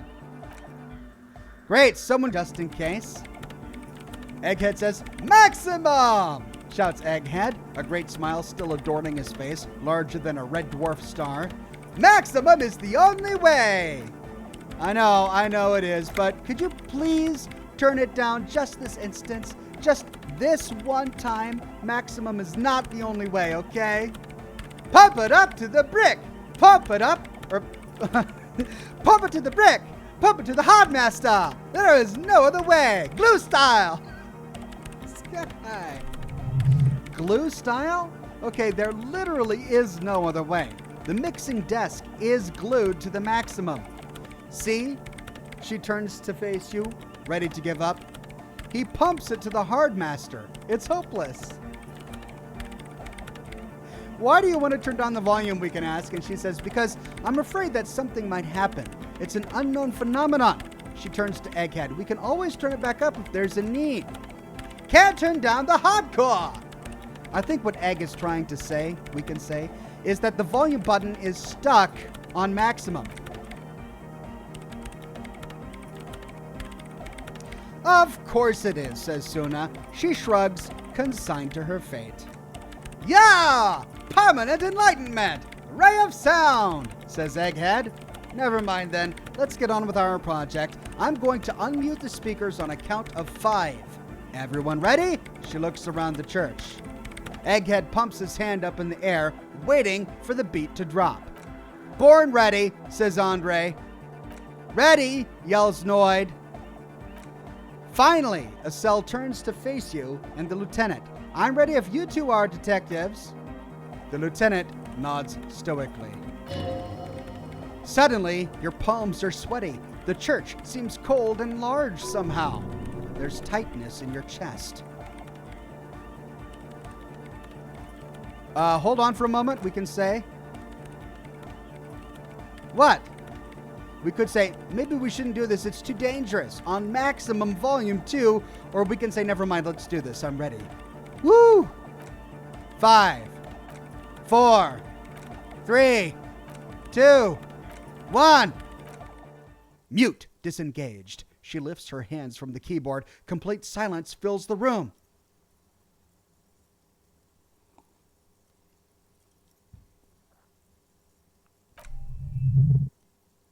No wind outside. No waves. No floorboards creaking.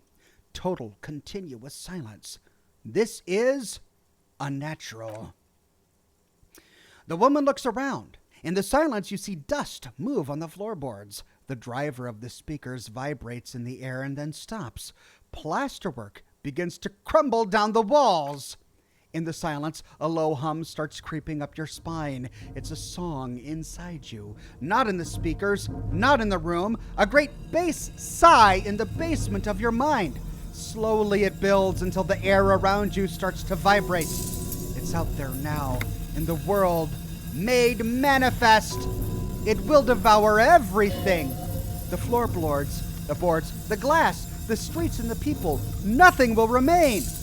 Guys, what's going on, says Andre. There's alarm in the man's voice as he steps back to scan the surroundings. The slight rattle, like crystal clattering in the cupboards, fills the air, joining the chorus. This fragile world is about to break. It's getting louder, says Noid, his eyes riveted on the strange circle of water basins. In the basins, the water looks like it's boiling.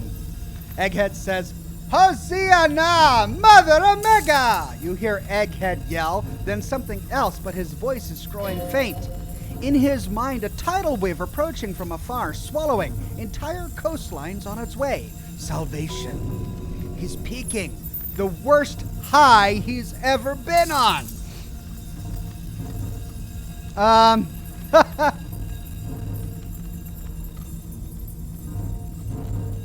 I've never heard anything this hardcore in my life, we can say. And Egghead says, the beauty and the beast, the future of dance, planetary. No, Egg, it's the window. The glass shards around Dolores Day's vacant heart appear to be vibrating from the sound. It almost looks as if she's alive. In the corner of your eye, the lieutenant steps aside cautiously, his eyes searching for a possible evacuation route. The window is going to come down. No, the roof. She looks up. A screech fills the air. A scream of wood and nails. The pillar of the church twists and creaks above and around you. Cracks appear on the stained glass window. Cracks run up the wooden pillars in the dark. Come down to us, love, says Egghead. Below it, all the bass grows, like the jaws of a giant compressor, gnawing on metal and wood. It does not sound benevolent at all. It's shaking the building's foundation. The floor twists. That's it! I'm muting it! She reaches for the keyboard. Let's go for it. Everybody, don't panic. It's beautiful. Beautiful car. Beautiful life, says Egghead. Crap, it doesn't stop. The woman is furiously pressing down on her keyboard, but the sound doesn't stop. A cell, have you? Yes, I've turned it off, she yells, holding the contact mic in her hand. Andre, pull the compressor. The place is gonna come down. Crap. Andre frantically smashes buttons. I can't shut it up. The signal's passed. It's not in here. This is it. A great roar. The vault of the roof twists above you. Glass shatters somewhere near the door. It's coming down. We could say, Egghead, can you stop it? Or Egghead, whatever you do, don't stop it. At this point, I don't know. I don't really want the glass to break. Egghead, can you stop it? And we gain 5 experience. And then it stops. Totally and utterly, as if there never was a sound. Only your ears still ringing from the shock. Everybody is staring at Egghead, holding a tangling cable in his hand. A black 3-pin connector. Egg? I pulled the plug, he says calmly. It was getting too hardcore. You did good, Egg, says Andre. Andre breathes a sigh of relief and inspects the window. Most of the place seems to be intact. Programmer lady, tell me you were recording that. 4 years, the woman whispers. 22 people, millions of reals, all that time. This is what we were up against? Just erased it. Her lip trembles. Sulislaw isn't going to believe this. Yeah, but did you record it though, says Andre. It was dope. I think we can use it. Yes, Andre. She composes herself, wipes the dust off of her sweater, and rests her hands on the keyboard. I recorded it. Damn, I need to send some letters now. Thank you all for doing this. Eggman, you too. And you, officer. She turns to you. I don't know what we've discovered, but I know what it sounds like now. This is a start. Kim, did you hear that? We can say. And Kim says it was very hard not to. I think you're right. He turns to the woman. Woman, there is something going on here, and you need to be very careful with it. I promise, officer, she says, we will not play it again. What was that? I've never heard anything like it, we can say. And she says it was mathematical information from the anomaly, presented as waveform. That's what it was, technically. Theoretically, she shakes her head. I have no idea. I've never heard of anything like this. Her voice seems muffled in the silent church. It's your ears adjusting to the adjusting after the exposure. You're going to write Sulislaw? Yes, our lead designer, and maybe some of the procedures too, and some of the writers. If they're sober enough to open a transmission, they need to hear. That wasn't her fault, or theirs. They need to hear about this. Don't worry, I won't send the recording, although I doubt they have the speakers to produce the frequency anyway. What happens now? Are you going to stay here? She cuts you off, her deft fingers already on the keyboard. I am going to stay here with these lunatics, send letters, maybe meet Sulislaw, also devise further measurements. I want you to know that's totally chill with us, says Andre. I don't care, says Suna. She blurts, then reconsiders, but thank you anyway. Now, her hands move on the keyboard. I have a theory to come up with. Some kind of preliminary explanation to all of this. Or the letter will sound like I've lost my mind. Yes, says Kim, and we have to get back to stabilizing Martinez. He breathes out, trying to shake off tension, instead of demolishing it with loud bass noise of unknown origins. Some tiny, hard thing lets go in your stomach. You're still alive. You have an explanation for all of this. Somewhere deep in you, you just don't have the pieces yet. We could form a theory on the 2mm hole in the world. We heard the doomed commercial area. We investigated the doomed commercial area, but we've got a -10 from the pale unknown.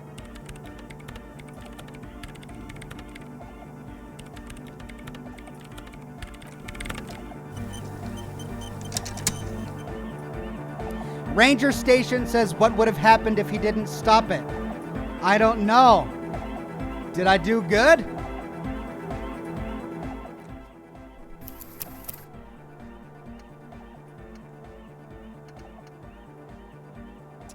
My last autosave is from about an hour before. Let me do a hard save.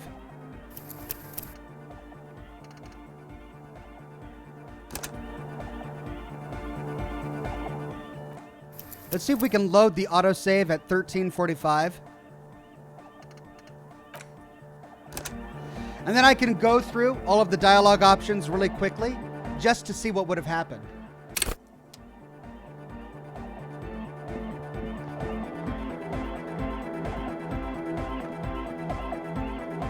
Yes, what is it?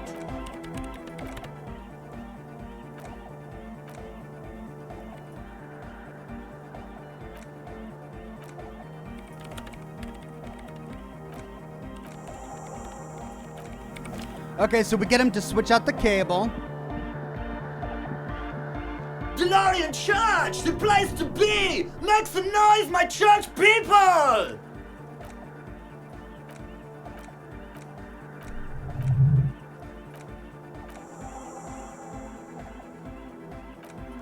All right, cable is switched. Now we try. Yes, what is it?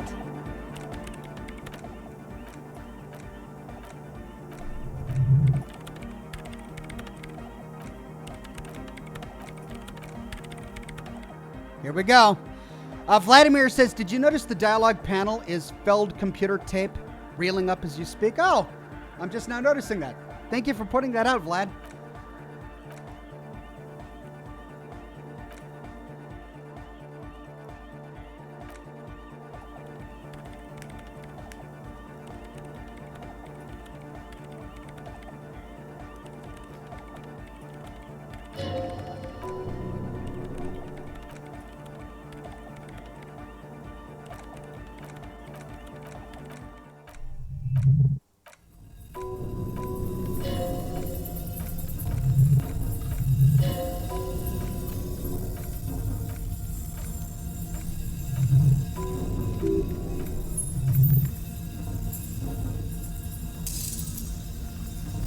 How did I get here? Oh, I want to dance with somebody. Start tapping our foot. Egghead says, oh, I want to feel the heat with somebody. Doesn't stop. Egghead, whatever you do, don't stop it. But then it stops. It stops no matter what we do. Ah.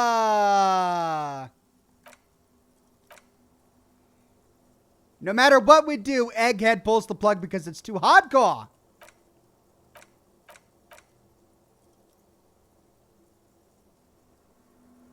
Okay. Well, there you go, ladies and gents.